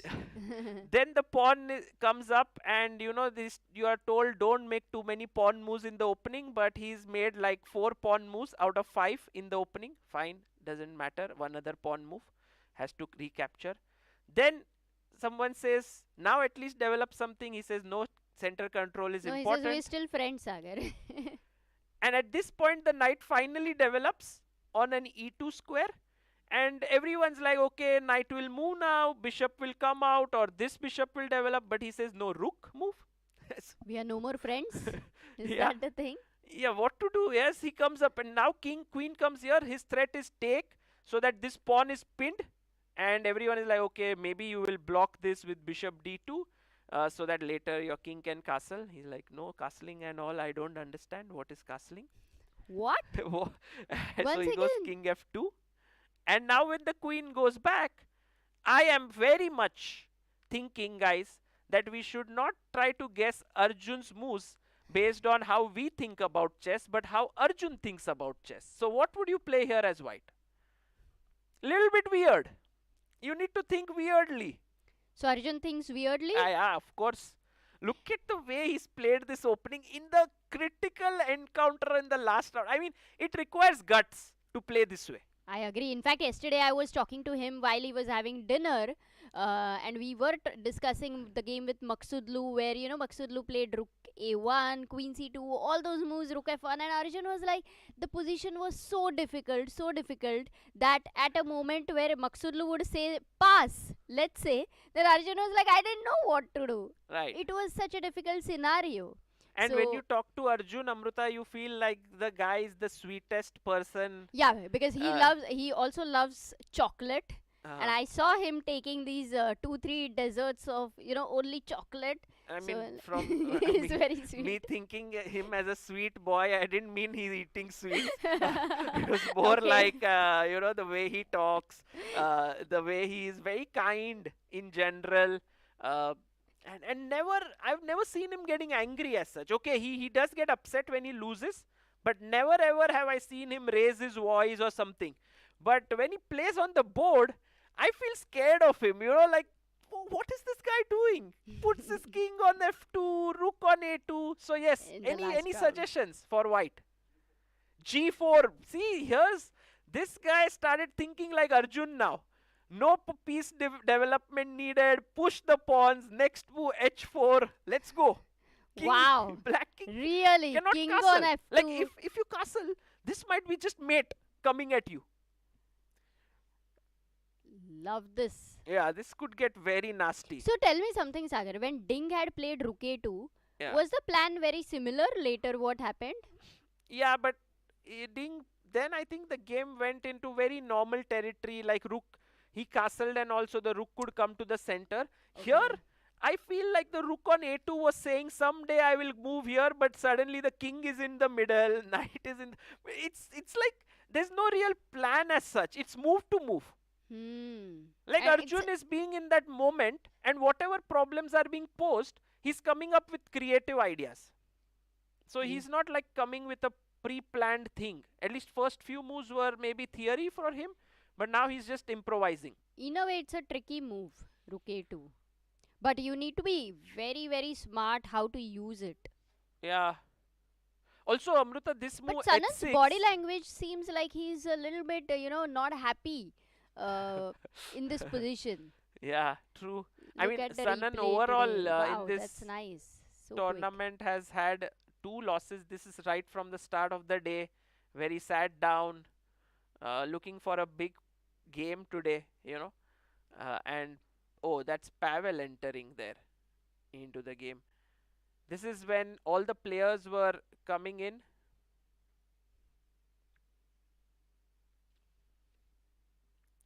Earlier, and Levon who always comes with a smile, Amruta, always nodding his head, smiling, Yeah, nice observation there. and with a colorful shirt.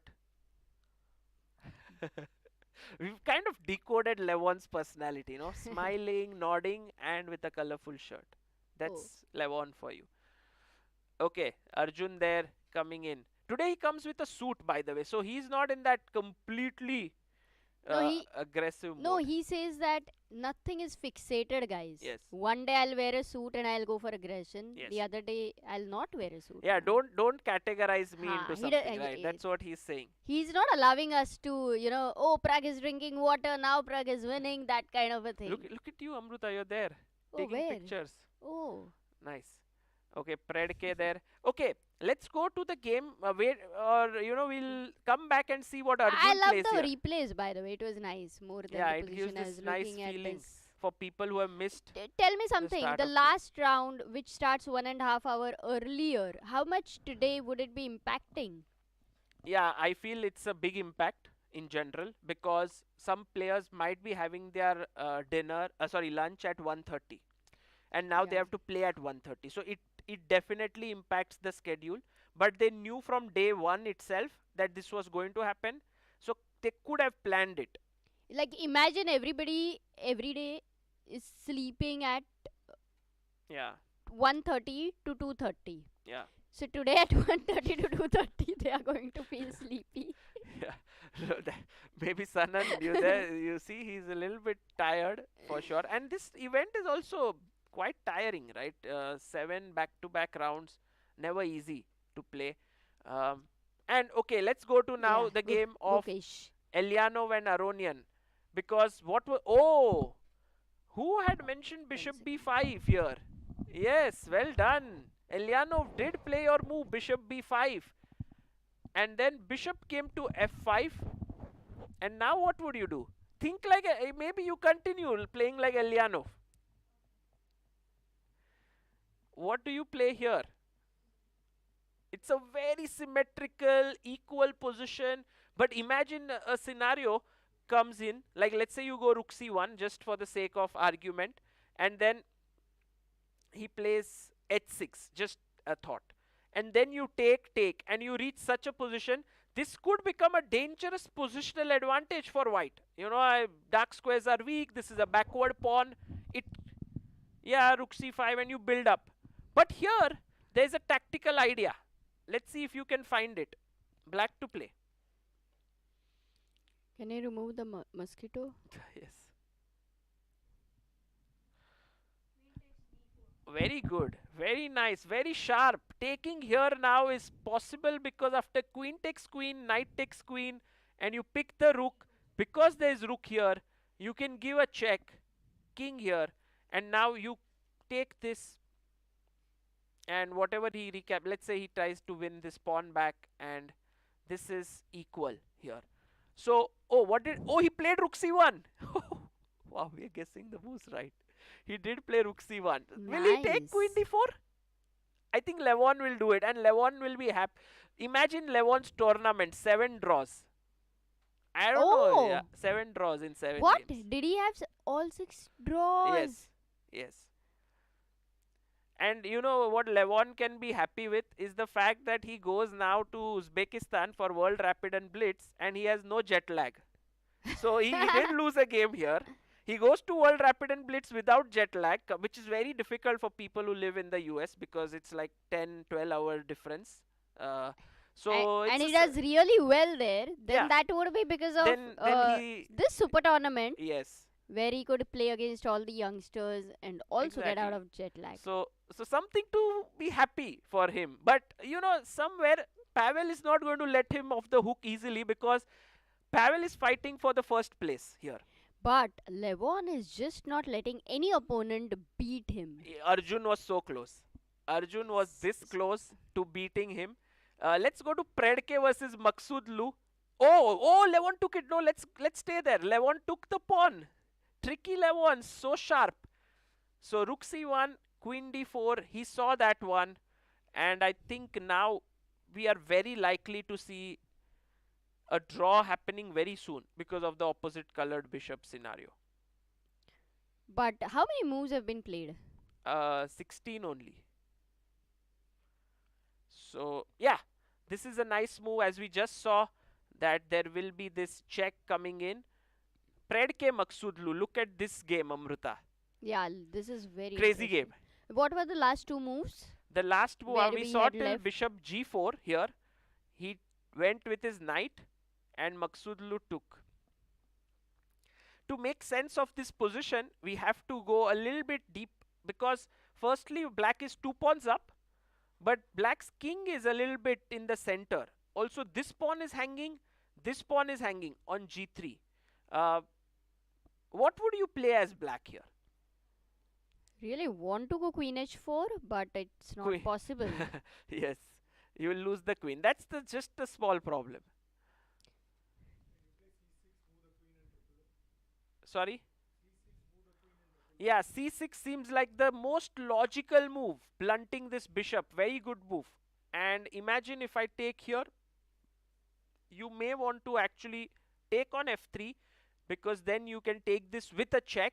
And let's say rook takes, you take this with a check, and it's not just a check, you are able to clear your queen out and you are able to long castle. I feel that Parham is clearly better here, so this is not happening. So c6, what should white do? Now I think Parham's move, oh, he played c6, he has c6 on the board, so it's now Predke's move. But Predke was better. No, Parham actually was prepared as well. Yeah. That's what actually happened. Predke came like with the new idea, but Parham was better prepared somehow. Yeah, I don't know what Alexander will do here, because sometimes, you know, with players like Parham, these top guys 27, 50 around, you know, that rating, if you play an opening which is risky and they are well prepared, then you don't get another chance in the game. And that seems to have happened with Alexander here. And imagine that he loses another game, he'll go back with -4 in this tournament. No, which but is also 4 a big losses. experience of a super tournament, Sagar. As we were talking about, it's not so easy to get invitations, and it could be just the beginning. It could be a great learning experience for Predke. That's true. But also, Sagar, tell me something. Yes. Sometimes it will be very heartbreaking that you have a wonderful novelty prepared, you are so excited to go for it, and then you realize, okay, your opponent is better prepared on the board. It's a psychological setback. It's right? like you know, if you use this in an open tournament against a 2500 GM or a 2400 IM, maybe you get the desired result. But when you use it against a 2740 player, then you don't get it, and then you realize that maybe I need to be more careful choosing my openings. That's how you become a top player. That's how you learn. So it's a good learning experience, I think. Right. Well, there are two ways to avoid such things. One is you get a coach who has really been at that level and knows these and tells you beforehand. The other is to lose and then learn. I don't know which is Lose better, and learn. but you have to learn it in some way or the other. Let's go to Hari Krishna versus Gukesh. Oh, where's the knight? Where did these two knights go? Which knights? Oh yeah, there was a knight. Yeah, bishop b2 happened. He went knight b6. He played this We knight didn't here. consider this move at all. No, we didn't consider it. So what happens if knight b6, bishop b6? Yeah, just knight firstly? b6. Knight b6, bishop e2, knight c8 check. is the Yeah, not problem. bishop e2. We take here. Then and- bishop a3 check, right? Check, but okay, I'm not a big. Maybe king e8. Yes, just king is pretty okay here. After that, one knight is Or off. or we could even trade bishop c5. Why not? That's looking good. So you're never worrying about a double pawn, even now. Not really. I'll get this beautiful file as you just mentioned. So that's not a problem. And so here Hari went in the center with his other knight. Gukesh said, thank you, I'm trading. and then Hari Krishna took back with the other knight.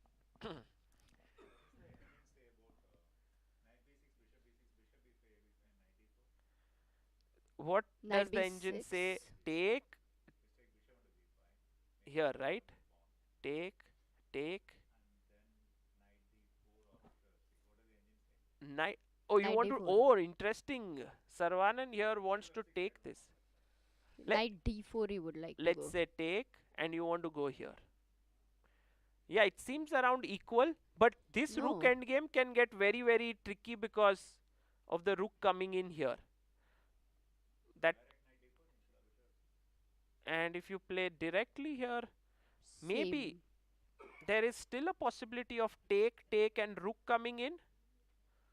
It seems like black is doing very well. The engine says black is even slightly better after this move knight e4, which is a little bit of a Mm, tricky move, but I Knight get b5. it that One maybe he second. Knight wants, b5, rook c2. Yeah. yeah, this or just take this pawn. I mean, such moves, of Oh. course, not so easy for human beings to find, but I think Gukesh has no opening problems Nice. as such here. But after this here, I, I don't know what Gukesh will do next. What do you think? What should be black's move?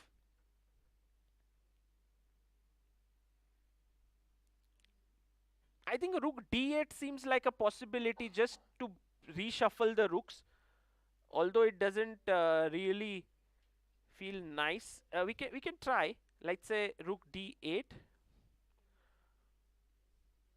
Very logical move. Any other suggestions here for black? Knight d5, but you are okay to give up your g7 pawn here? Ah, you want to trap me, yes, with f6, but maybe it doesn't help that much.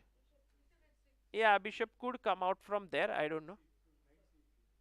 Ah, you want to go knight c3 now. That's possible, yes. Perhaps I shouldn't worry so much, I should guard here. So maybe not knight d5, it seems a little too provocative. Anything else?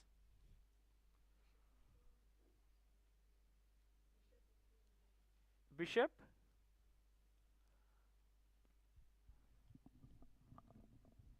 Yeah, not so easy to come up with moves. I guess rook d8 seems like the natural move that Gukesh might try. Or other one is to sort of give up your bishop for the knight. But no, I mean, it's not a very human way to play.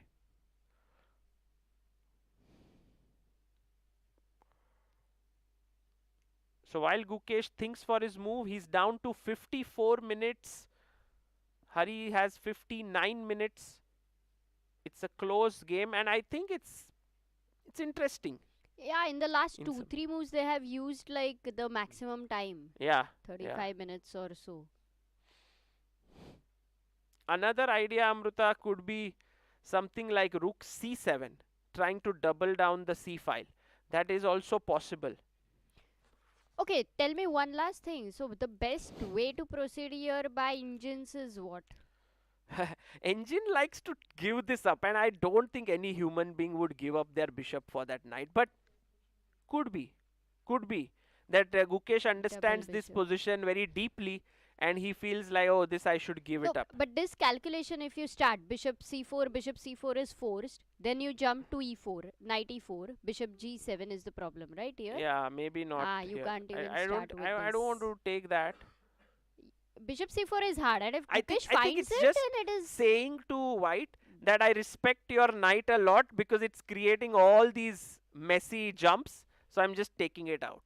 But you respected it, and then you took it off. Yes, first respect, Amruta, always important. Yes, I don't know if Gukesh. That's why No, I don't think Gukesh will give. go for bishop c4. I don't and think he'll play. firstly, it's very engine-like also. Yeah, I In don't a think way, he'll he's play. not even going to think engine-like. He here. might go bishop b4, which is again a very Yeah, bishop b4 looks nice. a3.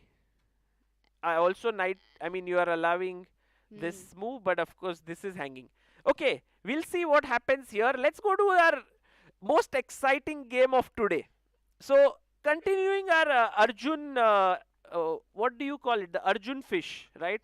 The way Arjun thinks. We were thinking Arjun will go g4 here, but Arjun said, I'll push another pawn. Yes, he wants to keep pushing pawns in this game. Knight jumps to the center, and now he moves his knight away. Clearly, Sanan is very happy now because these pawns are not coming at him directly, so he quickly castles No, but it. Sagar, if you don't go knight g3 and if you go g4, Yeah, maybe a sack comes. yeah, Yes, it looks so scary, man, with the king on f2. could be, could Not happen. immediately also?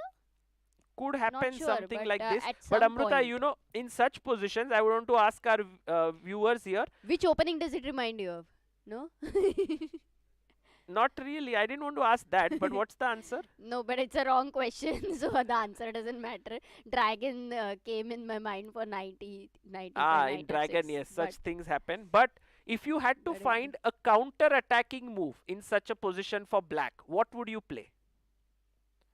Just very common theme. E into d5, yes, but before that, even more powerful. h5? b5. Hitting this, and this is a very common idea in such positions, said that you let him take and then you push your pawn forward to start opening this up against the king. Wow. It's a common Amazing. theme. So clearly here Arjun has to be careful, and so he was. No, but why could it not take on c4? For g4, c4 is hanging, no? That was another problem. This is also a possible thing, like you give this up, but then there is a check. You lose the knight, but it's there in the air. That theme is there. Knight g3 played in this position, and black castles. He castled. Yeah. And now my question here is, what should Arjun do? Think like Arjun. He doesn't like to develop his pieces. He plays with his rook and king. He thinks pushing pawns is very important in this opening. What would you play?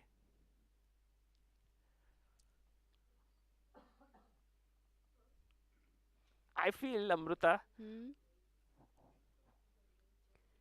that I want to really push my f pawn here. Oh, Yes, come on.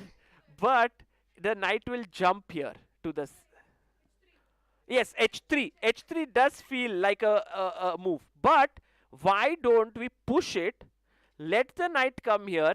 Put our king on this beautiful cozy square, And use next would h3 trap as the a knight. tempo. Yeah, trap the knight.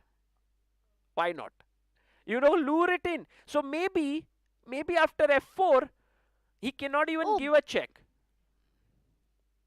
So he might go back knight g6, and when that happens, we know what Arjun will do next. What He will do? push his h pawn to hit the knight.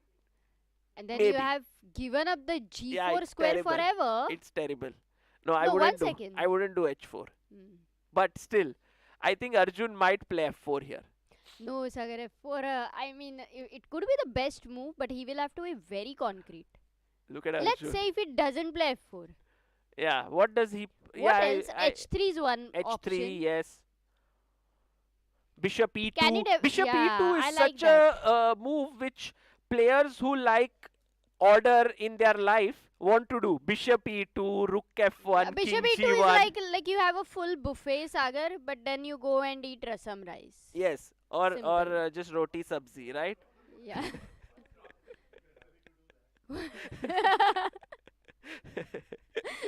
No, it's a good suggestion. Bishop e2, rook f1, king g1. It's very simple and nice.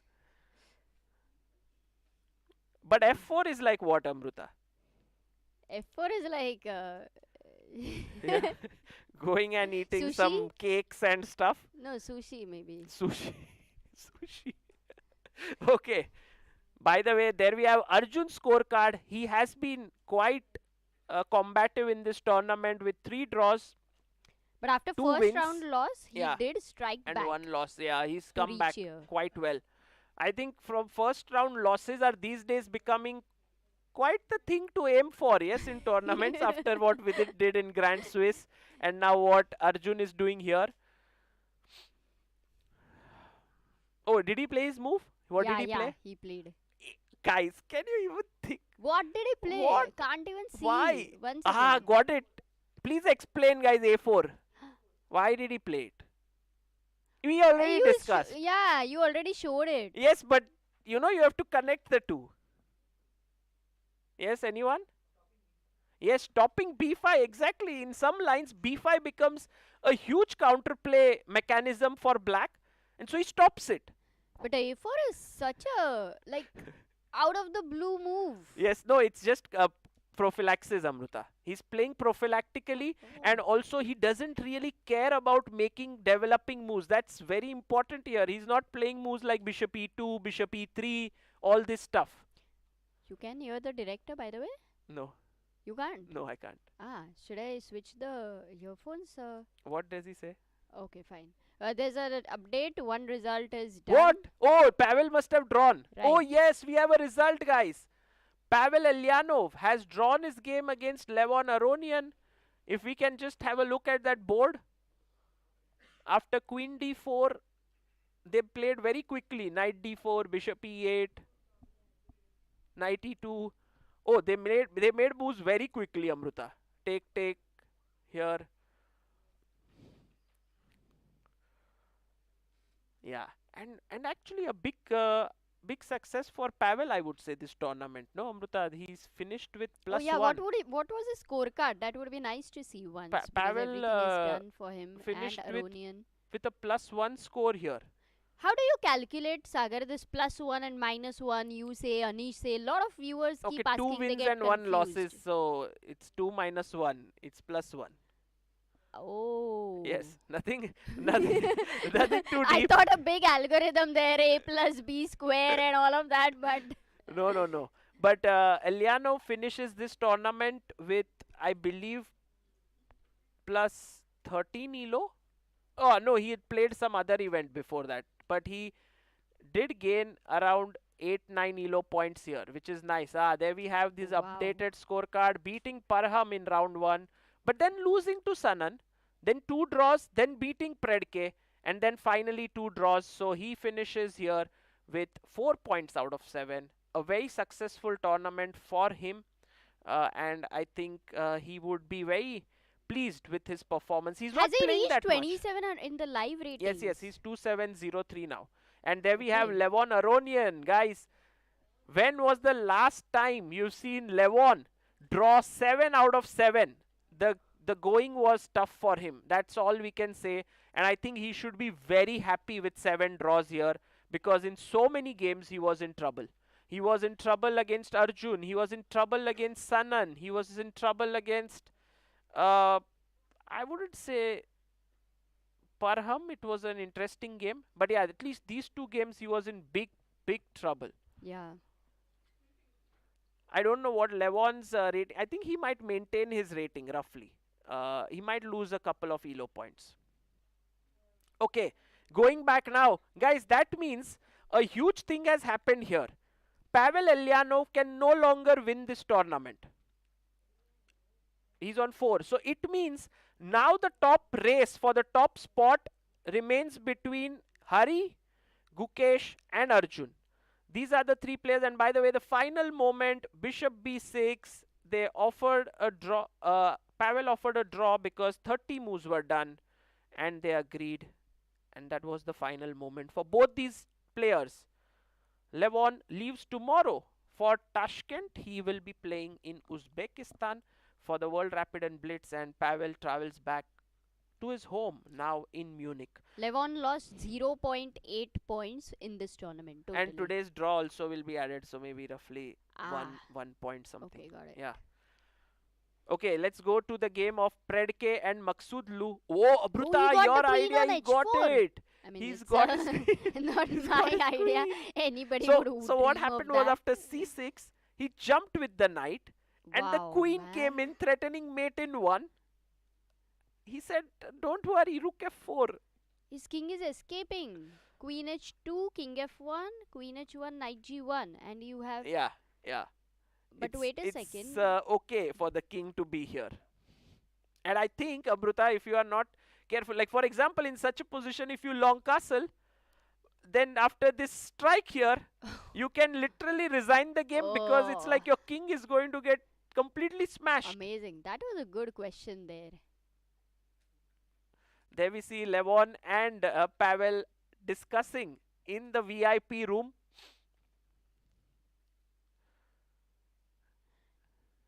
Okay, but Sagar, if you don't give queen h1 check, Yeah. you don't have bishop e2 in between, right? No, take you don't have here. time because when your queen is on h4, it is pinned. No, but now? Now king e2, right? Oh, and the bishop protects this pawn. Right, right. This is cool. This is cool. I think Predke has given enough problems, no, now for Maghsoodloo to solve. What is Maghsoodloo going Very to play here? Very interesting play by Predke, because he actually. can't castle long. There is knight c6 business. He can't castle short. Of course, who will castle short here? This king will just be slaughtered. Okay, let's try to find the best move for black. I don't even see it. Sagar, I hate the mosquito. Yes. Guys, what do you play here? If you were in Maghsoodloo's shoes, what would you do? They won't fit me.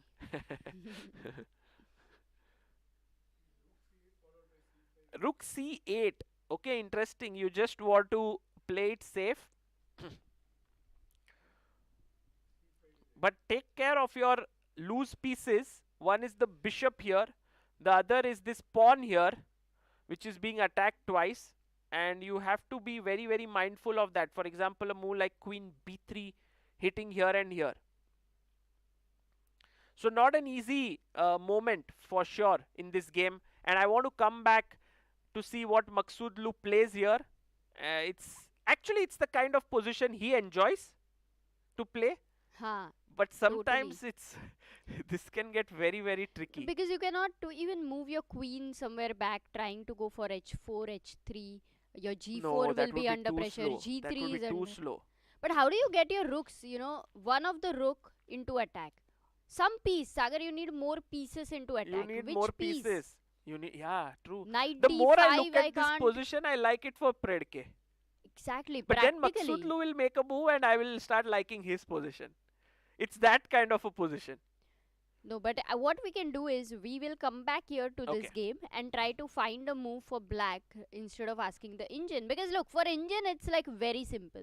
What? No, nothing is simple here, I feel. No, for an engine, no emotions. Yeah, it will Right. keep suggesting some crazy moves. So we can come back here. Gukesh, did he play? Yes, let's come back here. Let's make the needs players time. do the hard work. And we don't do it, right? We go and see other games. What is Hari and Gukesh doing? Oh, he did take on c4. Ooh. Oh, wow, I didn't expect that. So he took here, gave the bishop pair, and then played the move g6. Clearly with the idea of knight e4. Yes, because then, guys, g7 pawn won't be hanging. So he plays g6. Hey, but he's also offered if bishop f6, that would be a opposite colored bishop. No, Hari won't. I mean, that would be like taking a draw. Hari won't do it, Amruta. Come on. This is such a nice position for Pentala Hari Krishna. Two bishops, nothing to worry about. Can play endlessly for like hours. Okay, one question here. What should white play? Guys, very nice move. Come on. You should play this move. If you were Anatoly Karpov, you would play this move. Someone gave you this position, you would see it and make it instantly. Yes? Bishop f3. Okay, not a bad move actually. Maybe Karpov would have played that.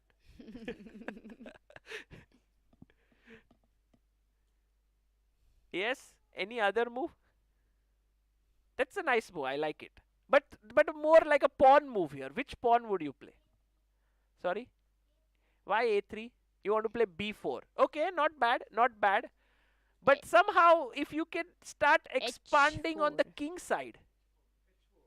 h4, but generally not h4, because look, h4, he might very well go h5. And somehow it's like equal space taken. So I want you to push another pawn here, which kind of clamps down the structure. How do you clamp it down? But then are you not going to worry about the same idea with black? Well, I have bishops. That's where my bishops come into the picture. Yes, anyone? We have Harshvardhan here. Maybe he will. White to play. What would Karpov play here? Yes, very quickly, very strong player says g4, and the move is to just simply clamp down the entire structure here. Amazing, but I'm worried about g5. Yes, g5 is not a bad idea, Amruta. This is a very cool one. But I think more and more as the possibility of opening up the position increases, these bishops will be happier. So let's say I go king g2 with maybe king g3, maybe then rook comes to h1, h4. You know, I like You this got a plan. Basically, position you a got a lot plan. for Hari. Okay. Yeah. No, f4 is Bishop a bit e3. too much. This bishop is there. It could happen. You know, you want to open the position, but you don't want to lose pawns. So it's an idea. And right now, Hari Krishna is thinking here. He plays his rook a to c1. So he's moved his rook here. He's telling to Gukesh, I can keep playing this all day long. Oh no, but now it gives the chance for Gukesh to stop the idea of g4. With But h5. Yes, it's possible. That's a good suggestion, Amruta. h5, stopping these pawns from moving forward and just taking the space there. But I doubt if Gukesh does that. No, because for h5, I would still be worried about this h3. Because the idea is same, as you say, later going g4. Yes. And you can't go h4. I think that would be very weak. This to pawn, go yeah, h4. this pawn gets Yeah. like Rook into c4. trouble. Absolutely. I So you agree. can't go h4, which means the idea is still in the hand, and your kingside pawn structure could weaken. So for Gukesh, his knight to really, start challenging the bishops, it is very important. I have one idea. See, here what black wants, and it's a dream scenario, if he can trade these two bishops. I think if that happens, white will no longer have the bishop pair advantage. So if we try to do it this way, bring the bishop from that side to trade it, I think the white bishop will run from that Right. side. So in no ways actually you can trade, and I feel that Hari Krishna is happy here. You know, he's very, and Anish would be very much like cheering Hari. He'll be like, come on, this is great. But clearly, Gukesh has not exceeded that danger zone. He's very much within that limit of drawing margins.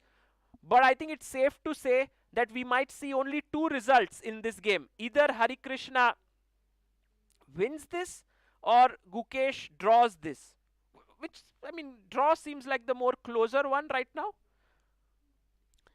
Okay, but I'm still figuring out Yeah. the positionally, Hari has a great initiative. Yes. For black to be accurate, what all are What the would you options? play? Yes, this Like, is a good question here by Amruta. Black to play. Do you think that Gukesh's move is easy? Do you find any move that comes to your mind that, okay, this is the move to be made?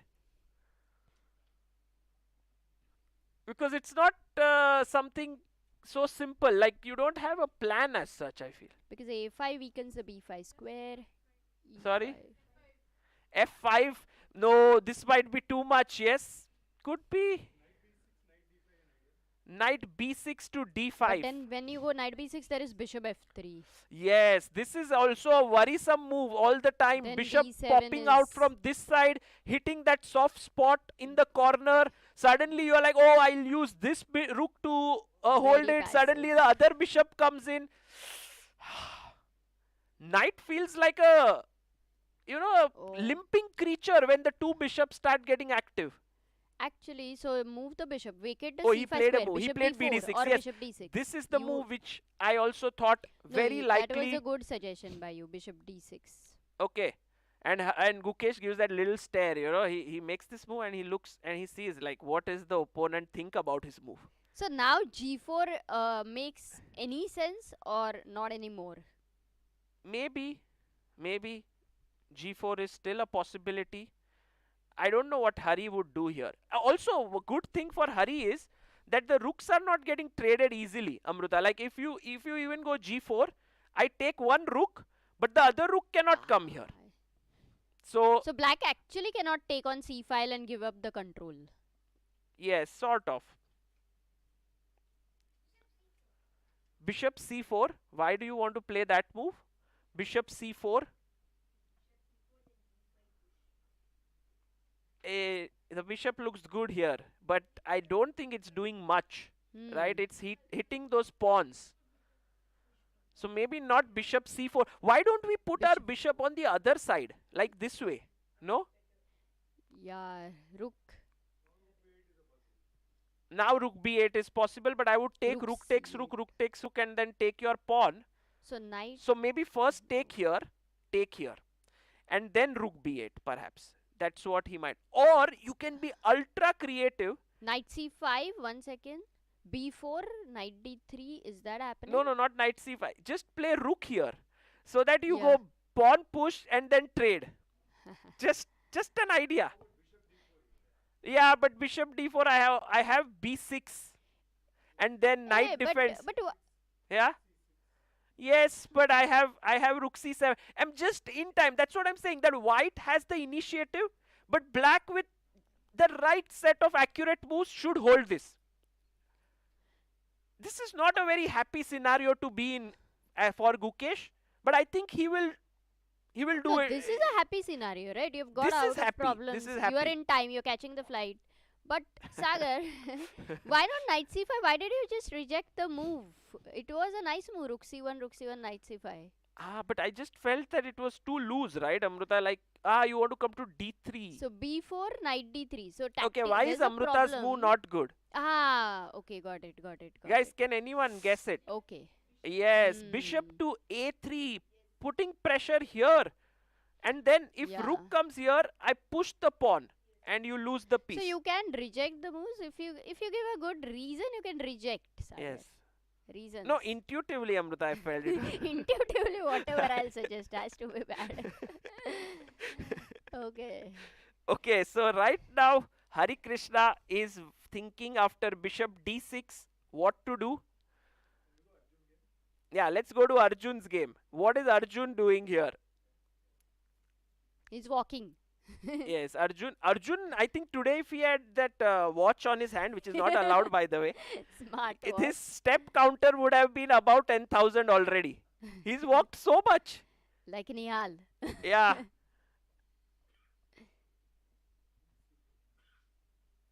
Okay, so what happened was after a4 we saw till here to stop this move b5.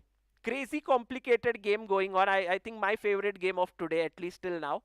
Then Sanan came with the queen again. And Arjun now played his queen to c2. I have a very bad feeling for black's position here, Amruta. What Because is giving I you feel like black doesn't have space, and what Arjun is doing with these moves, a4, all these pawns here, he's grabbing so much space, and eventually Sanan will not have any breathing space. But Sanan, look at him. He's trying to make all these little subtle moves, queen a6. Are you even going to win this pawn? You cannot, right? No, what is the point? I don't even get it.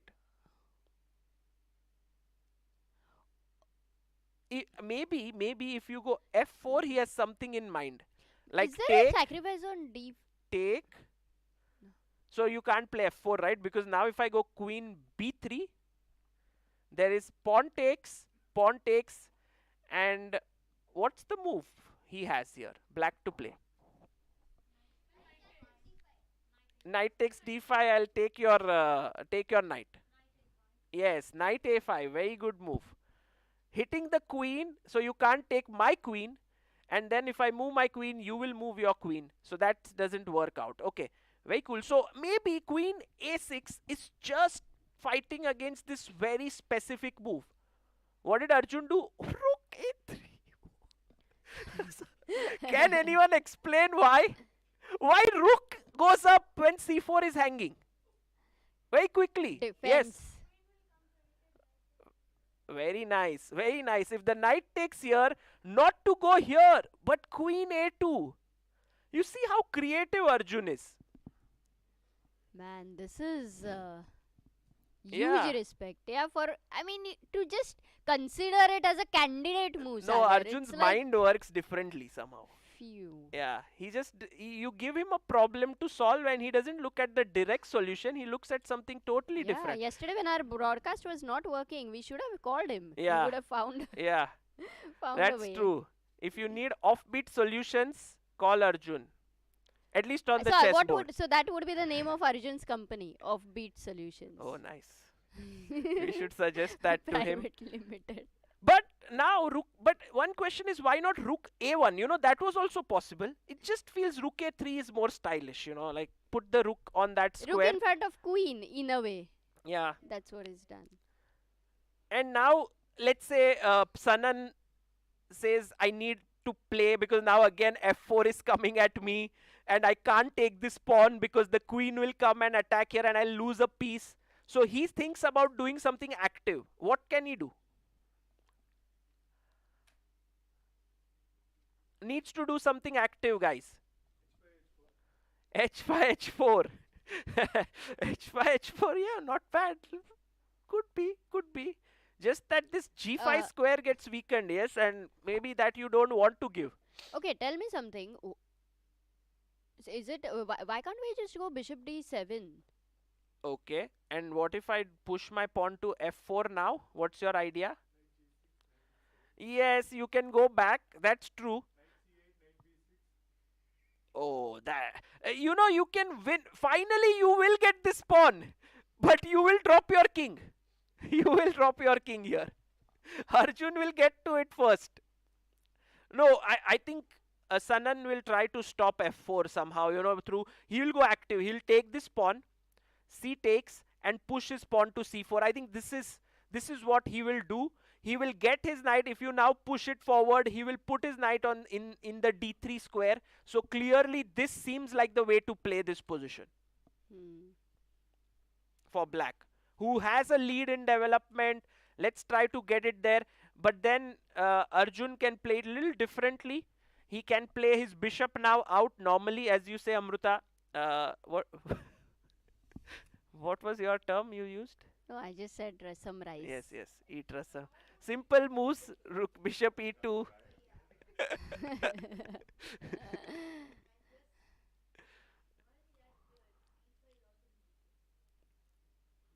Okay, and I like this move bishop E2 because if you give me a check, I can always now put my bishop here and you no longer have this trickery move, knight G4, FG4, knight G4, because the bishop controls it. So yeah, all of this is playing in the head of Sanan, who is a strong player for sure. He's 27-03, but look at his time. He's down to 35 minutes. And time has been one of his biggest problems in this tournament. He lost a game to Gukesh, essentially because he had low time.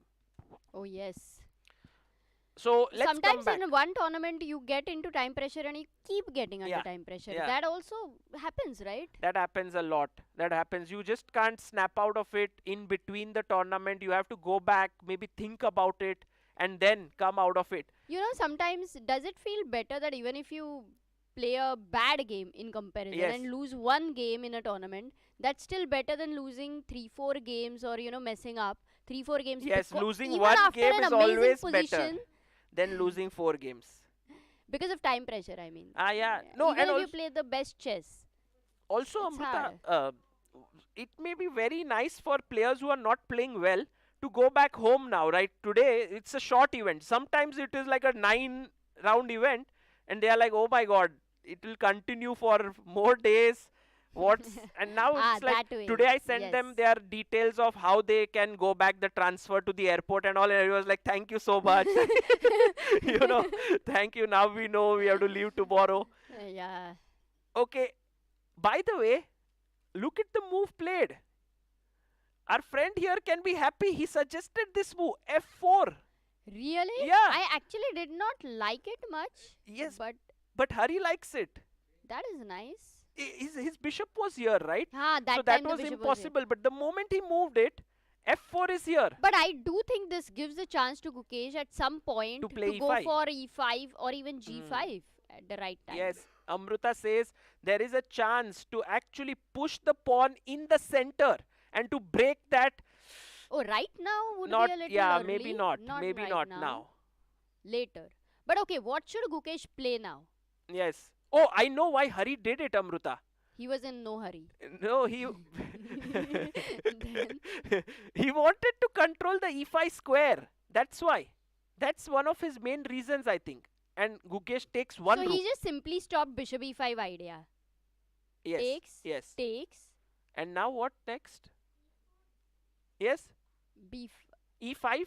You want to play e5? Not a bad idea. That's a good suggestion to push the pawn to e5. And now that I you no more have the rook on d1 on the d file, yeah, e5 could Gukesh make might some do sense. it. E5 here.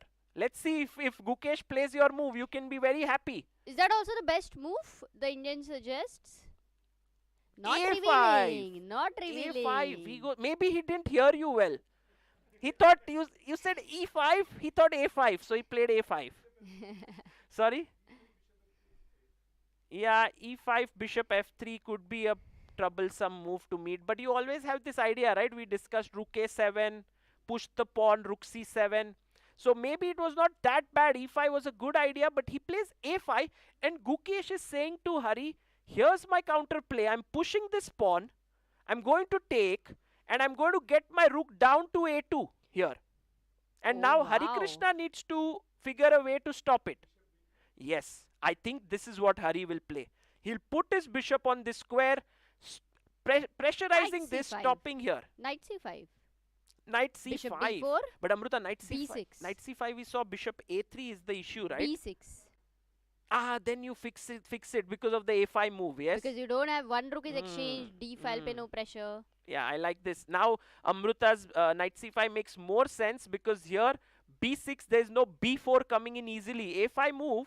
I nice think move, Gukesh actually. prepared putting and cementing his knight on the c5 square with a5.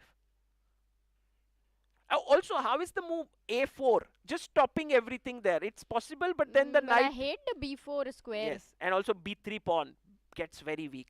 So yeah, not an easy fighting move there by Gukesh. Actually, a5 is such a positionally powerful move. Yes. Timing, the understanding of that rook on a8, Yes. like you are giving up the c file, Right. doesn't matter. Making a way for the rook on a8. I think what Gukesh assessed beautifully is that this rook here has no entry points. So it's yes on an open file, but can't do much, and he can create his own play here. Yeah, it's like you can see the beach from the hotel, but you can't really go to the beach. Yes, yes. Absolutely, yes. We have a guest joining us, it seems. Is he the guest of honor? Let's see if we can have him on our screen. Oh. Oh, no, not join. Your voice is too low, director Saab. So I just thought I happening. could hear the director speaking and I thought, okay, guest is coming in. But no, it's not. Oh, we have a real life guest coming in here. Oh, wow. That's Real very life nice. matlab kya? Fake life we were living right now. No, I mean online guest. No online guest as of now. Real life. Okay, a5 here and Gukesh. I think Gukesh got that something going here. So let's come back. Let's quickly go to Predke Maghsoodloo because we had given them an assignment, what to play. Let's go back, They had see to how they've think. done the homework at that position. Queen Oh F4. my god, look at this. While we were away, they created a mess. He pushed his f-pawn. What? Yes, Predke said thank you. I'm going after your king. Firstly, took- let us appreciate these two guys because Yes. there is no championship chance or anything. Yes. And they are playing the most exciting game True, of this round. true. Actually. Yes. I think this is what chess is all about, and I keep saying this to everyone. Like all the youngsters here, try to remember this, that in a tournament, you have an opportunity to create a masterpiece every time you sit at the chessboard. And I think this is what this is all about. Maybe Maghsoodloo doesn't go back with the title, or Predke doesn't go back with the title, but they can go back with this one beautiful game they've played here. Yeah, and who knows, at some point Maghsoodloo might be writing a book or doing something, and this Oh game my god, becomes the Predke has most blundered important massively. What? Guys, a massive blunder, Queen B7. Let's Look find at once Maghsoodloo. again. Did you see how Maghsoodloo looked at him? Replay. No, not replay. It was not worth I didn't replaying. see. But he just looked at him and like, my friend, what are you doing? What is Queen B7 all about? Guys, can you find the winning move here? It's a crazy Wait, move. let's calculate. Sagar, don't say yes or no. Huh? Okay. Until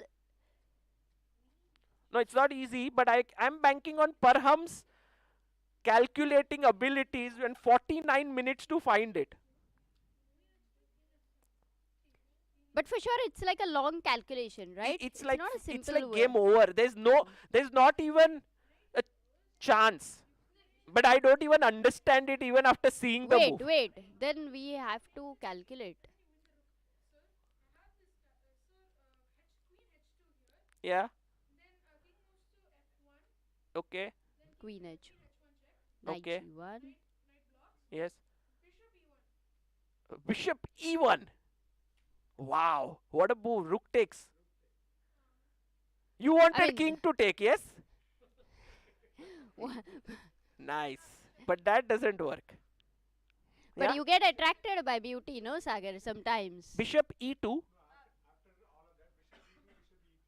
Yes, but it seems like he has his own threats here. Like, for example, let's just make a random move. What do we make? It's not even easy to make a random move here. Rook at If I 6. play this, I lose this Rook knight. at 6, rook at 6. Let's make a random move, rook at 7, which could be the winning No, move. queen at 7. If I play rook at 7, suddenly it's the winning move. Are So I you can't make a Are you random move. serious? Yes, rook at 7 is No, the winning come move. on. Explain to me why this is winning. Yes, yes, please. What? Yeah, let's take directly at 7. What's happening? Okay. Okay. Oh. Oh, so what you did is you essentially deflected the queen from the defense of this Wow. pawn. That's a great understanding there shown by Sarvanan of the tactical possibilities. Amazing. It was Amazing, all Sarah. about this queen defending this pawn, and so he just deflects it. Beautiful, but will Maghsoodloo find us? Because it will be epic. No, and the funny thing is, if you the queen says, hey, but you know you're taking away this square, right? So I'll come here. Then the other rook says, now I take away this square. Knight says I take away this square. Pawn says I take away this Now square. F5. Bishop says I Now take we away. know the meaning of F5. It's gone. The game is over. It is a book position. Yeah. Man, this is truly... Oh, but then the queen says, I will come here and defend the knight so that after check, you take here, I will take. But unfortunately, this is a checkmate now. There is no knight coming in. And if you take with the king, queen g2 check, king d3 because there's no mate, Oh right? no, this is over, 1 Amruta. second. You can't play this way after Ah, take, take. No, but your queen take. is also hanging. Come Yeah, on, this rook is c2. over. This is, No, I rook mean, c2 is happening. Oh, I anyway. just played this We were looking at a mate, stupid but move, rook anyway. queen c2, but yeah. We wanted a mate. Sorry? He played? What did he play? He didn't find rook at 7. No. Ah, replay. We have a Oh, we did now replay of rook at 7 because we were seeing some other replay. Oh, yes. Director Sab, can we get the replay of rook at 7? He showed, did you see, he showed us the stair replay. Oh, nice. That I saw. That liked was it. nice. I liked it, but we missed, you know, sometimes when you replay something, you miss some other moment, which then you have to replay, but then you miss some other Then moment, you it keep keeps missing going. Yes. them and then you keep replaying. So Yeah. at some point, Sagar, you have to let the replays go. Yes. And whatever is there. Yeah, front live of in the you. moment. Okay. Rook at 7, guys. Param Maghsoodloo. No, is he such gets a an nice award player. for this move today. Definitely. Yeah, move of the day. Nice move. Rook at 7. And guys, let's have a grandmaster to join us because these tactics are getting too tough for both of us to understand. We have Grandmaster Srinath Narayanan joining us.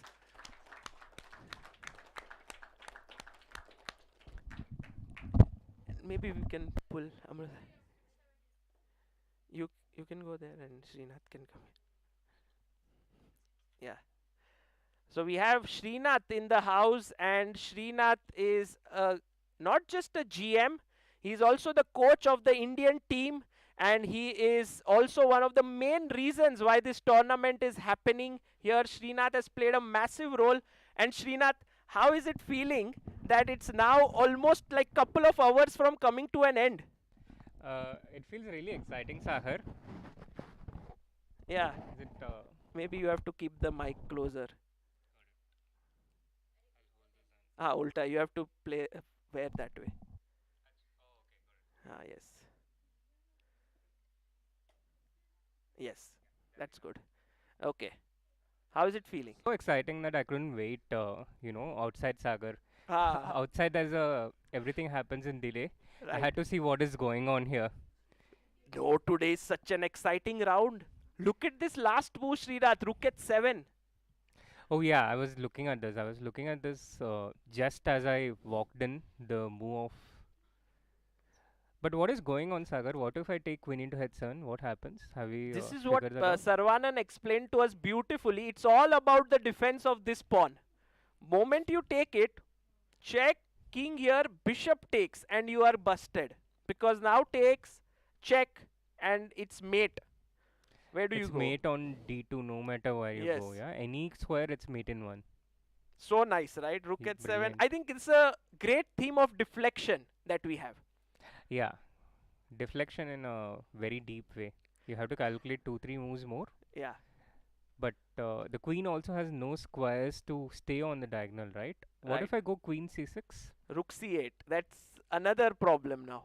And everything is controlling all the key squares. Knight, pawn, bishop. What a position. Indeed. Lovely. Lovely position. By the way, Srinath, I must say that players like Predke and Maghsoodloo are every organizer's dream players, right? They keep fighting all the time. Like Predke has lost 3 games. He will lose his 4th.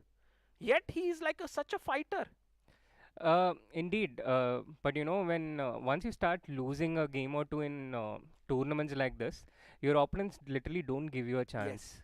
I think that is one of the most difficult things in playing a tournament like this, a closed event, when the opponents can smell blood. They are not going to let you have an easy game. Winning games is so difficult in a tournament like this that if they get the slightest of chance, they are going to put all the pressure on you. So I, if I remember it's like this analogy where sharks, when they smell blood, they just don't let that prey go. And I exactly, think top players are like these sharks. They're absolutely. just waiting for some player to lose form and then they don't let them go. Absolutely, absolutely. And you're also very right about someone like Parham, Arjun. These players try to create a fight in every game, regardless Yes. of whether they are white or black. They try to make things complex. They try to create a fight. So they have a very high number of decisive games in general. And learning to be totally solid and shut things down, I think that generally comes much later. Okay, wonderful. I want your opinion on 2 games now. Firstly, we are going to look at Gukesh and Hari and tell us how much danger exists for Gukesh there. And second, I want you to explain the brain of Arjun because today we are so confused with the moves he's playing. So first, this position. Last move played by Gukesh is a5. If you were given this position right now, and bishop b5 by the way is played, would you say what would be your percentage chances for Hari to win here? In terms of percentage for Hari to win, I think that's maybe like 15%. 15. Yeah. Okay. And 85% is towards a draw. So there's I- 0% chance that Gukesh wins. I mean, Yeah. logic. If some blunder happens, we can't help it. But True. very very low chance that Gukesh. Yeah, very low chance that Gukesh can win from here. But White always has a little bit of pressure here. White has 2 bishops compared to Black's bishop and knight. Yes. And with these 2 bishops, White has this extra light square bishop. So that helps with better control of the light squares in general. On the other hand, if you see, Gukesh has fixed all his pawns on the king side on light squares. Right. So if your bishop cannot control the light squares, the pawns have to do it. That's how they That's how coordinate with each other. these guys, bishop and pawns, are complementing each other. Exactly, Very nice. because only they can control the diagonals apart from the queen. But the queen is too important to be doing this work, and we Right. have only one queen, not 8. True. True. Oh, by the way, Gukesh has played his move. He's played his knight to b6. I'm a bit skeptical about this move. I get the point. He wants to push in a4, it seems. That's one idea. Another idea is also to trade with rook c8. Ah, rook c8. Oh, so that's what he'll do. If you put your bishop here, hitting the knight, he might go rook c8. Yeah. It's a pretty simple thing in chess, which I think everyone will understand. If you trade everything, it's going to be a draw because it's king versus king.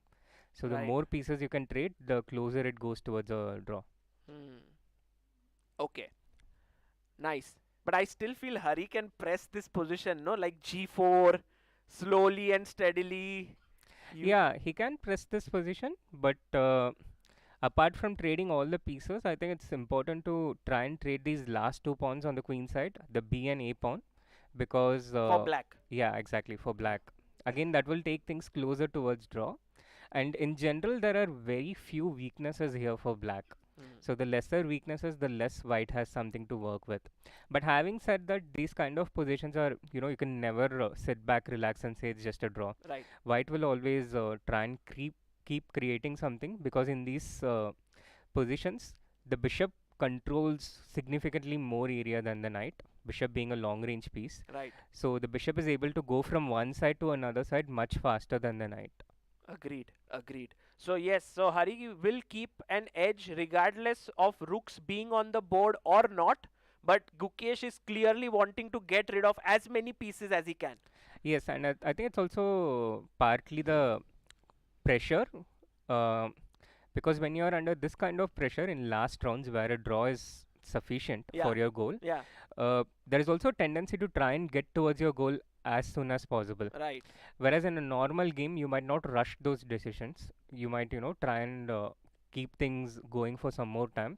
But in these situations, you want to try and go to your goal as soon as possible. So you can be sometimes more concrete.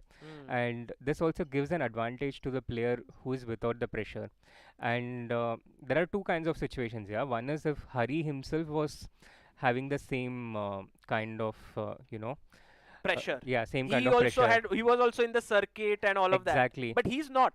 Exactly. So Hari is enjoying himself right yeah, now. for Hari, it's a pretty comfortable situation. It's a risk-free situation. He can go and keep playing for another 2 hours without anything to lose. Whereas for Gukesh, there is so much more on the line. So much to lose. Yeah. And I think Hari is so experienced in these scenarios that he won't let the position fizzle out. Yes. He will keep finding those little resources. So Gukesh, maybe in a very, maybe 15% what you said. Oh, by the way, we have a result here between Alexander Predke and Maghsoodloo. And I love how these players have always been analyzing with each other, even when one side loses. This is really cool. Parham won the game. So right after rook h7, Predke just resigned. He did not even find a move for himself here. Understandably so. And in a way, also a bit of relief for Predke that the tournament is over. Yes. It was only a 7-round tournament. Imagine if it was like the Vaikanzi. Then he would have to play 6 more games. Yeah. But okay, there are rest days there generally after 6 rounds. It doesn't help if you go to a rest day after losing a game. Yeah. It helps if you have won the game, but it doesn't help. You just get one more day to, torture yourself. That's why they say Vaikanze is the toughest tournament. When you play one Vaikanze, you grow from a boy to a man. Yes, something like that. Yes. It's like those youngsters who go there, they become very strong players. Well, hopefully we'll have some kind of an event like this happening in India itself in the next year to come. By the way, let's go to the game between Arjun and Sanan, and this is where we can really pick the brain of Srinath. Because Srinath, you worked extensively with Arjun. I don't know how many years?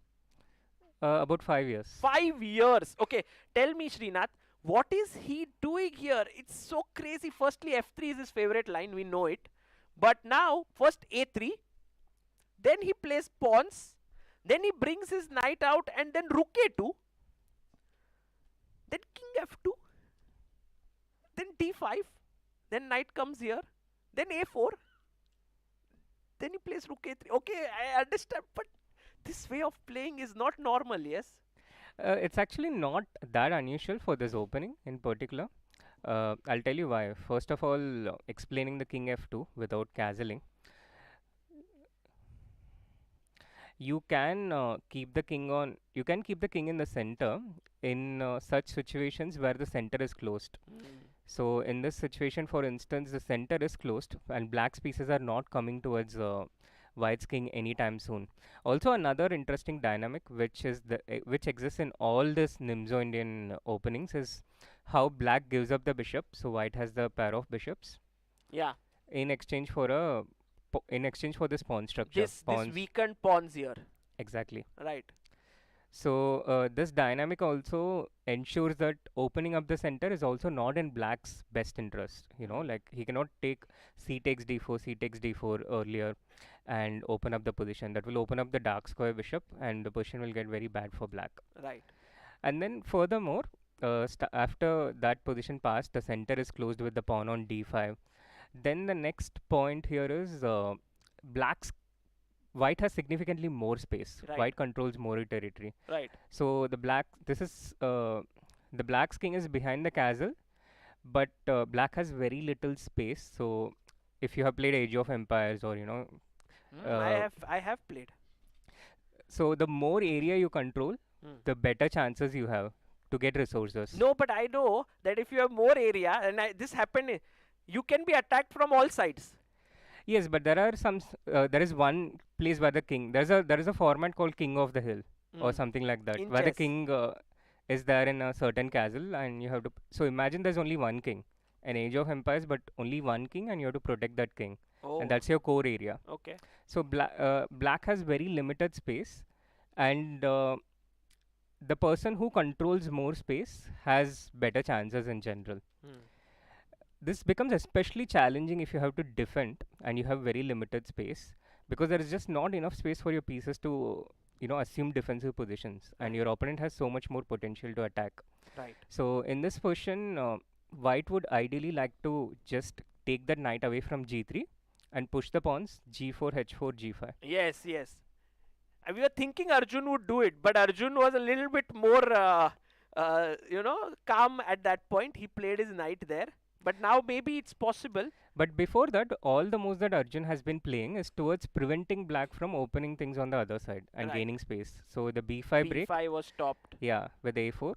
And then any threats of knight into c4 stopped because the queen had to go to a2. Right. So the c4 is well protected now.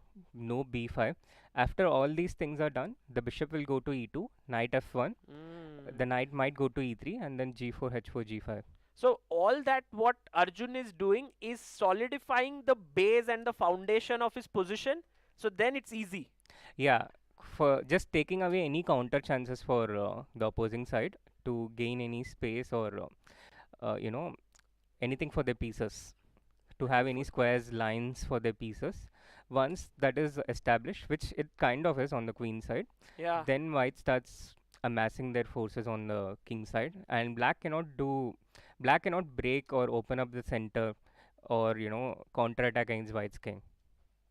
And this is what has happened. Arjun has made the last few moves carefully, bringing his pieces out, and then after pawn to e5 he has moved his bishop up here.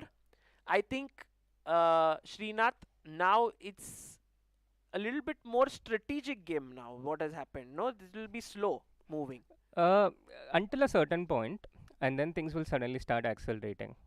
Especially as Sjugirov also goes towards less than 10 minutes. Oh, look at this time. That point. He has just 21 minutes and Arjun has 40 minutes.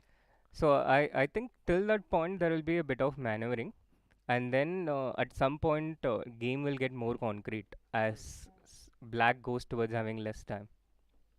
Right, but Sanan says, I think that he wants this. No, f5 is not really coming in. There is a lot of pressure, like white control there, so you can't push it. I'm actually waiting for what Arjun will do now.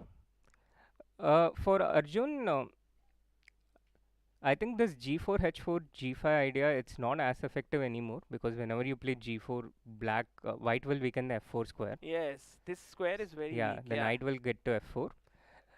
But it will have to be some pawn break. Yeah, and I think this is the one, no, in the long run. Seems so. Something with g3, f4, but it has to be prepared really well. because the moment you play f4, the e file is opened. The e4 pawn is going to be weak. So if it is not well prepared, then black will take over. The position is also still in such a situation where all three results are possible. Right. Not like white is better or something. White has more space, so white has the initiative, but black's position has a lot of latent potential. Agreed, agreed. Coming to Arjun's personality, Srinath, he's an eternal optimist. Is that true to say?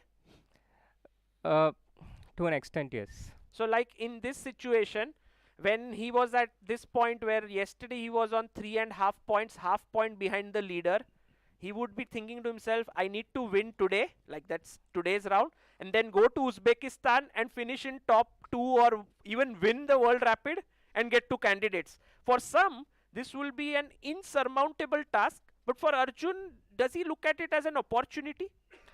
He certainly does. He certainly tries to, do everything in his capacity. He doesn't accept that it's over until it's over, and he will try to keep doing everything in his. He'll try to keep doing everything in his capacity. So he doesn't give up early. That's interesting. Is something maybe that is something you learn from a very young age, right? It's not something that you kind of inculcate in a player. I don't know, but in Arjun's case, I met him when he was already quite grown up. And he was like that. I think, yeah, it's part of his personality. He has, of course, become more ambitious and aggressive in later times since I met him.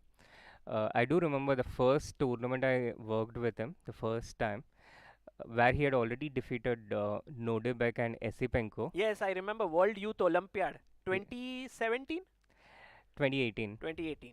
But he was still, quite happy with the draw against Alireza in the last round, which was pretty surprising to me back then. But now his personality is changed in such a way that even if it's Magnus Carlsen in the last game, he's going to fight. He's going to fight. Fight full. How do you build this belief in yourself? I think it was mostly Arjun. It just he made those changes to himself. And I don't know what exactly changed in him, but at some point he realized that this is going to be his professional. I think until a certain point he was not fully into it. He was, he was a good chess player. He was keeping other options open.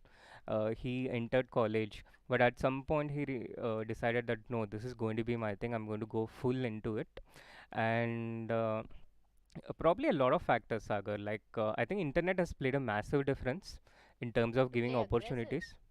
Internet to play aggressive and ambitious. No, to give this thing that you can achieve anything, right? You that optimistic approach. Yeah, to build that belief, because if you go back and compare pre-internet era, an aspiring grandmaster got an opportunity to play against Karpov or Kasparov maybe once in their lifetime, right? And they had to make most of it. But with Arjun, Nihal, Alireza, they would have already played 100 games against Hikaru and Magnus, and they also know that they can beat them. First they lose a lot, but they win some games, and that I think helps a lot in building the belief that you can beat anyone in the world. Wow. This is, I think, one of the biggest changes. That's a very good insight of how technology changing or things changing around us changes the way we think. Last question to you before we go to the game. Have you ever seen Arjun getting very angry and shouting? We've never seen him. We are always like, hello, Sagar, how are you? But on the board, I mean, look at the fiery chess. I'm sure he gets angry.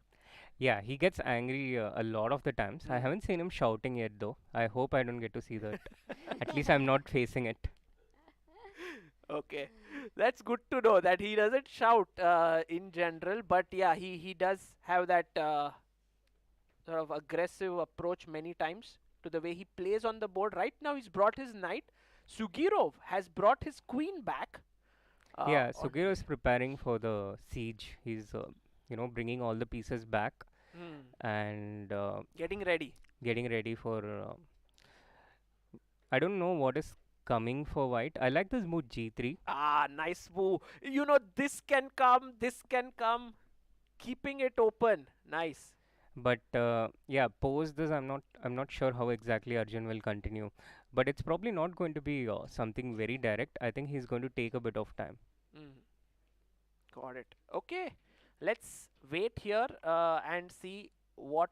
Oh, he plays g3.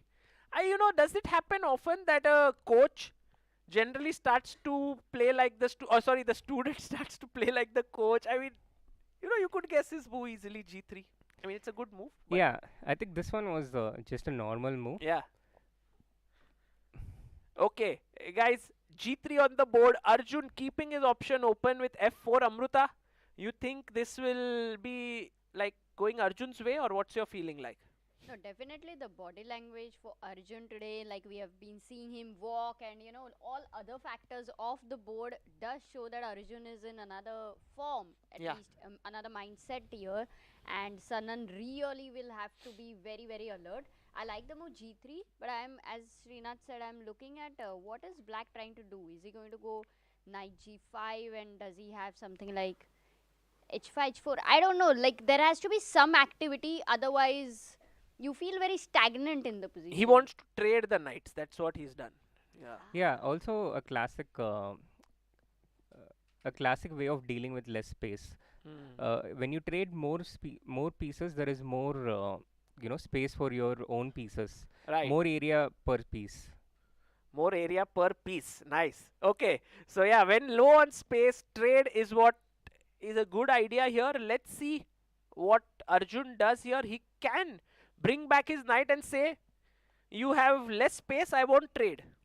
But then Black might try and start preparing towards the f5 break. Maybe Yes, rook rook f8. f8, f5, and then the king is a little bit shaky there. Yeah, and also then what are the rook and queen doing on a2 and a3?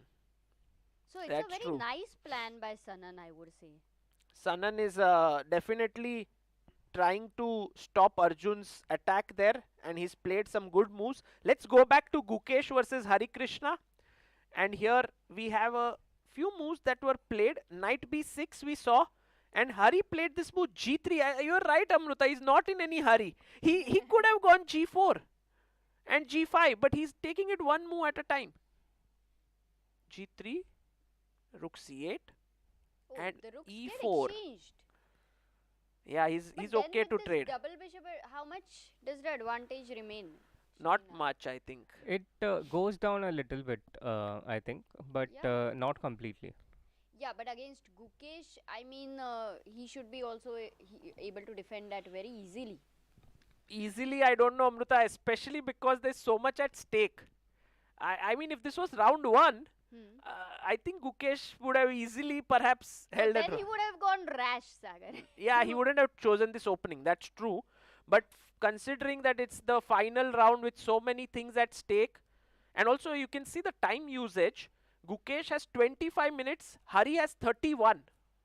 So Hari is pressing in all spheres. Clock, board. How do you like the time format, Srinath? Because normally we got to know that elite tournaments have second time control as well. So what do you think about it? From outside, I think it's much more exciting, this time control. As a player, I think it's preferable to have some more time after 40 moves, especially in endgame situations like this. You just don't get time to calculate. So after some point, you're used to spending all the time you have for the first 40 moves. So I think the quality of play towards the end games, it starts going down in this time format. But that said, this is also not a total stranger at top level events. I believe in Anish never St. Louis. played it, he said. But St. Louis has this time control, right? No, I don't think so. Even Vishy was like, Yeah. I haven't played much of this First time we control. roasted Anish, I, Sopiko and Sagar. I was like, come on Anish. And then Vishy said, okay, we've not played it. So then we understood, okay, it's a elite thing. We have, I think, in open events, this It's all time this, control is yeah, used a lot. because all Yeah, Spain circuits Dubai, and everywhere. Abu Yeah, Dhabi, Qatar. Dubai, Sharjah, all of this, yes. Yeah. So, but then about outsider, when you say, so what perspective should we look at? Because when you say technology is changing, things are changing, internet is changing, then chess doesn't just stay a two-player sport. So in Right. that respect, how do we look at that? No, I prefer to go towards faster time control in classical chess, especially with the changing technology, the more preparation coming in, thereby the first few moves being played faster in today's times. I think overall the level has kept going up in terms of precision, and we don't necessarily. I mean, we don't necessarily want the sport to always prioritize the precision part. The more precision, Exactly. the more likely of the game ending in a draw. Exactly, that's the whole point, I think, and that It's is a why debate, if, Amruta. It's a I debate would be between very much fighting for this time precision control, Sagar. and excitement. And I don't It know has to what. be. There are some But we people should who. also ask the audience, Yes. because that is a very How key many of you survey. prefer long time control as compared to blitz and rapid? Look, we No, have but like we don't know who, we who ha- prefers rapid and blitz should be the question, or what? yes, the next question was that. No. I mean, those who didn't raise their hand prefer rapid and blitz over classical. that way. Yeah, so we had like maybe 20% who like classical chess. But we are talking about double time control in Yeah. classical Ah, chess. you are Yeah, saying, yeah, oh, we're okay. talking about making classical So a chess classical faster. chess where it is a, they don't have to make 40 moves and then they get time, like 2 time controls. So Two yeah, times. I think you would even like adjournment, right? That's what. Exactly. Yeah. But most of the people would not, like the long time control, True. and it does become too perfectionist at that I point agree. of time, and Too many takes- draws then. takes away Too that many draws. excitement. Yeah. Ooh, and Gukesh goes f6. He's pushed one pawn forward. I don't know how that impacts the position, but I'm pretty sure Hari Krishna's bringing his king in to the game. F6, I'm not sure, but it seems like E5 is the area which the fight is on for. Ah, Based E5, on this the square. last few moves, white playing E4 himself and black playing F6. I mean, again, I'm not sure if E5 was an immediate threat that Hari was going to make. As you said, he's going to bring the king in first, but F6 just, if white plays E5 in the future, it again trades one more pair of pawns, Yeah. and it doesn't allow white to again gain more space in the end game. So this prepares moves like E5, G5, but in general it just controls a little more. Correct. Look at Hari hovering his hand over the king, bringing it back. How many moves have been done, Sagar? 24 So moves. we also have to see 31st move. If Yes. anybody will offer a draw. No. I Certainly don't not Hari. Not Certainly Hari not Krishna. Gukesh. Hari is enjoying himself, I feel, Amruta. This is an enjoyable position. You don't offer draws here. I mean, no super GM would offer a draw here, I think. Okay, what is the prize money he gets if he draws the game? If he draws, he would be now joint second. So, Yeah, now that so Paris the game has 15 ended. lakh rupees goes to the winner. Okay. And also if Arjun wins, he also goes to the top. So then he comes third. And third is almost instead Tied of between 15,000 3 and 4. 15 lakh, you get So what? 8? third plus 4 divided by 2. Yeah, 8 plus 6. You get 7 lakh or something. And if you win this tournament, you get 15 lakhs. That's like It's a like a massive KBC difference. question. If you give a right answer, then you go to 1 crore ka sawal. Yeah, that's true. Oh, there we have the prize pool. So we were talking about 8 plus 3, 13 divided by 2, which is like 6.5 lakh rupees. And if he wins this tournament by beating Gukesh, then he gets 15 plus 10 divided by 2, that's 12.5. It's a huge difference. Twice, yeah. Yeah. So let's see. And also, I mean, imagine this. You start a tournament with a victory against Arjun, end it with a victory against Gukesh. That is like huge. I mean, for you've beaten two of the best talents of the country. Epic. I do hope that Anish has informed the Royal Dutch Embassy, the consulate in Chennai. Yeah, after everything is done, Hari stays here, kidnapped completely. Yes.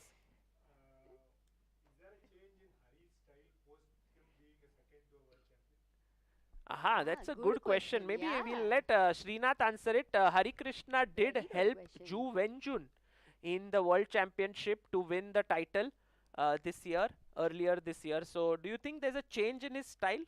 No, I don't think so. I don't think anything has changed. It was too short of a time for Hari, and Also, it was I'm sure the work was in such a way that he didn't have to change too much over the way of how he would normally work for Right, himself. right. It was not like these prolonged 4 or 5 months of engagement, because I also interviewed him after the World Championship. He helped Juventus, and it looked more like the intensive work was during the event, not before it for months. So maybe that event didn't change much of his style. Yeah, and I think there was more an influence of Hari's play in Juve Engine rather than the other way around. Haha, interesting, interesting. Okay, I now Gukesh is down to 20 minutes. Guys, look at this. We have the two out of the 4 players playing. There are 3 Indians fighting. Good observation. Yeah. Sanan is like, I'm feeling lonely here. Okay, The he rooks takes are the off. rook. He takes the rook. I think bishop takes rook is bound to happen here. And then, what is Gukesh's move going to be? Is he going to commit by pushing his pawn forward here to e5? Does that make sense? It is possible, yes, but I don't know. So that later you want to exchange the dark square bishop, but white will not do that. And Yeah. then you don't feel good about the pawn on e5. Knight, improve the knight, maybe knight d7. Is that Knight possible? and put their knight here. Yeah, I was thinking, why don't we put our bishop here? also possible. Yeah, and then the knight can go to d6. Knight c8, knight Yeah, d6. knight put the knight there. Got it. Got it. There can be multiple setups. But Sagar, after bishop c5, just to make sure, if at all Hari goes bishop e3 and those bishops are exchanged, then this one with this knight and bishop is like plain draw. Yeah, I think Gukesh Yeah, here will black be can like even take over, I think. Gukesh will be the happiest if the bishops get traded Got it. here. Because next move e5 you will go. Yes. Right. Okay. And Hari quickly making his moves. Of course, last move was just a recapture, getting up, strolling around, while Gukesh working hard on the board. This is big pressure for Gukesh. If we remember, Gukesh, if he doesn't win today, if he loses, I don't think he gets any points also. I think he'll finish Third. third. He'll Tied get some for, points. yeah, join. But that's like a shared between As third and fourth. Yes. Hmm. That's So- not too many points. That would be like he would get 2 or 3 points from this event, and he would still be behind Anish in the FIDE circuit. Right. Then he would still need to, I think, somewhat finish in the top 3 in the World Rapid. Right, right. But in that case, Arjun gains some points, right? Yes, yes. If he wins. Yes. That's another interesting. Should we go to Arjun's game and see what's happening there? Because Arjun Erigaisi, after playing here Yeah. G3. Also, Ooh. from this view, we can actually see both the boards. So we'll know when a move is made. Nice, nice. So knight e7, and he played king g2, and I'm very surprised with Sanan's move. H5. It's like they say, you don't touch the pawns on the side of the board where you are not strong. Yeah. I don't know if this is like he's creating more problems for himself with this move. What do you think? Hard to say because he has to, he has to create some space on his own side as well. So H5, I think it will be followed by G6 next. It's probably going to be his next move. H5 itself was a preparation for G6 basically. You couldn't play. He wanted to kick it away with, not that he wanted to push and attack with H4, like just create something with H4. It's an option. Wouldn't rule it out, but I think more towards G6 for now. Look at this rook here. Not doing okay, but it can come into the game this way. Not too far from the action. Yeah, in these positions also it's quite common to move from one side to another. Right. To keep moving, nothing is. You can maneuver a lot. Everything is closed. The center is closed. No play on the queen side. No possible pawn breaks. Only the king side remains, and here both the sides will be gearing towards a break on the king side. Sanan has visibly accelerated his pace since He's the playing last fast. few moves. I think because he also experienced the time pressure in previous games, he's learned from it. I have one question, Srinath, to our live audience here. What would you play as white here? Because think, what is black's threat? And what would you do here? If you were playing with as Arjun, Arjun is going to make the move. Rook f1, maybe. I think it doesn't stop. F5, no? Look at this move. What did he play? F5 is the idea. So he plays queen b1, stopping it. Very alert. So now we have 4 defenses. Indeed. F5 is prevented for now, and in the future, if black needs to get F5, black will need to play the pawn to G6. G6, yes. This is likely to happen now. Sanan will play this with the idea of pushing the pawn. But you're weakening dark square. So one question is, if you don't go for G6, suppose, Yeah. is there a way that you can think of bishop D7? Because I don't think you have to worry about the B7 pawn at all. Why not? Is it risky? Should we take it? No, don't worry about it. Just go bishop D7. Sometimes there's no reason why not to worry. Just don't worry. Maybe he gets rook b8, yes, and play here. Yeah, the problem is the queen gets stuck on Yeah. A6. Yeah. It's never going to be back. Okay, Amruta. So bishop D7 and queen C8, copying Arjun, let's F5. say. Nice. Could that be a possibility? Very interesting. Maybe Sanan does bishop d7, yes? Possible. Possible Yes. move. Possible. Any other suggestions you have as black to our viewers here? What do you think Sanan will do? Knight g5. That's an interesting idea to come here. Bishop H3. Maybe he'll push, no, the knight away. Yeah, that's one way H4. of doing it. H4. And then you have to go back. Oh. And I don't know if this helped you to provoke me to play this pawn. Queen d7. Oh, he wants to go to f5 the other way, but you can't do it, right? Because the No, I bishop. think the idea is queen H3 and H4. Something Oh, like queen that. h3 is the idea. Oh, Queen then that's H3 is the very idea, nice. but Nice. That's an interesting idea, I Because think. how do I stop queen H3 and H4 actually? I think you can just go king H1. King h1. What? He What? played Oh, bishop bishop D7 has been Oh, played. Amruta, bishop d7 on the board. Nice. You should listen to Amruta more, Sagar. This advice very important. Editor, please only cut this one clip. Every day I will play. Srinath, give me some chess advice, not life advice. No. Srinath, please teach him one word. How to say that in Tamil. Sorry. It's actually pretty close. I'll teach you a word in Tamil. Whatever Amruta says, say seri. Seri. Close enough to sorry, but it will avoid the sorry. I believe Smart it means coach okay, here. yes? Nice. But you know, sometimes I do that, but she asks, what did I say? Then it's problem, because then I'm just not listening many times. So, yeah, Srinath, maybe you're not yet as strong at this game as you are at your chess training. But yes, right now, bishop d7 has been played. Queen c8, f5 is the plan. Queen c8 f5 and also okay, yeah, I don't see b5 happening, but this also make sure that the rook on a3 stays on the a file for now. Yeah. It keeps it occupied there. I felt that the rook had to come to a2 at some point.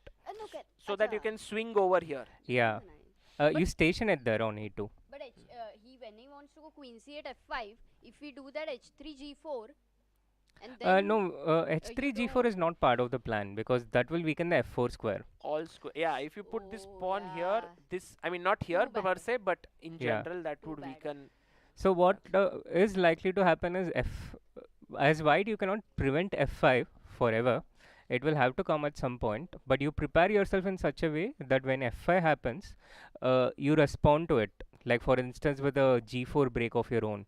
So for that your pieces need to be able to be in a ready situation where they can come onto the king side. Right. Nice. F5 is like. Yeah, why not direct f4? Is it too risky? Like, it seems very, very risky. Especially because take. f5, queen c8. Yeah, just moving here and queen coming in and knight here. Yes, perhaps no, too soon. Yeah. that's why rook f1 may be a good. Now your pieces are all on the queen side, as Srinath said. The rook on a3 does need to come on the king side. Oh, but now there is there's bishop h3 check. Ah, queen c8 is such a multi-purpose move. Nice. But you can play queen c8. Maybe you can play king h1. King h1. But then I was actually worried about this move anyway. You can meet f5 with f4 also. Oh, what? Srinath is saying that problems are going to happen, Sagar. You Yes, can't yes. stop them f5 is forever. like old age. Yes, it is going to come. But you have to be She wasn't referring to old age, but okay. f4.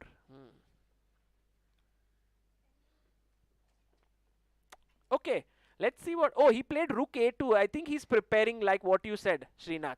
Preparing that f5 is going to come. Let's bring our pieces on good squares. Let's go to Gukesh's game very quickly against Hari Krishna. What is happening there? Oh, he did put his bishop on c5. So after takes, there's a check. And I'm sure Hari is not going to play his bishop to e3. He's going to move his king. To f3 or e2? F3 or e2. I think from the way he's holding, he's going to e2. Now I don't. No. f3. Whatever, however he holds, he will anyway. No, he was doing this way. No, not this way. You know, but then he changed his mind, I feel. It's Sagar Shah, not Suhani Shah. Yeah, we need her here to the mentalist who can read everyone's mind. Srinath, now one of the toughest things which I am sure everyone here struggles with, except a few I see of strong players here, is how should you place your pawns here as white? And I don't understand. You know, when in my games, when I play h4, opponent plays h5 and I'm like, why did I do that? When I play g4, he does something and I'm like, no, I should not have rushed. So what is the right way to do stuff here? Not to regret, but... No, here I think start with g4. G4. Because if you play h4 and opponent plays h5, yeah, then later when you get g4, your pawns are more disconnected. Right. So starting with g4 and then playing h4, that gives you better possibilities on this side, either to break with h5 or g5. Right. And it's important to advance your pawns like this. It helps with two things. One is again it gains space. The more you advance your pawns are. Second is imagine if you have a pawn on h6. As black or white? As white. You can push the pawn all the way there, huh? Then if you manage to capture that h7 pawn, you have a very dangerous passer right away. Right. So like for instance a pawn on h6, another pawn on e5, bishop d3. Like this, right? Yeah. And push there. Okay. You know, I like to explain this scenario. Just imagine, he played knight c8 by the way. He's coming here. So if I go g4, h6, h4, then in such situations, we are in here where black is unlikely to push any of his pawns, while white can at the right time push any of his pawns. And this game, this position is so risky, Amruta. I think to illustrate that, the example is this game which a lot of kids play. Like for example, have you played this when you were young? Like you put your hand like this, and the other guy is trying to hit, yes? And you try to remove the hand. And the person who's going to hit has a very good time in this game, I feel.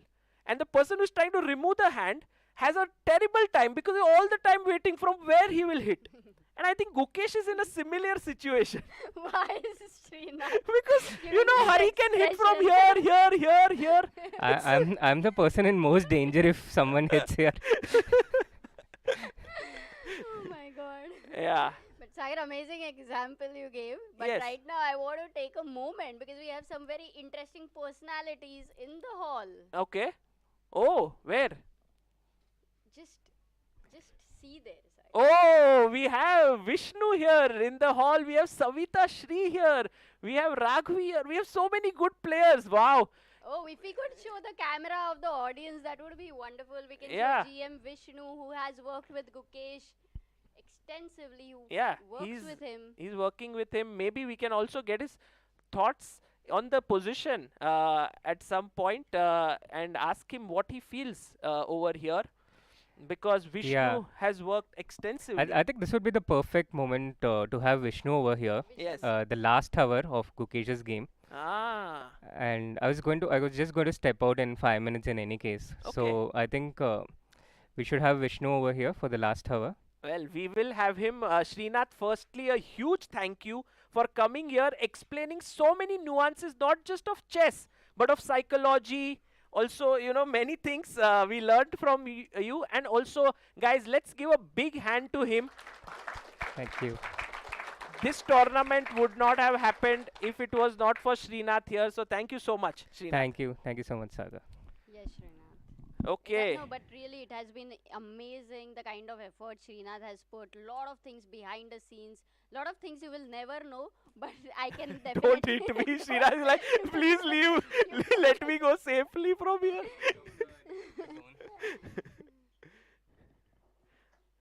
And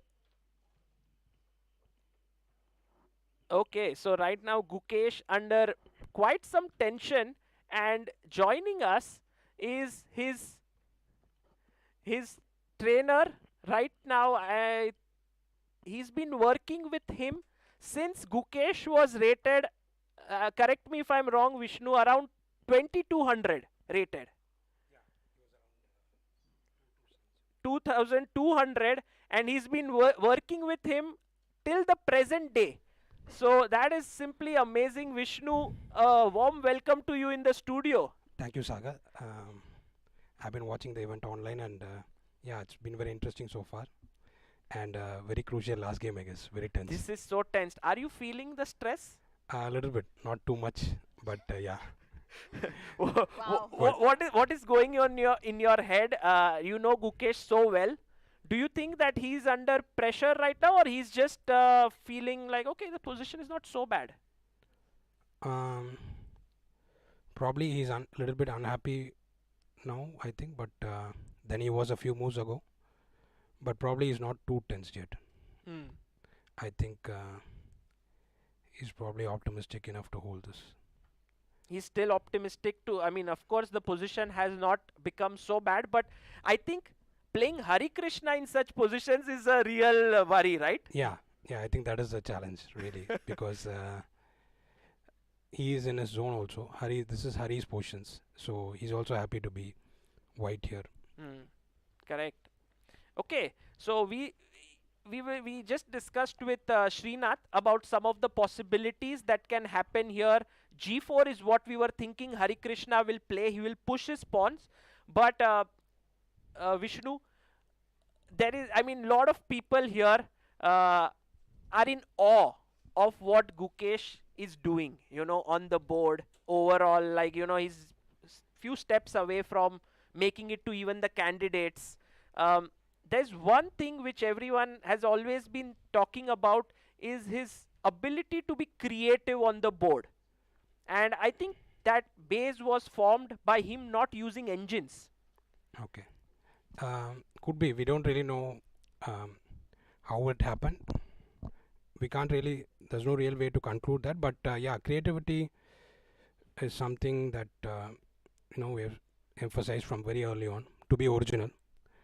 I think early on he was not so theoretical, and so in that sense you have to know a lot of things, or you have to be original, right? So those are the two solutions, and I think from early on he was trying to be original as always. Yeah, I think Hari has gone for G4. Has he? No, he played E5. He played E5. Okay. He played his pawn to E5. Wow, Hari Krishna makes an important decision here. Do you like this move, Vishnu? Not for black, I think. But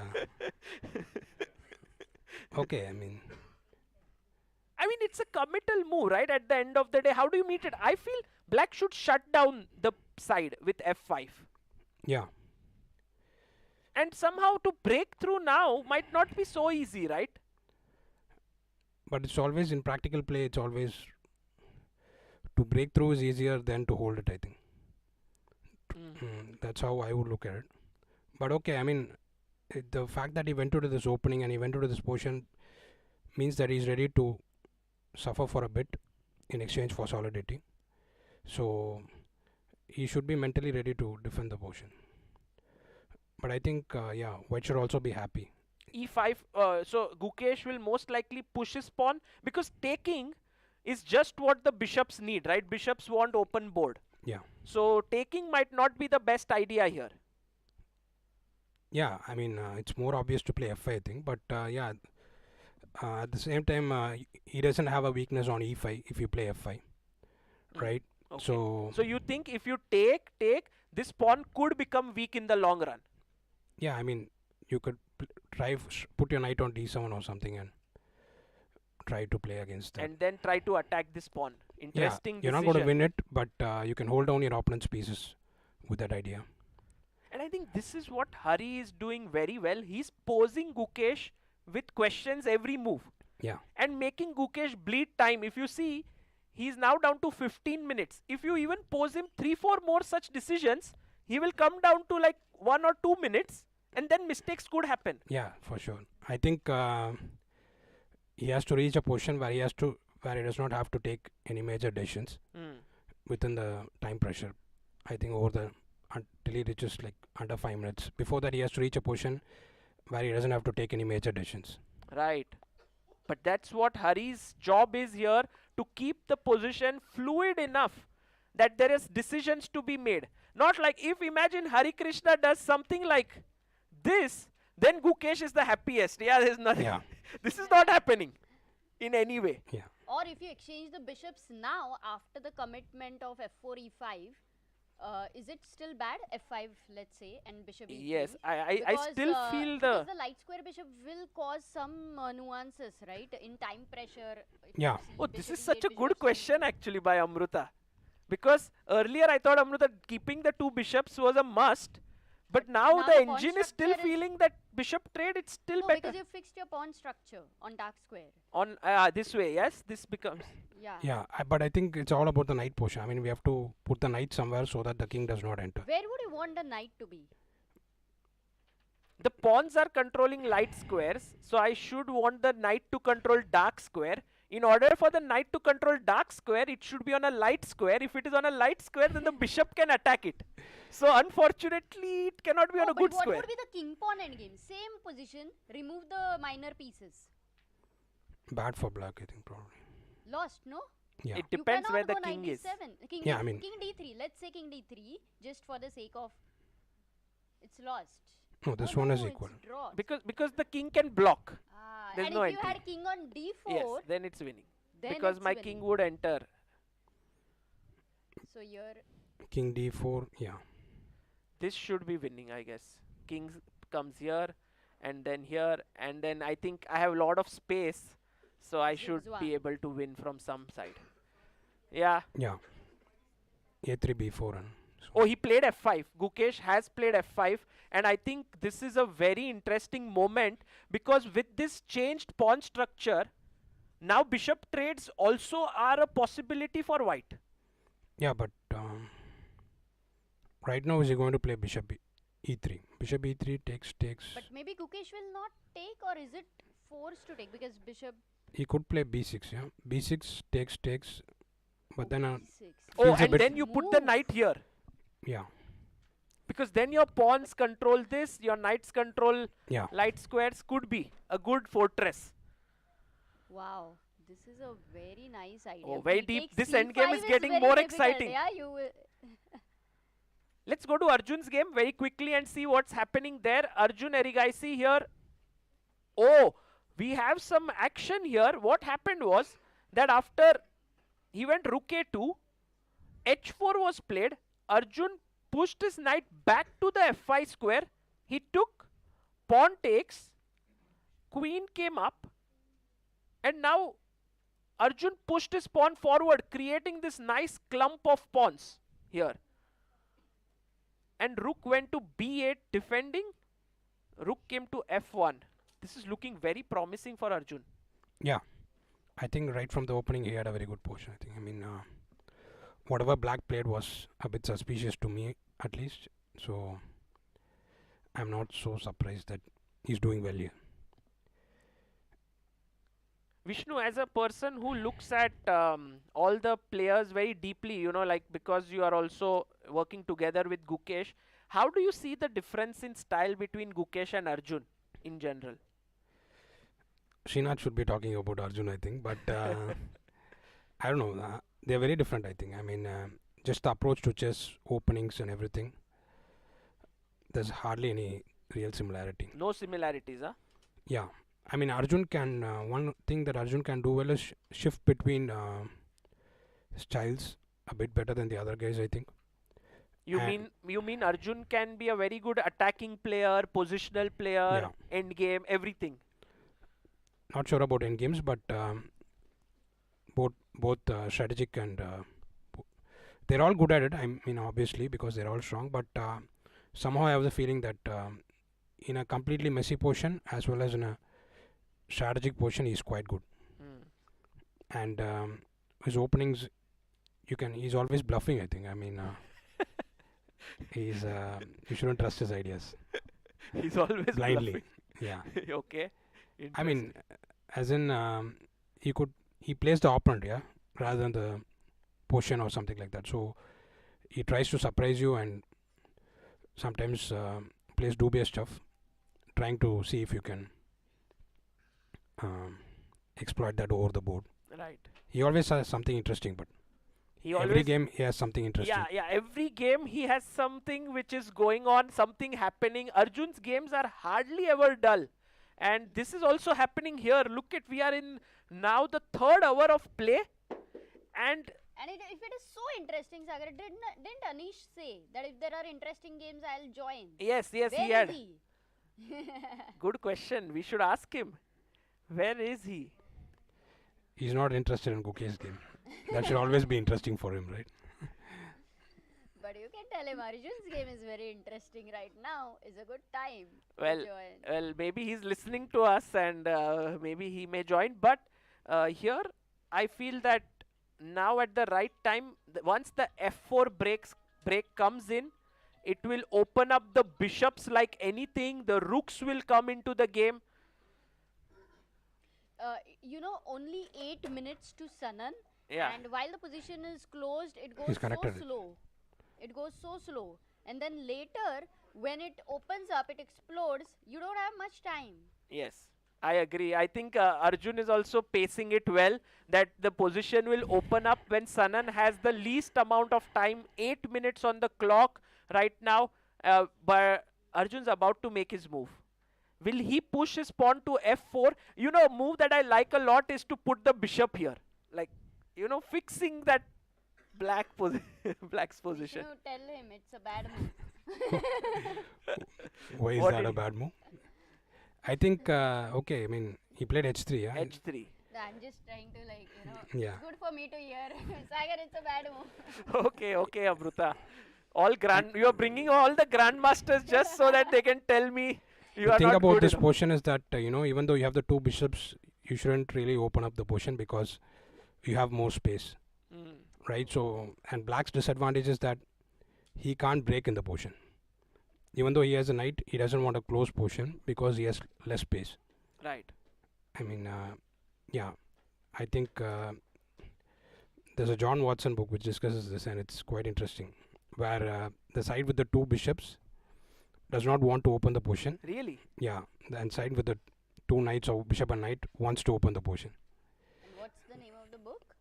Modern chess strategy, I think. But haven't an old we book. been taught that if you have 2 bishops, you should open up the position?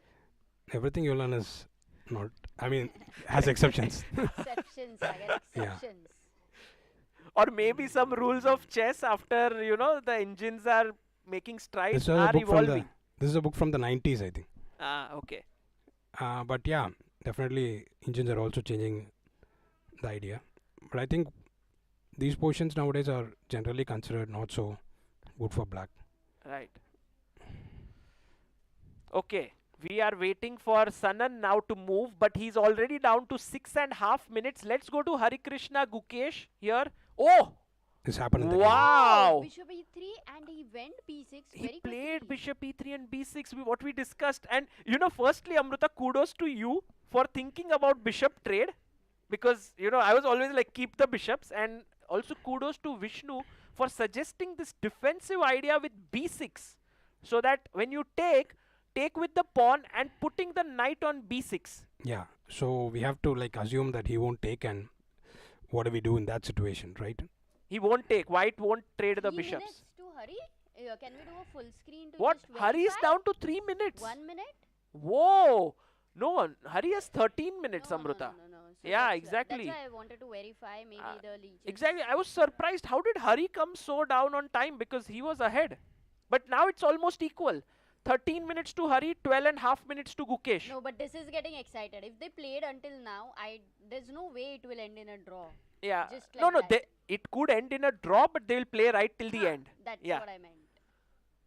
White can even say I provoke b6 and come back, yeah, with the bishop. So that this bishop will I don't know then if that have makes more space to maneuver.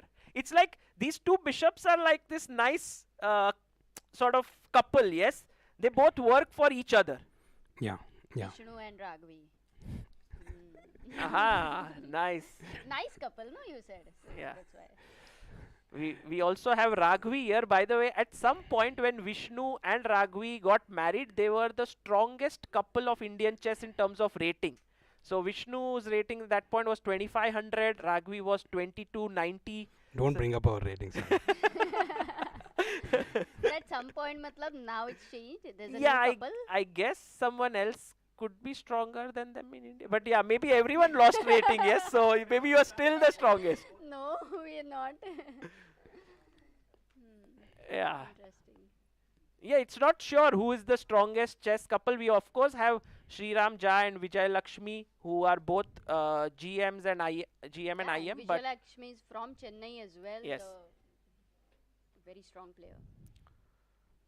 okay, now Gukesh has made his decision of pushing the pawn. So Hari So Krishna. one thing I like is that the time is pretty Equal. close, yeah. Otherwise, there would be just too much pressure. But Right. I think Black still has to make a lot of decisions. Where to put his king, where to put the knight, especially. I think knight doesn't have a good square, right? Yeah. Where to Knight go? A7 I think knight you would will love go? to go to d5 here. This square. It's not so stable because of the light square bishop. I mean, I don't think how are you going to get there, but That's also a question. I mean, knight a7 is a move now. I mean, for Just example, one more question to you though. If we have been thinking about the dark square bishops getting exchanged, but let's say the knight and the bishop gets exchanged and you are left with dark square bishop, that should favor black, or I mean it would still be equal. Let's would say be equal, I knight a7, think. a4, knight b5. I mean I know it's you won't play a4 at all, but just for the sake of understanding. Like such a position, right? Yeah. Oh, this should be a draw, right? yeah. There's nothing much here. Though the pawn chain is on h2, g3, like dark square, it means nothing for black. There's no entry, I guess, for the king. I don't see any scenario where black is winning this game. But, how much ever I wish to imagine. Yeah. Did you like Gukesh's opening choice, Queen's Gambit accepted? Yeah, it was fine. I think. It was okay. I think that is a Oh, draw. he took. That is a draw offer. I think. Who? I know he didn't offer a draw, but 31st? the move essentially means it's a draw offer. Yeah. Oh. I don't see how he's going to win after taking on No, c4. I think Hari has some ideas up his sleeve. Because there is still some scope, no? Vishnu, like, he can play a3, b4 at the right time. So you just What is the right time? exchange. Because when you put the king on c3 and pull b4, he has knight d5 check all the time. Yeah. I think king f7. They're going to repeat or something. What's the move number? 30th move? Yeah, it's 31st. Wow, is this going to end in a draw? Or maybe he wants to put the bishop on c6, king on c3, and play a3 b4. That is the only idea I see. But then once you play a3, b4, I take twice.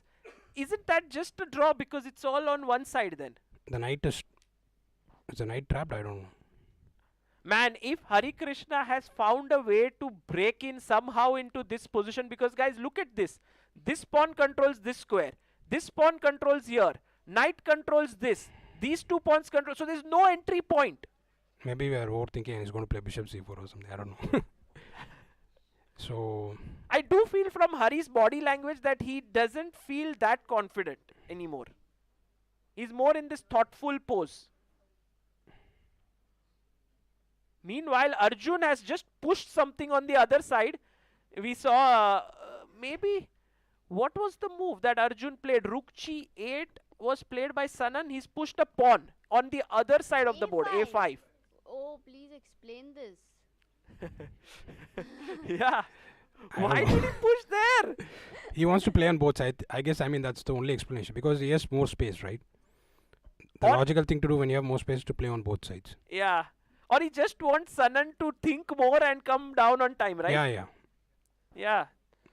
I mean, he has all the choices and black is suffering here.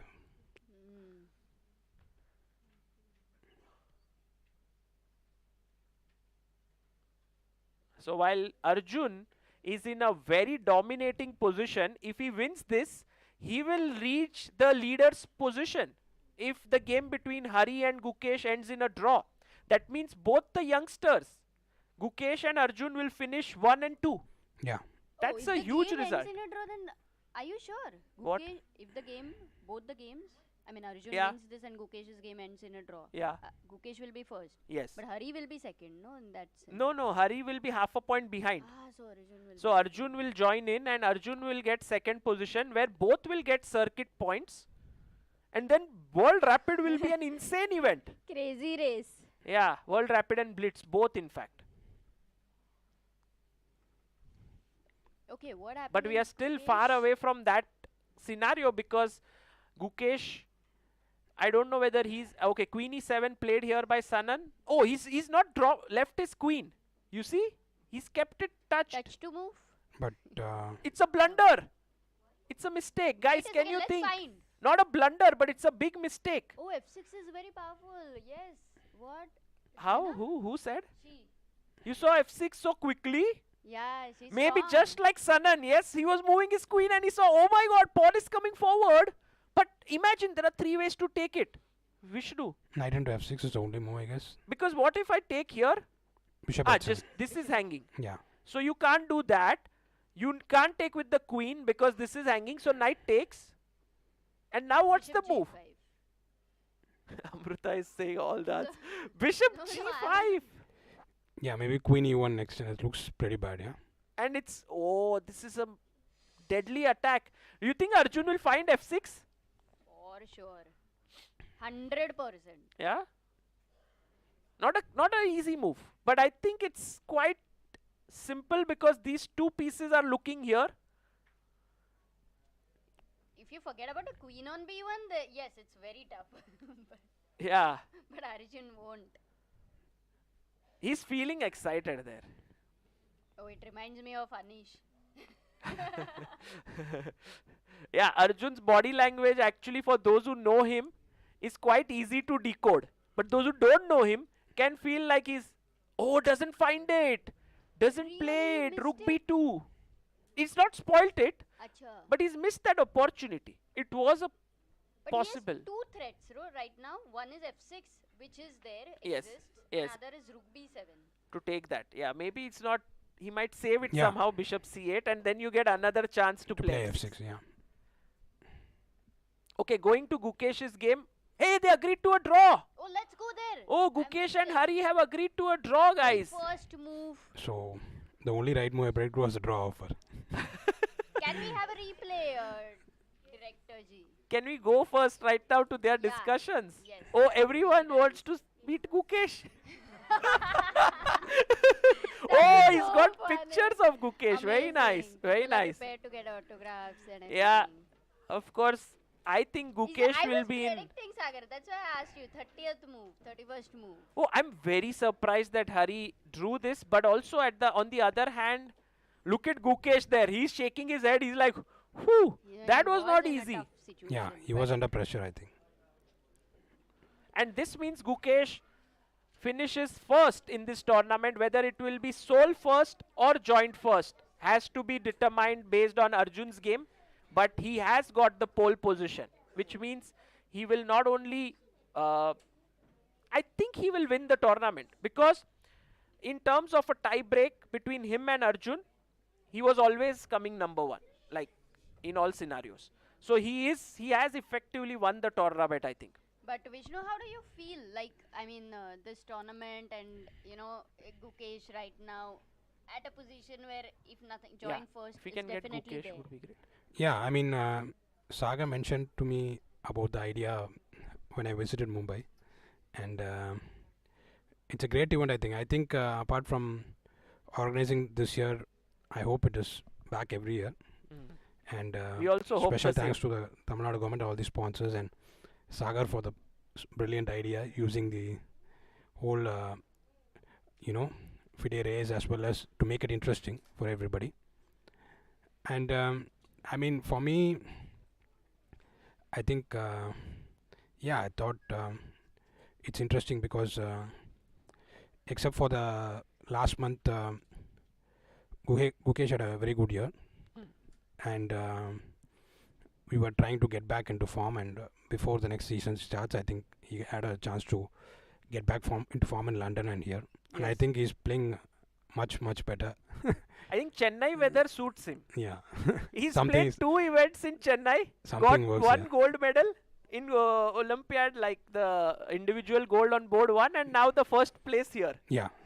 I think something's good about the food or something. I'm not Yeah, sure. Sagar, I told you it's rasam rice because he loves rice. And I'm telling you that's the We have to ask him that as he finishes some of his obligations there, signing the the chess boards, and then we will have him here to talk to him about his thoughts of this event. I think I can confirm with the arbiter perhaps that is Gukesh the champion already, but of course we are wholly focused on Arjun's game. So right now, according to the arbiter, Gukesh on 4.5 has, because Arjun and he drew. So the first tie break is direct encounter, that doesn't count. Oh, by the way, Sanan has just snatched a pawn. Sanan said So thank he you. missed on to an f6 again. Yeah, that's surprising Oh, actually. another time? But actually it is, right? Yeah. Six. No, but this time f6 was not possible. No, before queen d8. I mean, he went bishop e3, I think. He went here. Here there was f6. He missed Yeah. it again. So here he takes this pawn, and now the point is if you get greedy and capture this pawn, then after queen takes pawn, this is getting sharp. Yeah. I mean, that's all black can hope for. Yeah, he's in a miserable position, I think. Otherwise, okay, let me just take a pawn and be miserable. Yeah. Right. True. So, I mean, he has something that white has to worry about finally.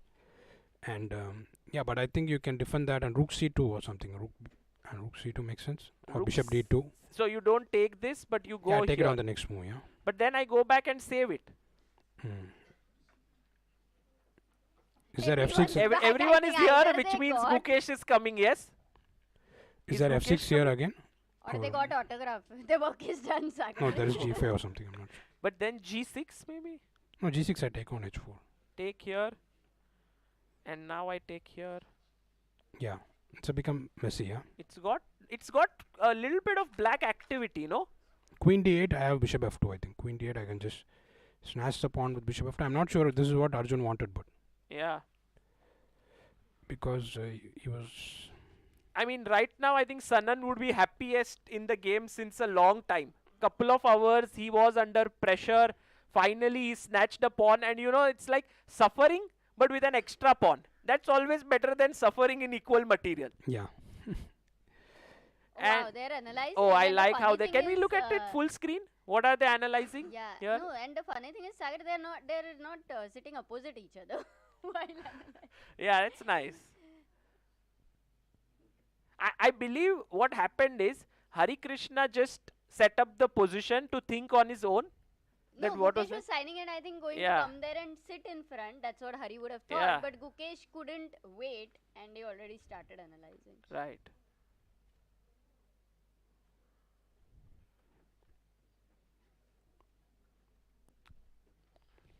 So taking on e3 does not work. Yeah, I think Hari also did not like this bishop e3 idea. Oh yeah, this is just looking at this f5, e5.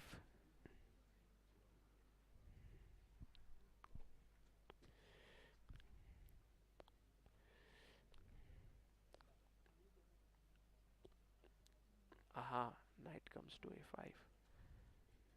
Yeah, nice scenes there, guys. Always enjoy when players try to exchange ideas after the game. This is very valuable, and I think it's highly recommended, yes, that the youngsters should do it. Yeah. What do you say? I think it's becoming more and more rare. It's becoming rare because you have an engine back home. You can go and analyze with it. So they're like, why to analyze with each other? But there's some benefits, no, to it. Yeah, for sure. I mean, you can understand how your opponent or human is thinking, right? That is the main. I mean, that's harder to access than. It's harder to find out what Hari Krishna is thinking than the engine. You always have the engine access. So. By the way, Arjun has played f6 now. Wow. And Sanan instantly goes g6. Time on the clock is 12 minutes for Arjun, 4 minutes for Sanan. This is a super tense game, actually. Very intense game, and guys, a lot at stake here from the perspective of the tournament standings, from the circuit, from everything. Because if Arjun doesn't win this, Gukesh becomes sole first. So that's also a point to note, that if he wins here, then the prize money gets shared, the FIDE circuit points get shared, and everything. No, but what if queen takes h4, you go queen c3? But there's no threat, Amruta. Yeah, queen c3, exactly. And this gets a lot of counterplay because rook is hanging, bishop is hanging. You have to go rook d2 to defend it. b5, open it up, and suddenly black is like on the roll. That bishop on c8, Yeah. on b8, those guys suddenly very active from home. They will feel like they are playing video game now. True. So Arjun's next move is not easy. He goes rook b5. He says to the black queen, please go away. No, queen a2 check. What if? But then rook f. Okay, maybe check is one idea. Or you can go back here to take this pawn. Both look interesting. Queen d8, g5. What is the fate of that knight? Oh, you are saying just that is very brutal, Vishnu. But the knight can come out from here, no? No, can I go queen d7 first? Rook h1 is But the king has to become very safe, I think, and that's like yeah, but it's still unclear. I think at least that's what the computer says. So I think g5 is not a Arjun move. No, maybe he won't do that. It's too static. But could be. That is just my move. That's not a move. Yeah. So Vishnu's move. queen d8. What else could you do? But I don't see. Queen d8. We can't take queen takes h4, right? Maybe now your move of f4 or something looks interesting. F4 opening up that way. Nice. But then he may sack a pawn just to keep the f file closed. And if you take here, then maybe queen now takes. He played. Yeah. Rook b5, queen a3 He kept the queen that side. He did not even go back. I think this is going to end brutally somehow. No, if you keep your queen so much far away, your king is going to get mated. That's what. Not a good idea. Yeah. I mean, but he probably believes that. I mean, queen d8, g5 to me. Yeah, maybe we can just have a. But Arjun is going to play. He plays Bishop c1. Bishop c1. Arjun is like, get out. The queen needs to get out from here. Can the queen get trapped? Any chance? Oh, we have Gukesh in the room. Wow.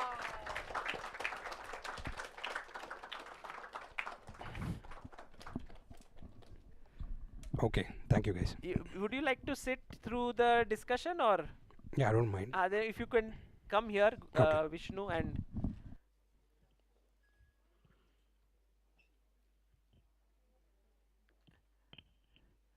and I think you can use this one.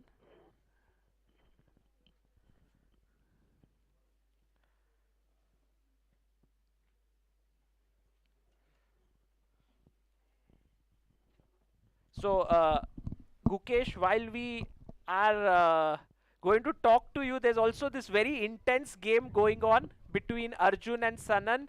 But firstly, huge congratulations to you. You are definitely first. It only remains to be seen whether you are joint first or sole first. Yeah. What happens to the game here? How are you feeling? Quite good. Especially this game was quite unpleasant. So, yeah. Finally a good tournament after a long time. So, quite good. Yeah. Long time is just couple of months, yes? few months actually, but I mean, World Cup was good, right? In August. yeah, after World Cup, every single tournament was bad, but okay, finally it's over, so happy. What is it about Chennai that brings out the best in you? You know, Olympiad, you played very well. Now this one as well. Yeah, I don't know, it's just nice to play at home. I don't know if there are any specific reasons, but um, yeah, you just have good memories in some places. Yeah. Hmm. So maybe that helped. Tell us firstly what was. Like everywhere I go, I mostly eat Indian food only, so it doesn't matter so much. But yeah, it's nice to go like outside and hear people speak Tamil, and just all the known things. Yeah. That's always a nice feeling. Yeah, I agree with you. Gukesh, what was your thought process coming into the game today? Because you were half a point ahead. Were you just thinking that I should play for a draw? Or were you thinking that I should keep my chances? What was going on?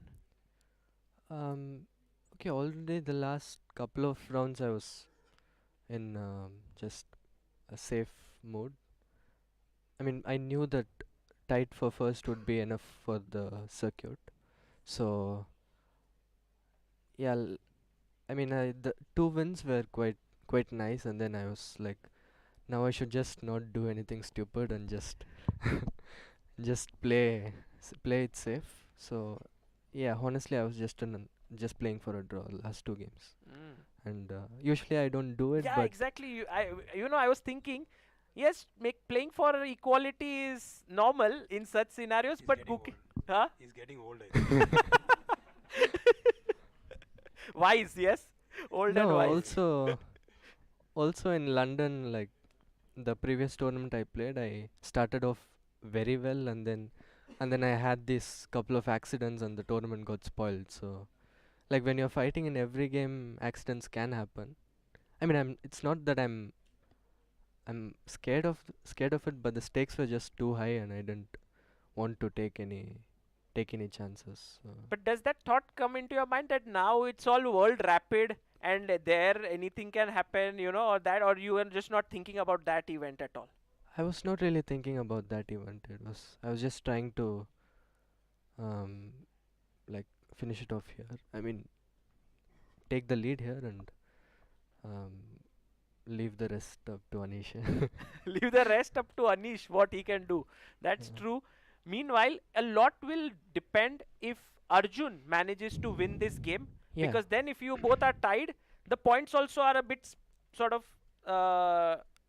lesser than what you get for a sole first.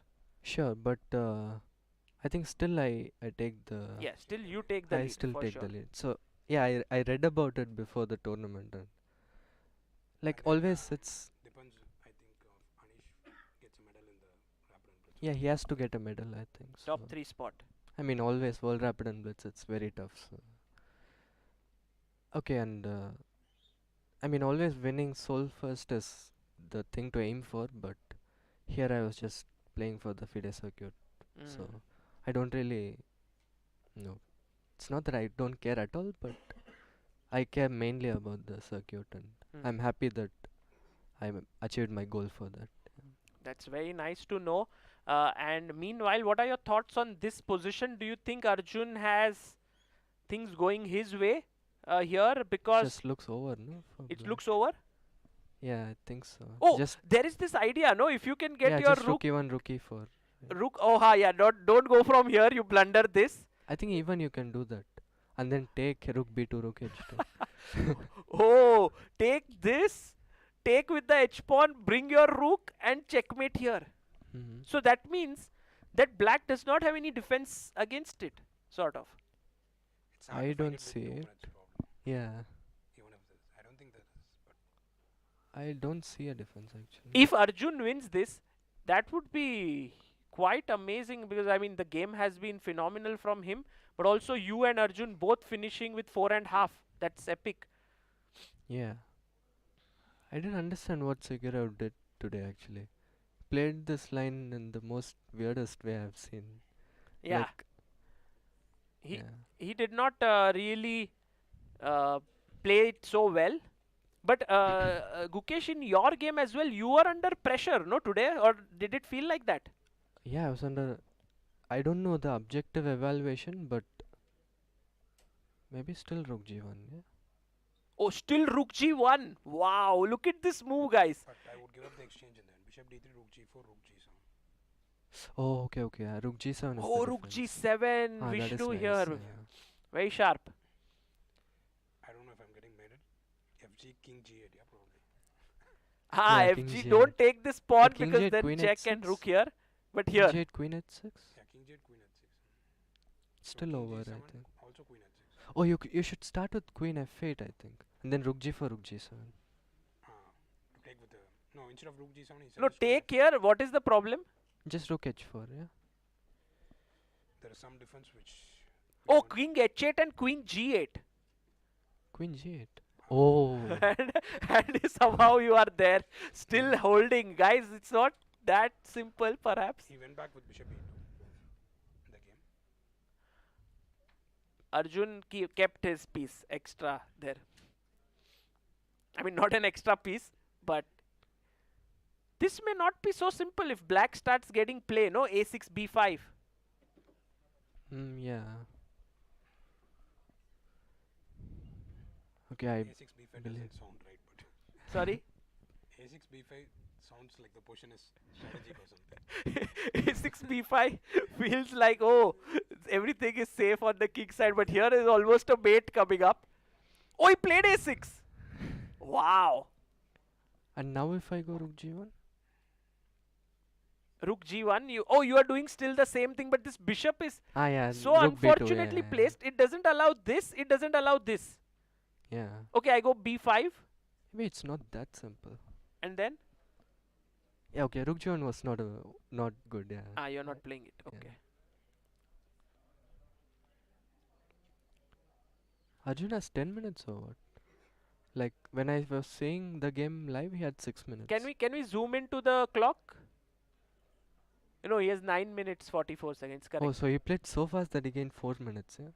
Or maybe you didn't see it correctly, Gukesh. Perhaps he was always having more time, Oh, I okay. think, yeah. Maybe, yeah.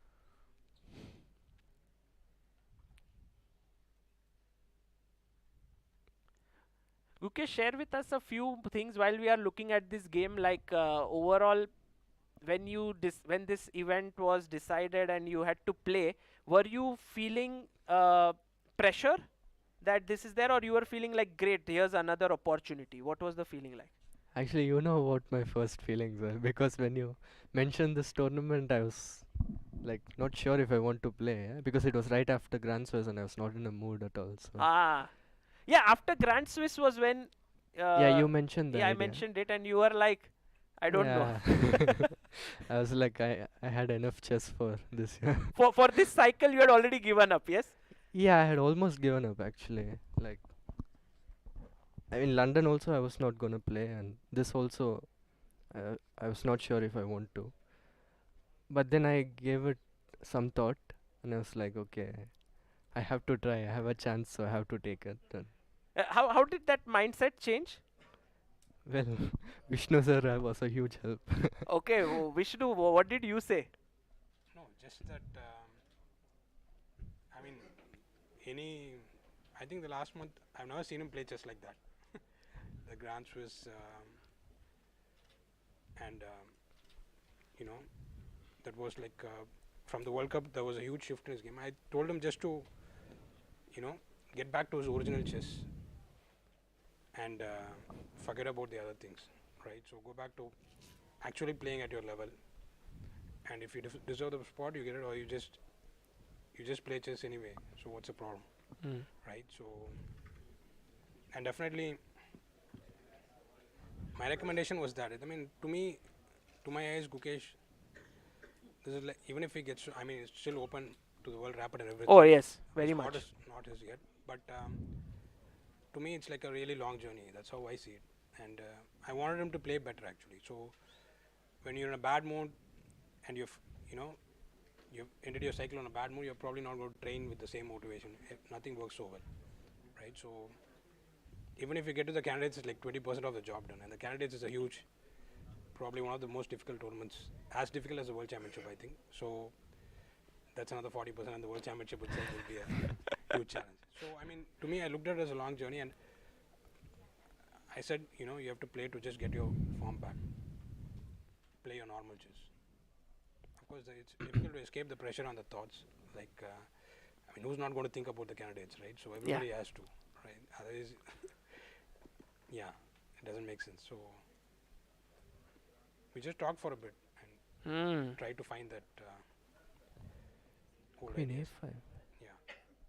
Very C4. interesting. This is so nice to have both Gukesh and Vishnu here. Meanwhile, Arjun shifts his attention like he has always done in this game from king side to queen side. He snatches a pawn here. His queen is ready to pounce. And guys, remember, at any point, if the queen sacrifices here, king takes, and a rook magically appears on this square, it's a checkmate. So somehow this has to be made possible, but I don't know how feasible it is. But Arjun is getting ready. I think in some ways he's getting ready here. Bishop takes, pawn takes, push the pawn, switch the rook. Somehow he's thinking there. I think rook b2, yeah, probably. But Yeah. Queen c, I mean, it's become a bit tricky actually.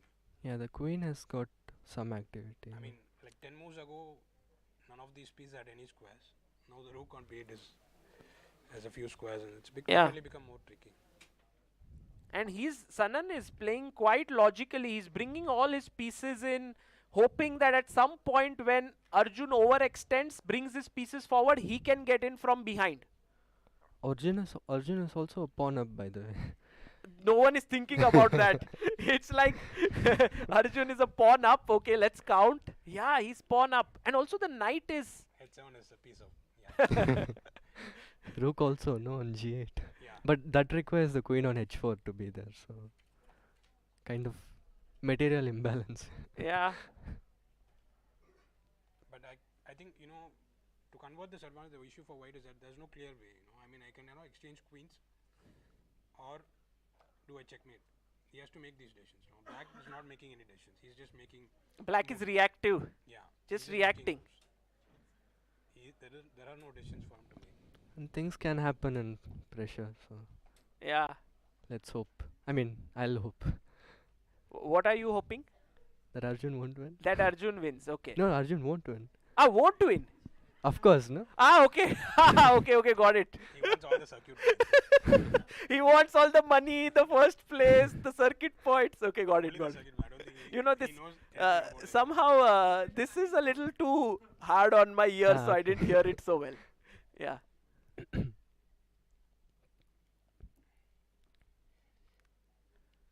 Oh, now if rook a7, then maybe queen h6 and rook b8 is a Oh, possibility. nice. So if rook here, Gukesh thinks here, then rook b8, just pushing it away and a checkmate on this square. Interesting.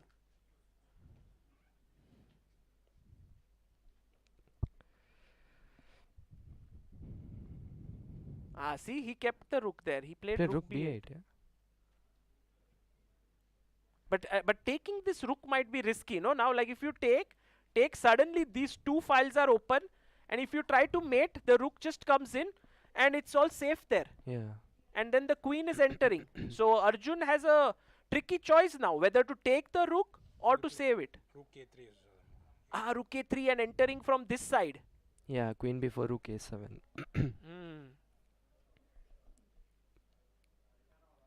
Rook a3, although queen I'm c7. honestly surprised that Sjugirov has he survived in time pressure for so long actually. Yeah, he's fighting amazingly well. Sanan has to be very proud of himself, but also Arjun has kept his advantage going. He missed a very crucial f6 break. He had a f6 move, which he missed at the right time. But throughout the game he's at the advantage. He still has the advantage. Yeah. Rook a3, what was your... Queen c7, I was thinking. Then I play slowly, I think. I don't know how, but... I was thinking rook a2, but then rook b1, and we are not getting this. Rook a2? Rook b1. No, I don't think I should be concerned with this idea of mate on hit. Oh, Yeah. I think what you are doing, can we just show our viewers rook a2, rook b1? I think you want to do this move, yes? Yeah, but even after this, rook g4 is not working. So. Rook g4, take, Queen takes check. Oh. King takes. Oh, that is nice. But somehow this check comes all the time, right? Actually, now that yeah, rook c1, king g2. Rook c2. King g3. No, bishop g4 now. Yeah. And queen h7. Oh, then rook takes rook. Oh, that's a nice variation. Just to show our viewers. Here, let's imagine black makes a queen a5 move. Not queen a5 is too strong, but queen b. Then rook g4. And the point was, if you take here, there is this beautiful discovered checkmate. But the smart thing to do is to first take this, check here, king up. Now take here, and then eventually the rook takes the rook, and it's not a mate. He went rook a7, rook f8, yeah?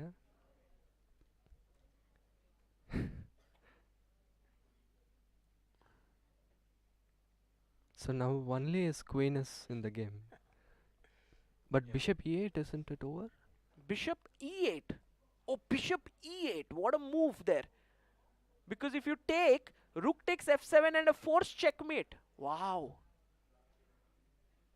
Will Arjun play this? Bishop e8, queen c3, although... Queen c3 attacking the f3 Bishop pawn. f7, queen f3, king h2. Bishop e4.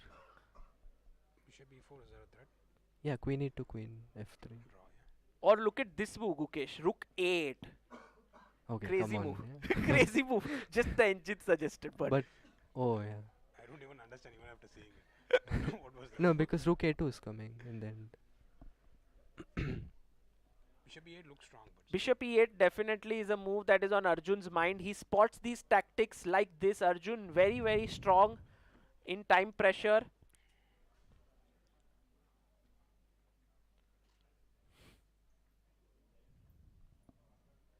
Surprising that there is no direct win for No white, direct yeah? finish, no? Insight for Arjun.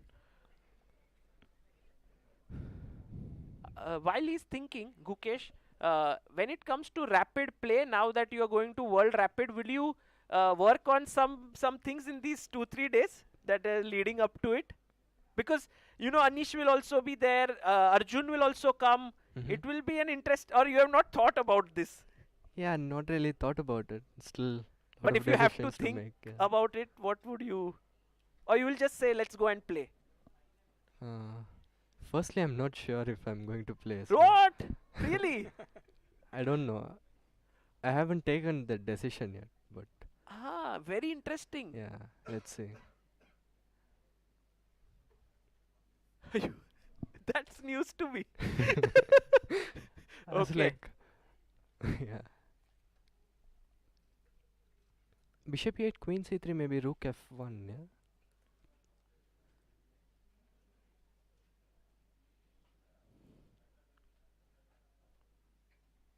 yeah? Just save the pawn, right? Yeah. And then go for and it. Also queen d3, king g2 is coming, so king is quite safe. No?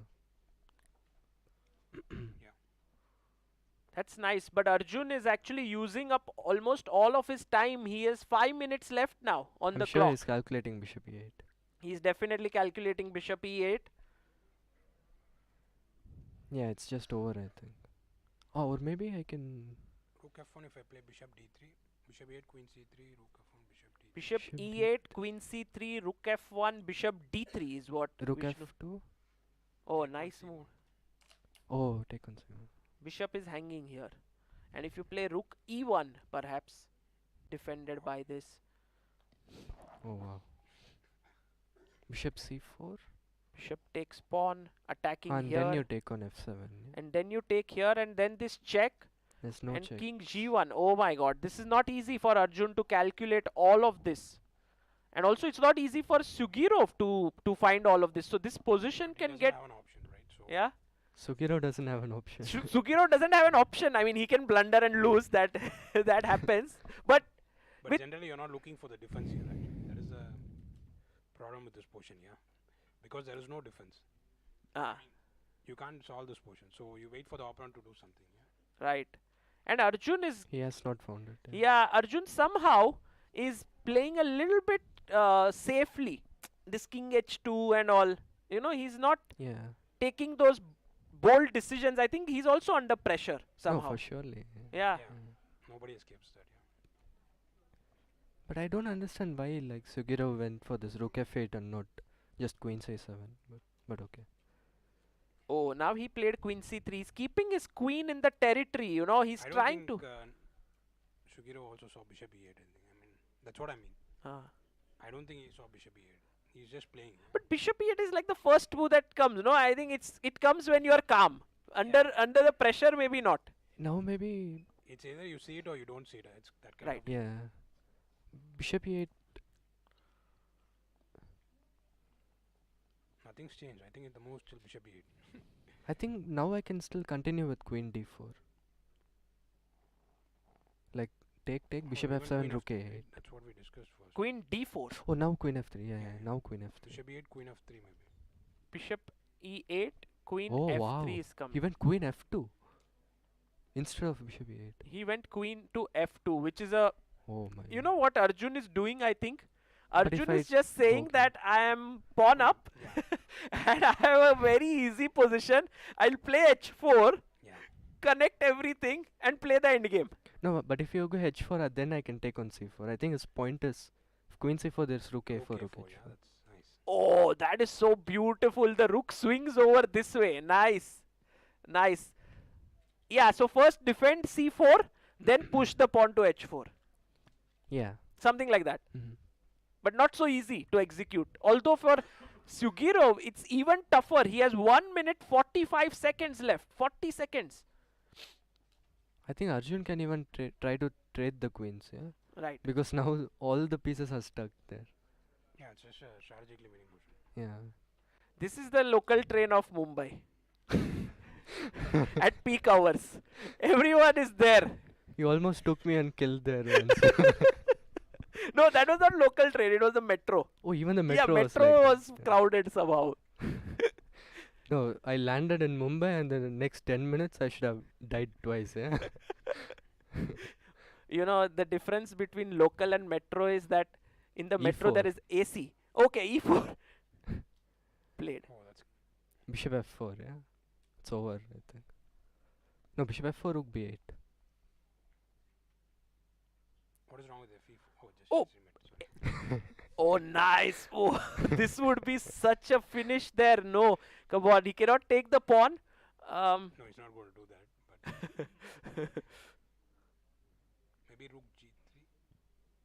Queen c1. First bishop f4. Yeah, Rook bishop b8. f4, rook b8. There's also rook a3 here. But then I take on c4, Rook a4. queen c3. Yeah, But queen c4, fe4 you can start with, I think. Rook a3, queen c4, fe4. But you're no longer a pawn up.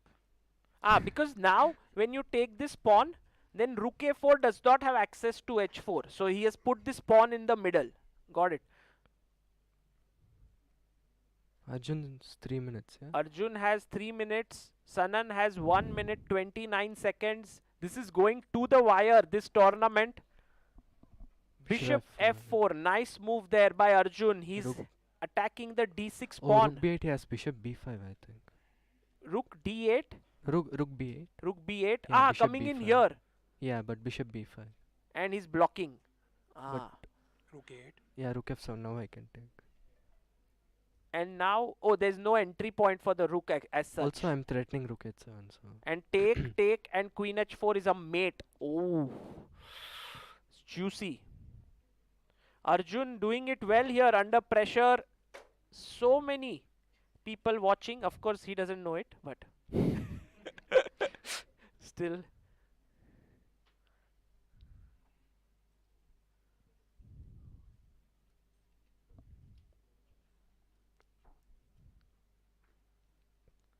One minute. Can we zoom into the board? What is Sjugirov's time now?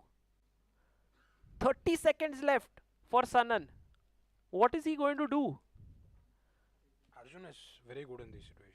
Yeah, he's very good at, in general, shorter time controls.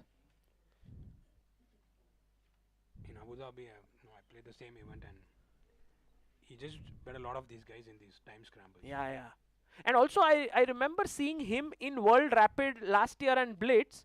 It's like under time pressure, he doesn't blunder often. He's very, very solid there. Bishop d6. He's going to take on d6, no? Yeah. It's a nice juicy pawn, which also gives him a passer on the d file. Yes, he takes the pawn.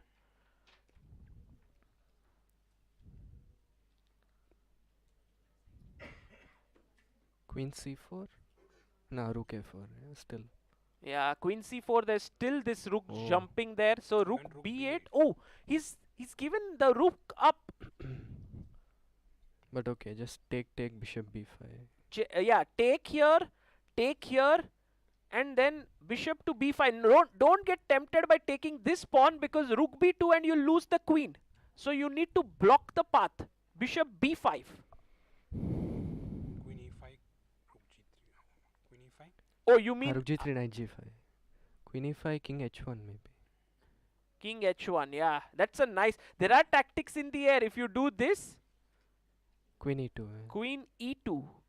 Yeah, king h1. It's still not done, yes, this position. Yeah. Still some tricks there. And Arjun is hesitating to take that rook or not. Because taking the rook allows queen e5 check. He can also do bishop b5 directly. Oh, he doesn't. Oh, he's doing directly. Arjun's essentially saying, I value my bishop more than your rook. But now wait. But the whole game is played in this way, I think, restricting the counterplay rather than doing anything drastic. Yeah. Ah, that's a good way to look at this game. All that Arjun did is stop what Sjugirov wanted to do, and eventually the position is crumbling for black. I thought like rook g8 I can do, but then rook e7 just. Yes, coming in here, but he blocks it this way. It's like all the white pieces are preventing black's pieces from coming in.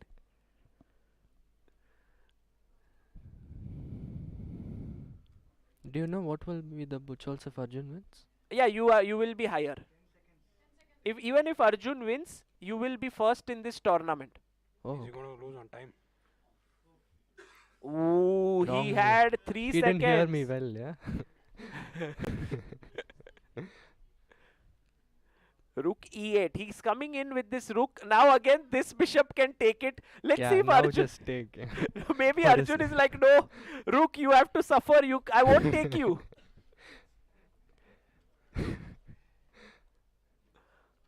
It's like you're keeping him alive and torturing. He's running from here and there. You don't take it.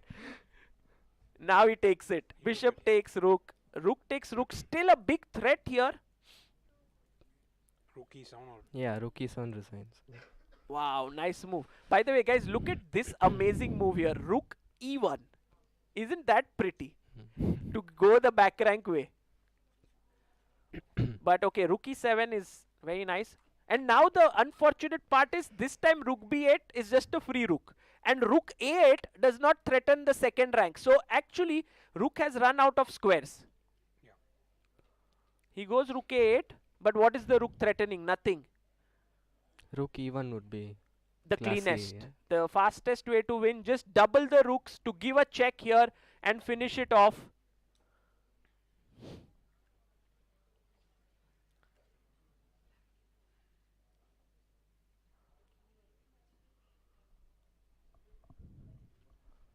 But apart from, Gukesh, your, like Arjun taking away some of your circuit points, the way in which he came back in this tournament is amazing, right? He lost the first round. With black. Yeah. Yesterday he beat Parham with black, yeah. That was quite impressive. Rook e1. Yeah. I think Sanan resigns now. This is over. And you can already see Arjun also relaxing a bit. He's like, okay, I know this is done now. This is my game. Yeah, I don't think there's anything for black.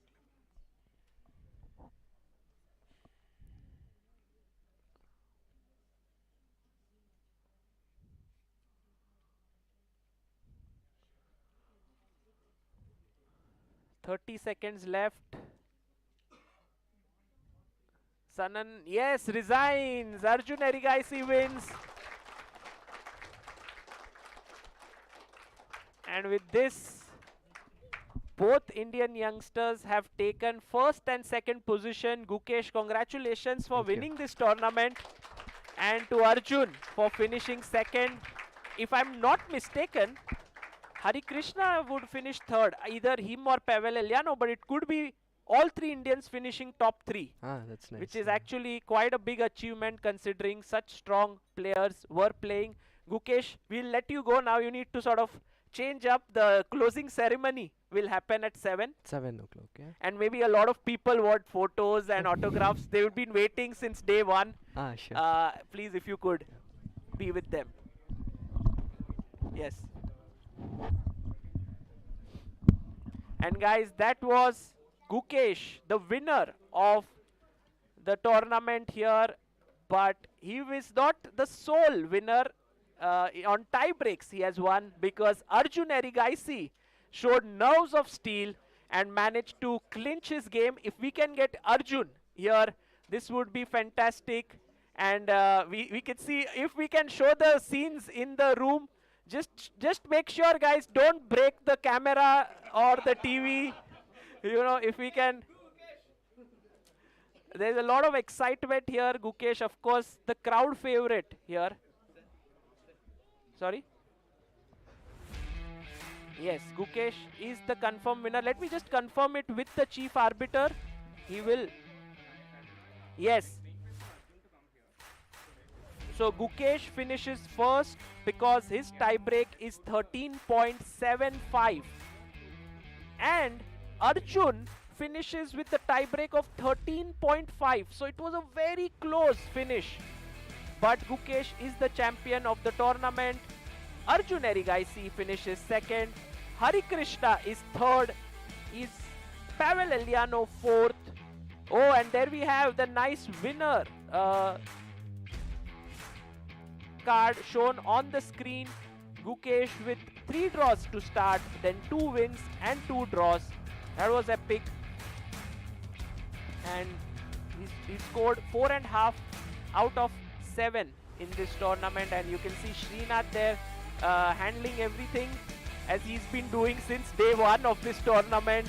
And I think Gukesh will go to the next room in the media there perhaps, and we will most likely have Arjun joining in. Yes, we will have the leaderboard, and I can read out to you, or maybe I can send you and we can show it to our viewers here.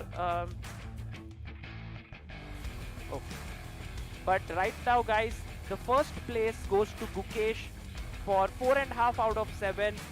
Arjun on second place, Hari Krishna on third place, Eljanov 4th, Levon Aronian 5th, Maghsoodloo 6th, Sjugirov 7th, and Predke 8th. That's how the standings are. Very close tournament, I must say, because 6th placed player was also on 3.5 points, which is a very good score, 50% score here. But clearly the Indians have dominated this event with some very good play. Let's see if we can get Arjun here and get his thoughts. He's analyzing. Can we have his footage if we can look at him? I really would love, because yesterday he beat Parham and he was not keen on coming in, and today he's won again, so we would definitely want to get his thoughts. There he is, still analyzing. I love how the placing in the tournament, the prize money, the FIDE circuit points, all of this, it has lesser importance than analyzing with the opponent. You know, that's first. That's important. What were the possibilities? All of that has to be seen. And I would have him here in some time. But guys, do let us know how you enjoyed this tournament. I am hoping that this start of something truly special in Indian chess. It was the first ever classical super tournament above the rating average of 2700 in India. We haven't had that ever happening, and perhaps with this it will be a start, and 2024 we will witness more events happening which will be classical super tournaments. Amruta, How are you feeling? Oh my god, everybody right now, I just went behind Gukesh and everybody is there for autographs can and we photographs. see those? Do No, we now, have a now camera what? there? So when it was all disorganized, you should have seen for a while. But Oh, now it's Srinath came and organized. organized Srinath it, is yeah. like, okay, Srinath perfection. killing This our is the content. strategy, very positioned. And he's like one by one. And then now everything is settled. Yeah. So I'm back there. Srinath is very good But at it. so quickly, yeah. He could Yes. like in a minute he could just do it all. Correct. He's very good at doing this, and he's been doing it since day one. We are aware of it. And by the way, Sanan goes in to sign a few chessboards, of course, because everyone has a flight tonight. We wouldn't have wanted him to sign these boards after a loss, but I think these boards are actually be given to some of the dignitaries, some of the organizers. Also, on ChessBase India, we had a giveaway, so we would be giving one or two from there. So, yes. Vishy Anand has been here. Okay, very good. If later on we can ask if he is there, but first we can ask Arjun if he can come. And we have news that Vishy Anand has arrived here, which is so cool because he is the reason why Indian chess has reached where it is right now.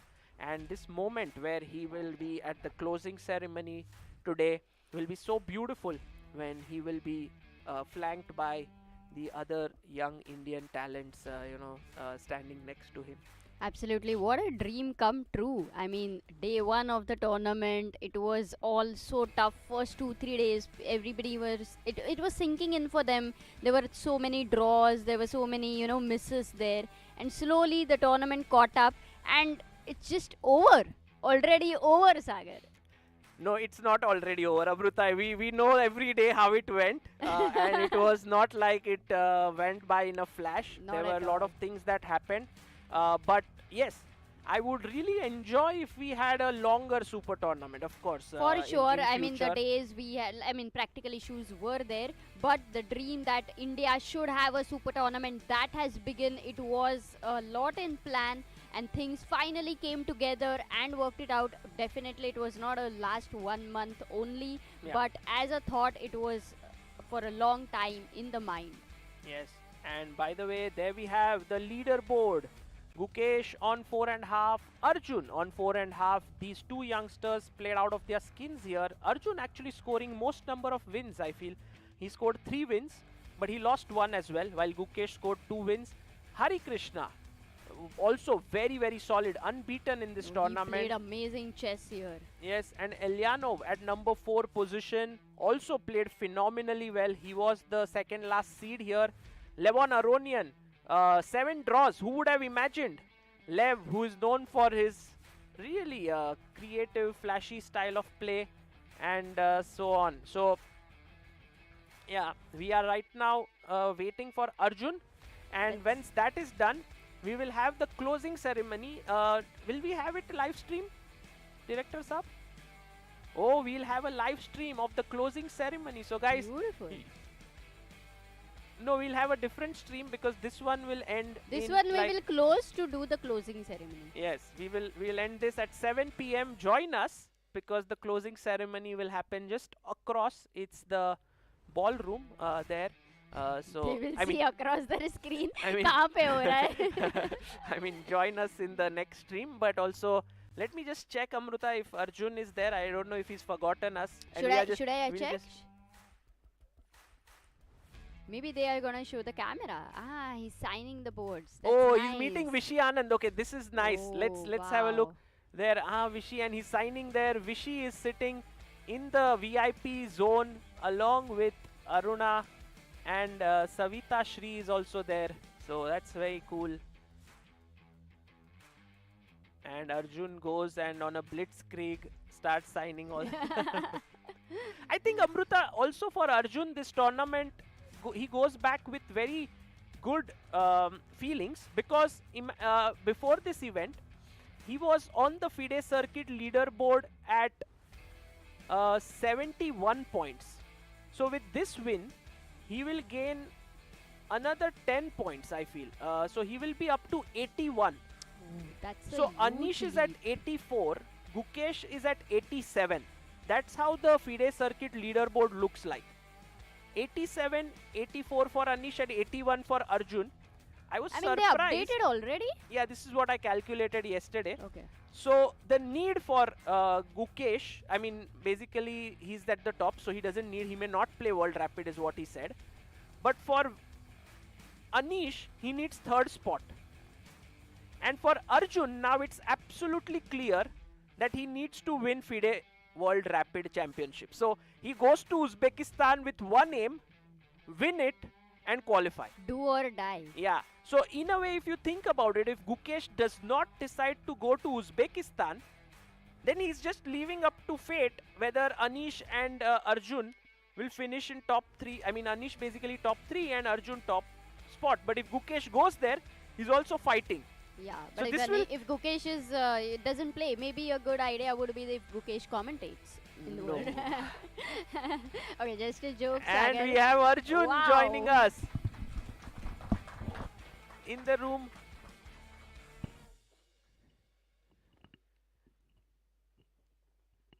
Arjun, you know, I always say that you are the man who never gives up, and you showed that here by scoring 2 back-to-back wins.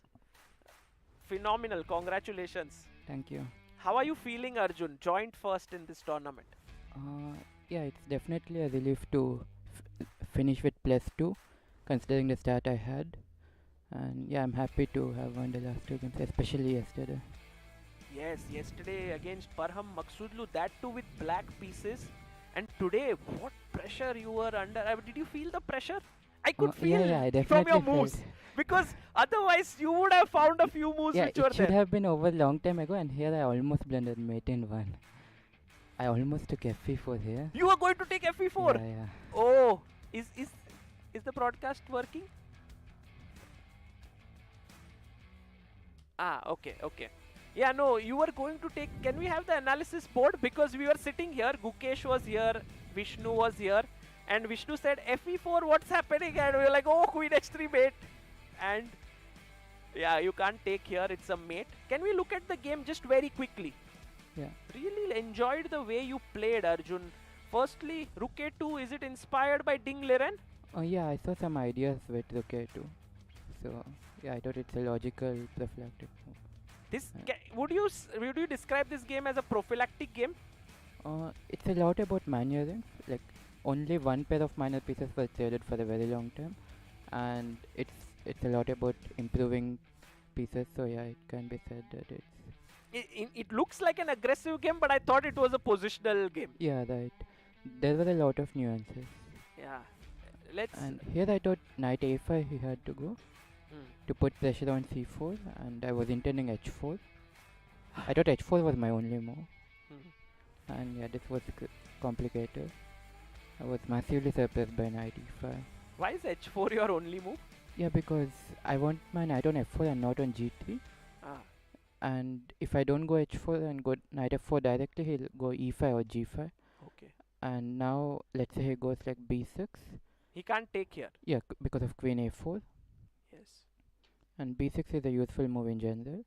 So if he goes, I thought d6. And if he takes, then I go knight f4, and I thought this is interesting. That's how you were going to play. Yeah. Okay, got it.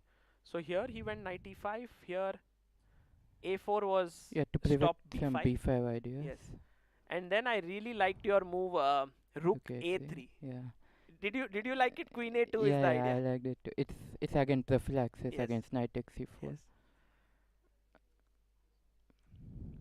And then now you started playing normal chess. At first you were viewing your pawns, king, everything, but now you developed, of course, with all the space you have. Still a lot about maneuvering, getting the right breaks. And queen b1 stopping f5. Yeah, and also keeping an eye on b7 and Right. clearing path for rook a to rook f2 ideas. And here h4. Yeah, here I really regretted playing knight f5. I thought I should have played king h1. Right.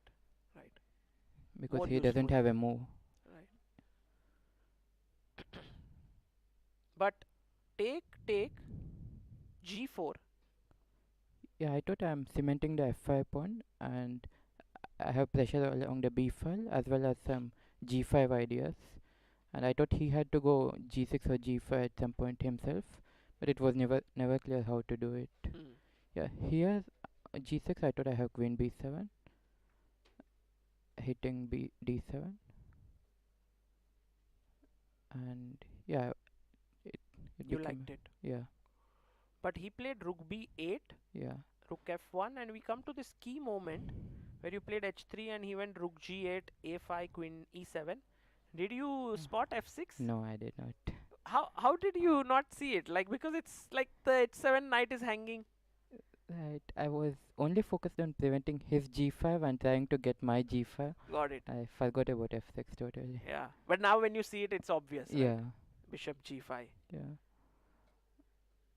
But you never lost the advantage. Even when he started getting counterplay, you kept control. Yeah, at some point I was almost collapsing. Did you? What was your intention to queen d8, by the way? Because I thought now g5. You would play it. Yeah. Okay. And bishop f5, bishop e2 or bishop e4. And then you would take this. Yeah. No, this position I thought it was like totally winning, to be honest. It should be. I know. I mean, the engine maybe doesn't think like humans. I think for humans it should be winning. Also, I underestimated his resources completely. Here, you know, we were trying for so many beautiful checkmates. Yeah, I was trying. I wanted somehow rook g1 here. Exactly. Instead of bishop e2. But Yeah. the problem is bishop d3, rook g4, rook g7. Yes, exactly. Exactly. And then take, check, king here and queen g8. Yeah, and this is not clear. So that's why you went back and he started playing on the queen side. But Here again, I thought I shouldn't have taken the pawn. no, but it's, I mean, the thing is, you won not through a mate in a way, but you won in a way by limiting his possibilities. So, yeah, I was thinking like bishop f1, queen a5, rook b2. You wanted to checkmate. Like queen c3, rook g4, queen f3, king g1. We were discussing this after the game. Yeah. And yeah, it wasn't that clear.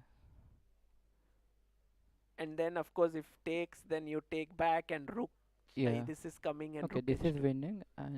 But yeah, the thing is, I don't have it set with the queen on f3. Queen h7, king h7, rook h4. He has queen h5. You have rook h2, right? If he plays b4. Rook h. There is But no still, threat as such because this is queen h5. Yeah. Got it. And if I go bishop e2, then bishop takes g4. Here, if bishop e2, then bishop takes g4 and he can sacrifice the queen.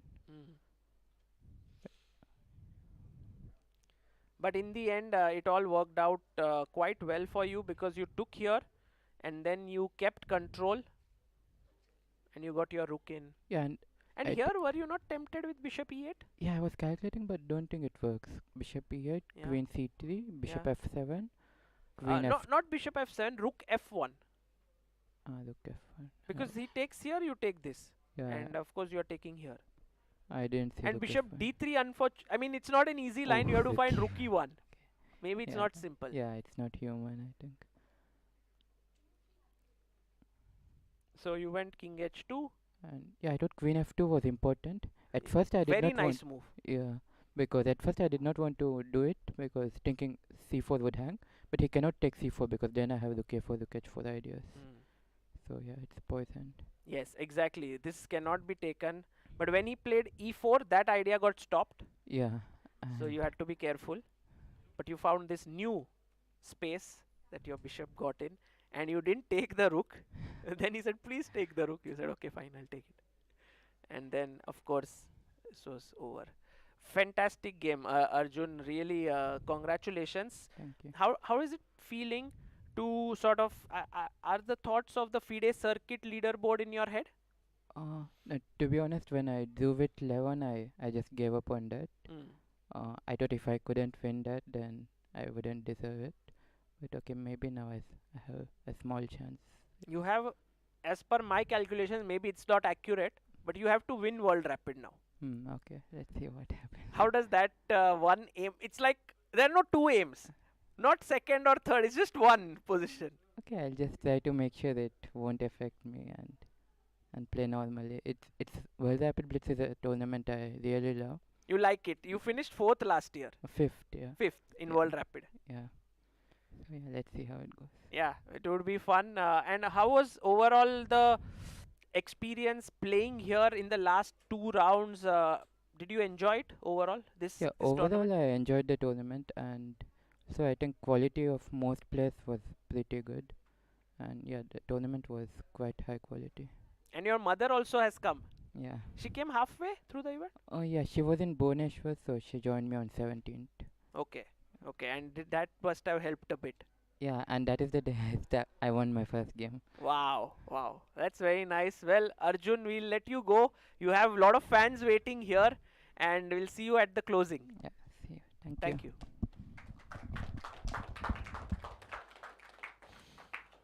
Guys, Arjun Erigaisi finishing second in this tournament. Joined first, but second on tie breaks.